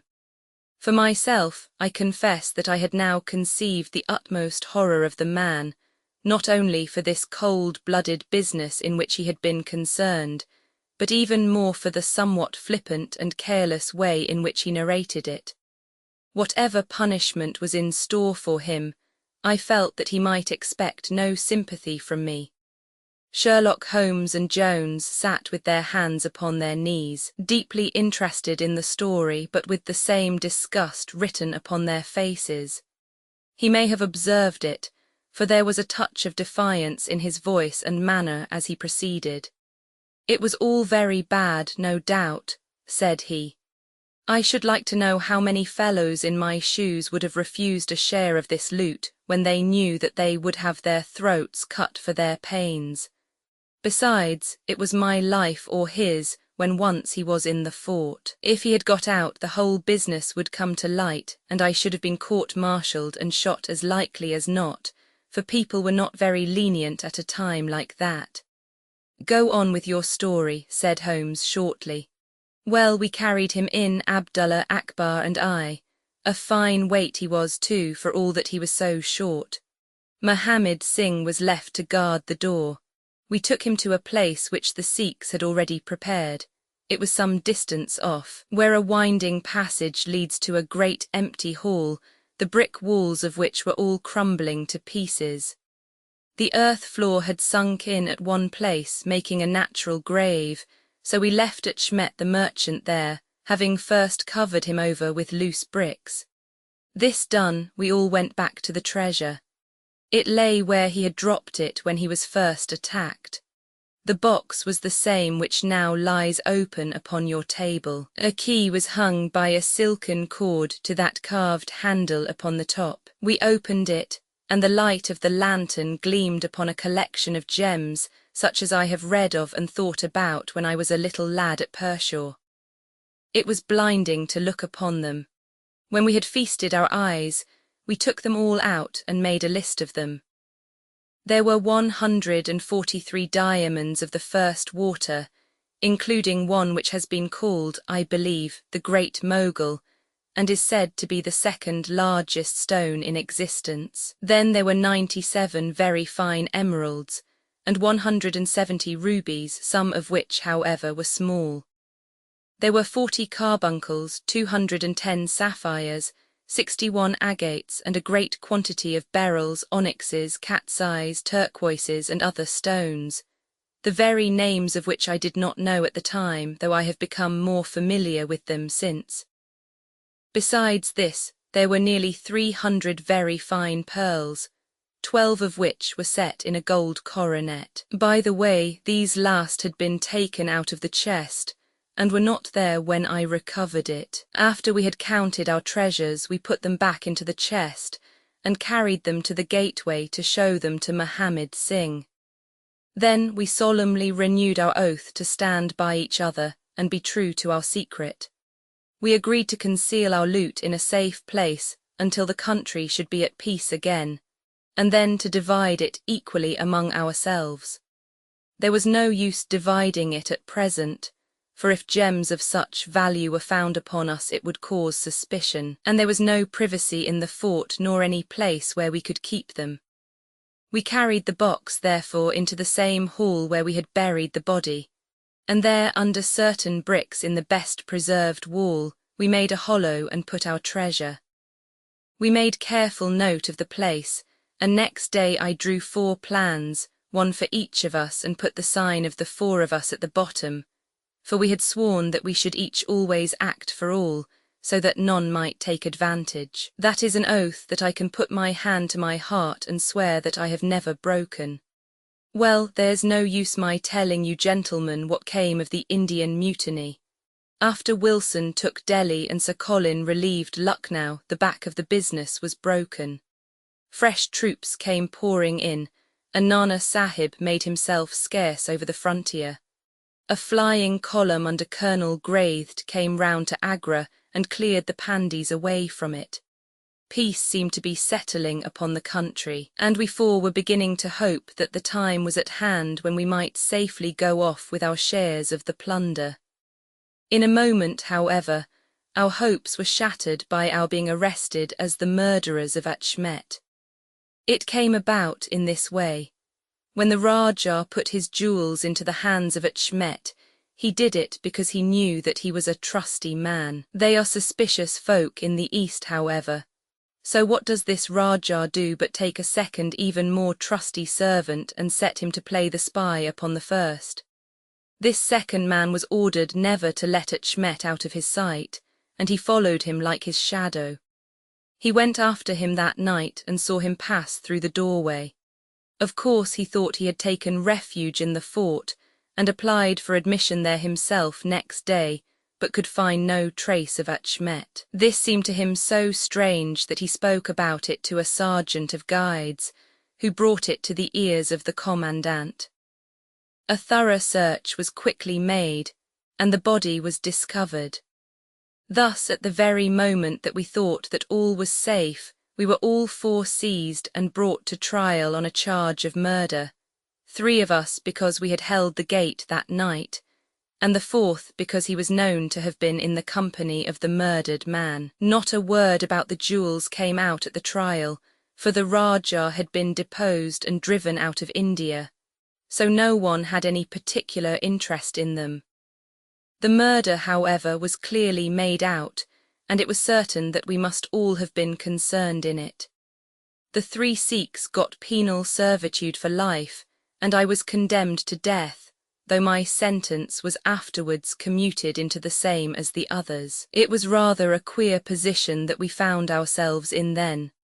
There we were all four tied by the leg, and with precious little chance of ever getting out again, while we each held a secret which might have put each of us in a palace if we could only have made use of it. It was enough to make a man eat his heart out to have to stand the kick and the cuff of every petty jack in office, to have rice to eat and water to drink, when that gorgeous fortune was ready for him outside, just waiting to be picked up. It might have driven me mad, but I was always a pretty stubborn one, so I just held on and bided my time. At last it seemed to me to have come. I was changed from Agra to Madras, and from there to Blair Island in the Andamans. There are very few white convicts at this settlement, and as I had behaved well from the first, I soon found myself a sort of privileged person. I was given a hut in Hope Town, which is a small place on the slopes of Mount Harriet, and I was left pretty much to myself. It is a dreary, fever-stricken place, and all beyond our little clearings was infested with wild cannibal natives, who were ready enough to blow a poisoned dart at us if they saw a chance. There was digging and ditching and yam planting and a dozen other things to be done, so we were busy enough all day, though in the evening we had a little time to ourselves. Among other things, I learned to dispense drugs for the surgeon and picked up a smattering of his knowledge. All the time I was on the lookout for a chance of escape, but it is hundreds of miles from any other land, and there is little or no wind in those seas, so it was a terribly difficult job to get away. The surgeon, Dr. Somerton, was a fast, sporting young chap, and the other young officers would meet in his rooms of an evening and play cards. The surgery, where I used to make up my drugs, was next to his sitting room, with a small window between us. Often, if I felt lonesome, I used to turn out the lamp in the surgery, and then, standing there, I could hear their talk and watch their play. I am fond of a hand at cards myself, and it was almost as good as having one to watch the others. There was Major Sholto, Captain Morstan, and Lieutenant Bromley Brown, who were in command of the native troops, and there was the surgeon himself and 2 or 3 prison officials, crafty old hands who played a nice, sly, safe game. A very snug little party they used to make. Well, there was one thing which very soon struck me, and that was that the soldiers used always to lose and the civilians to win. Mind, I don't say that there was anything unfair, but so it was. These prison chaps had done little else than play cards ever since they had been at the Andamans, and they knew each other's game to a point, while the others just played to pass the time and threw their cards down anyhow. Night after night the soldiers got up poorer men, and the poorer they got the more keen they were to play. Major Sholto was the hardest hit. He used to pay in notes and gold at first, but soon it came to notes of hand and for big sums. He sometimes would win for a few deals, just to give him heart, and then the luck would set in against him worse than ever. All day he would wander about as black as thunder, and he took to drinking a deal more than was good for him. One night he lost even more heavily than usual. I was sitting in my hut when he and Captain Morstan came stumbling along on the way to their quarters. They were bosom friends, those two, and never far apart. The Major was raving about his losses. "It's all up, Morstan," he was saying as they passed my hut. "I shall have to send in my papers. I am a ruined man." "Nonsense, old chap," said the other, slapping him upon the shoulder. "I've had a nasty facer myself." But that was all I could hear, but it was enough to set me thinking. A couple of days later Major Sholto was strolling on the beach, so I took the chance of speaking to him. "I wish to have your advice, Major," said I.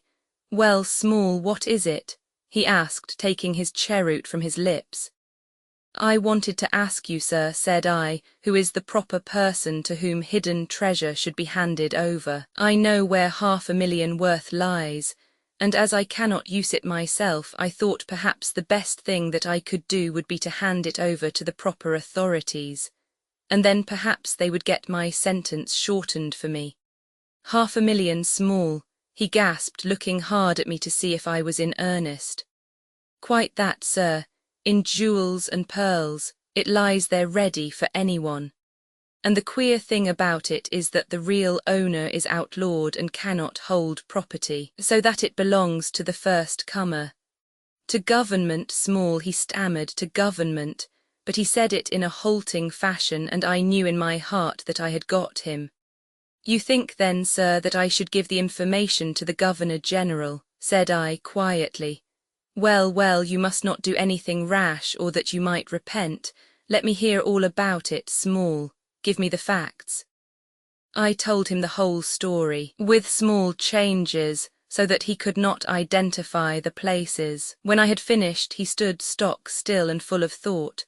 I could see by the twitch of his lip that there was a struggle going on within him. This is a very important matter, small, he said at last. You must not say a word to anyone about it, and I shall see you again soon. 2 nights later, he and his friend Captain Morstan came to my hut in the dead of the night with a lantern. I want you just to let Captain Morstan hear that story from your own lips, small, said he. I repeated it as I had told it before. It rings true, eh, said he. It's good enough to act upon. Captain Morstan nodded. Look here, small, said the Major. We have been talking it over, my friend here and I, and we have come to the conclusion that this secret of yours is hardly a government matter after all, but is a private concern of your own, which of course you have the power of disposing of as you think best. Now the question is, what price would you ask for it? We might be inclined to take it up and at least look into it if we could agree as to terms. He tried to speak in a cool, careless way, but his eyes were shining with excitement and greed. Why, as to that, gentlemen, I answered, trying also to be cool, but feeling as excited as he did, there is only one bargain which a man in my position can make. I shall want you to help me to my freedom, and to help my 3 companions to theirs. We shall then take you into partnership and give you a 5th share to divide between you. Said he, a 5th share, that is not very tempting. It would come to 50,000 apiece, said I. But how can we gain your freedom? You know very well that you ask an impossibility. Nothing of the sort, I answered. I have thought it all out to the last detail. The only bar to our escape is that we can get no boat fit for the voyage and no provisions to last us for so long a time.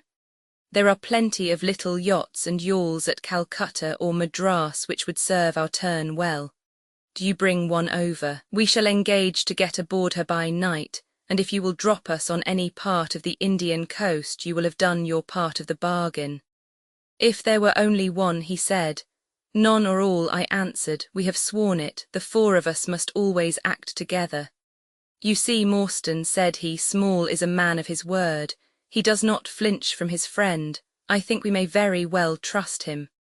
It's a dirty business, the other answered. Yet, as you say, the money would save our commissions handsomely. Well, small, said the Major, we must, I suppose, try and meet you. We must first, of course, test the truth of your story. Tell me where the box is hid, and I shall get leave of absence and go back to India in the monthly relief boat to inquire into the affair. Not so fast, said I, growing colder as he got hot. I must have the consent of my 3 comrades. I tell you that it is 4 or none with us. Nonsense, he broke in. What have 3 black fellows to do with our agreement? Black or blue, said I, they are in with me and we all go together. Well, the matter ended by a second meeting, at which Mohammed Singh, Abdullah Khan and Dost Akbar were all present. We talked the matter over again, and at last we came to an arrangement. We were to provide both the officers with charts of the part of the Agra fort and mark the place in the wall where the treasure was hid. Major Sholto was to go to India to test our story. If he found the box, he was to leave it there to send out a small yacht provisioned for a voyage. which was to lie off Rutland Island, and to which we were to make our way, and finally to return to his duties. Captain Morstan was then to apply for leave of absence to meet us at Agra, and there we were to have a final division of the treasure, he taking the Major's share as well as his own. All this we sealed by the most solemn oaths that the mind could think or the lips utter. I sat up all night with paper and ink, and by the morning I had the 2 charts all ready, signed with the sign of 4, that is, of Abdullah, Akbar, Mohammed and myself. Well, gentlemen, I weary you with my long story, and I know that my friend Mr. Jones is impatient to get me safely stowed in Chokey. I'll make it as short as I can. The villain Sholto went off to India, but he never came back again. Captain Morstan showed me his name among a list of passengers in one of the mail boats very shortly afterwards. His uncle had died, leaving him a fortune, and he had left the army, yet he could stoop to treat 5 men as he had treated us. Morstan went over to Agra shortly afterwards and found, as we expected, that the treasure was indeed gone. The scoundrel had stolen it all without carrying out one of the conditions on which we had sold him the secret. From that day I lived only for vengeance. I thought of it by day and I nursed it by night. It became an overpowering, absorbing passion with me. I cared nothing for the law, nothing for the gallows. To escape, to track down Sholto, to have my hand upon his throat, that was my one thought. Even the Agra treasure had come to be a smaller thing in my mind than the slaying of Sholto. Well, I have set my mind on many things in this life, and never one which I did not carry out. But it was weary years before my time came. I have told you that I had picked up something of medicine. One day when Dr. Somerton was down with a fever, a little Andaman Islander was picked up by a convict gang in the woods. He was sick to death and had gone to a lonely place to die. I took him in hand, though he was as venomous as a young snake, and after a couple of months I got him all right and able to walk. He took a kind of fancy to me then and would hardly go back to his woods but was always hanging about my hut. I learned a little of his lingo from him, and this made him all the fonder of me. Tonga, for that was his name, was a fine boatman and owned a big, roomy canoe of his own. When I found that he was devoted to me and would do anything to serve me, I saw my chance of escape. I talked it over with him. He was to bring his boat round on a certain night to an old wharf which was never guarded, and there he was to pick me up. I gave him directions to have several gourds of water and a lot of yams, coconuts and sweet potatoes. He was staunch and true, was little Tonga. No man ever had a more faithful mate. At the night named he had his boat at the wharf. As it chanced, however, there was one of the convict guard down there, a vile Pathan who had never missed a chance of insulting and injuring me. I had always vowed vengeance, and now I had my chance. It was as if fate had placed him in my way that I might pay my debt before I left the island. He stood on the bank with his back to me and his carbine on his shoulder. I looked about for a stone to beat out his brains with, but none could I see. Then a queer thought came into my head and showed me where I could lay my hand on a weapon. I sat down in the darkness and unstrapped my wooden leg. With 3 long hops I was on him. He put his carbine to his shoulder, but I struck him full and knocked the whole front of his skull in. You can see the split in the wood now where I hit him. We both went down together, for I could not keep my balance, but when I got up I found him still lying quiet enough. I made for the boat, and in an hour we were well out at sea. Tonga had brought all his earthly possessions with him, his arms and his gods. Among other things, he had a long bamboo spear and some Andaman coconut matting, with which I made a sort of sail. For 10 days we were beating about, trusting to luck, and on the 11th we were picked up by a trader which was going from Singapore to Jeddah with a cargo of Malay pilgrims. They were a rum crowd, and Tonga and I soon managed to settle down among them. They had one very good quality: they let you alone and asked no questions. Well, if I were to tell you all the adventures that my little chum and I went through, you would not thank me, for I would have you here until the sun was shining. Here and there we drifted about the world, something always turning up to keep us from London. All the time, however, I never lost sight of my purpose. I would dream of Sholto at night. 100 times I have killed him in my sleep. At last, however, some 3 or 4 years ago, we found ourselves in England. I had no great difficulty in finding where Sholto lived, and I set to work to discover whether he had realized the treasure, or if he still had it. I made friends with someone who could help me. I name no names, for I don't want to get anyone else in a hole, and I soon found that he still had the jewels. Then I tried to get at him in many ways, but he was pretty sly and had always 2 prize fighters, besides his sons and his Kitmutger, on guard over him. One day, however, I got word that he was dying. I hurried at once to the garden, mad that he should slip out of my clutches like that, and looking through the window I saw him lying in his bed with his sons on each side of him. I'd have come through and taken my chance with the 3 of them, only even as I looked at him his jaw dropped, and I knew that he was gone. I got into his room that same night, though, and I searched his papers to see if there was any record of where he had hidden our jewels. There was not a line, however, so I came away, bitter and savage as a man could be. Before I left, I bethought me that if I ever met my Sikh friends again, it would be a satisfaction to know that I had left some mark of our hatred.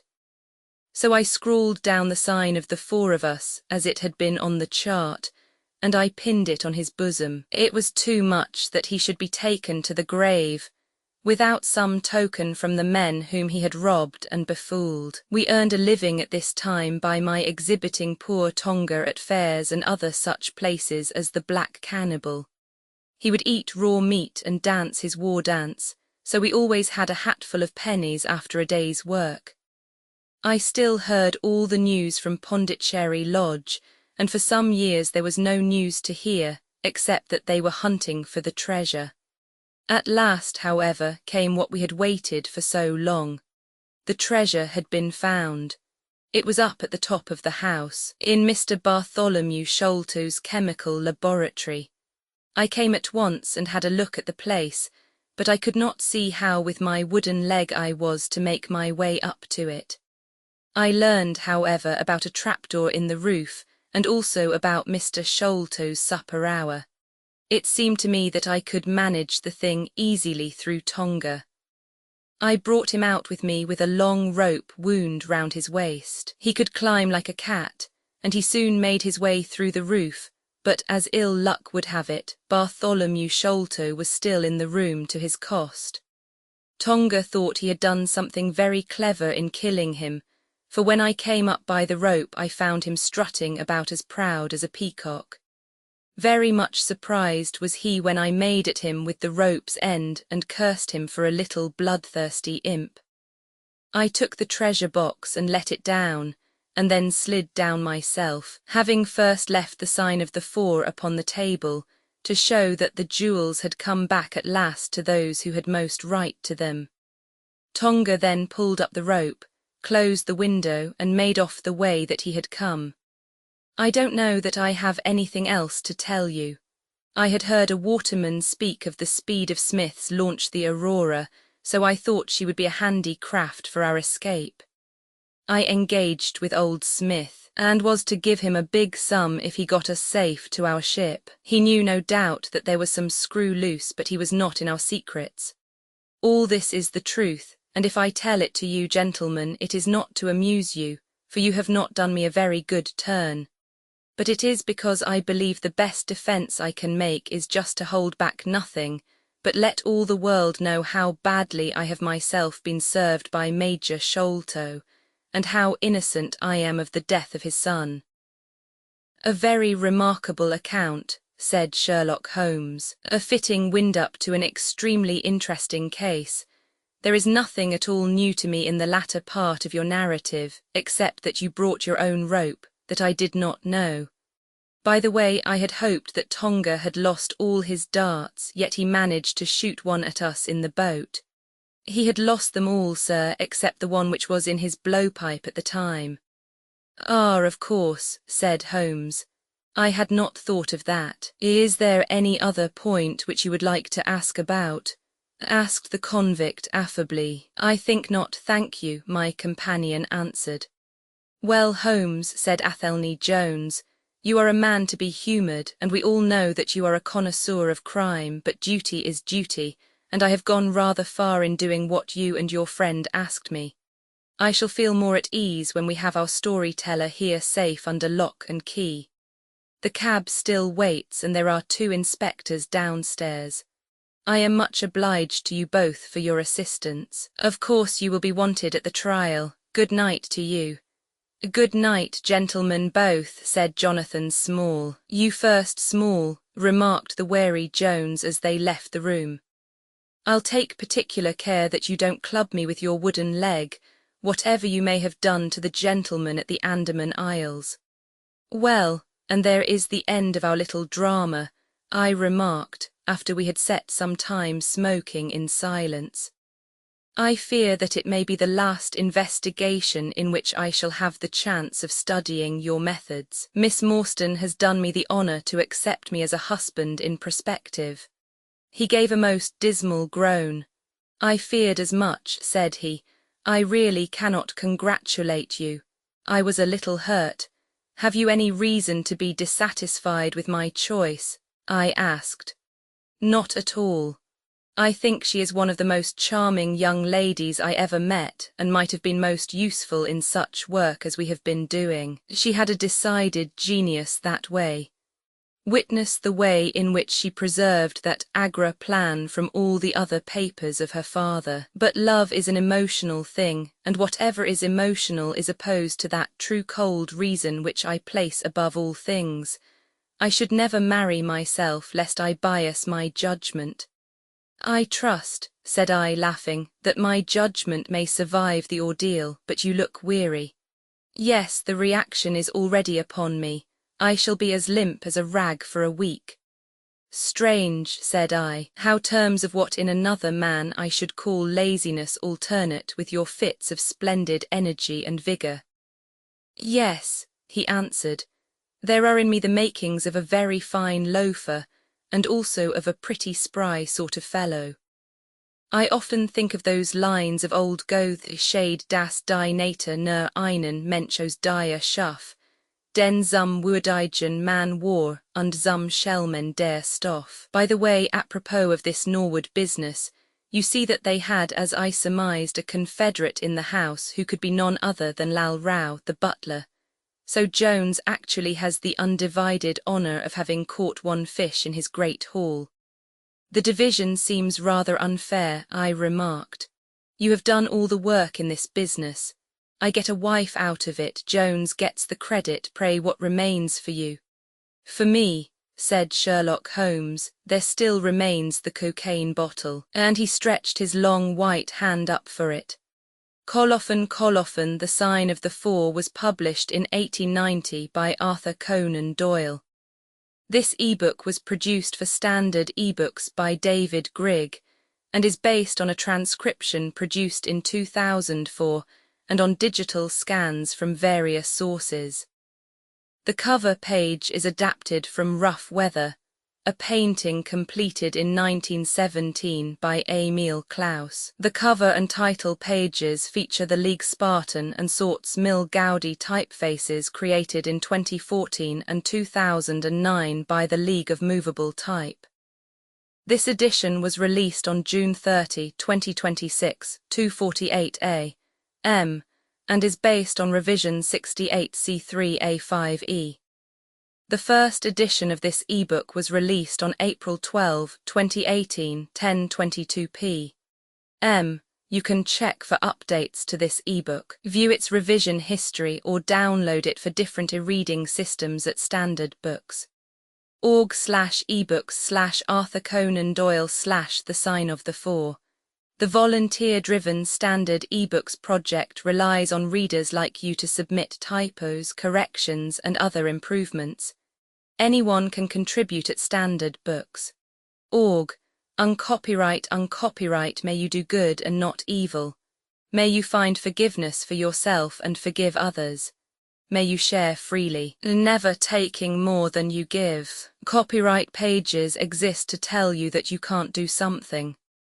Unlike them, this uncopyright page exists to tell you that the writing and artwork in this ebook are believed to be in the United States public domain.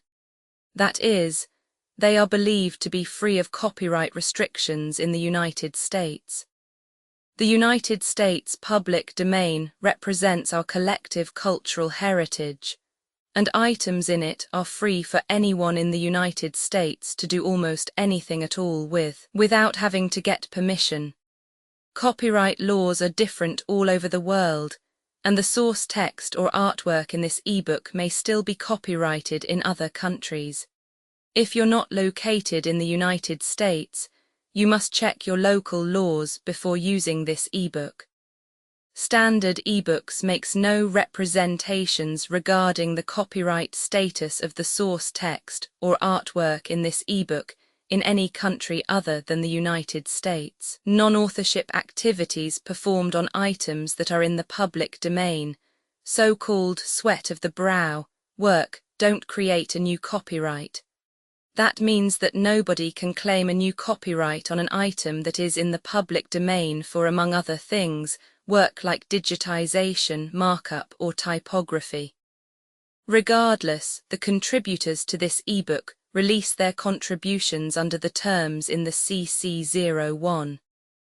0 Universal Public Domain Dedication, thus dedicating to the worldwide public domain all of the work they've done on this ebook, including but not limited to metadata, the title page, imprint, colophon, this uncopyright, and any changes or enhancements to, or markup on, the original text and artwork. This dedication doesn't change the copyright status of the source text or artwork. We make this dedication in the interest of enriching our global cultural heritage, to promote free and libre culture around the world, and to give back to the unrestricted culture that has given all of us so much.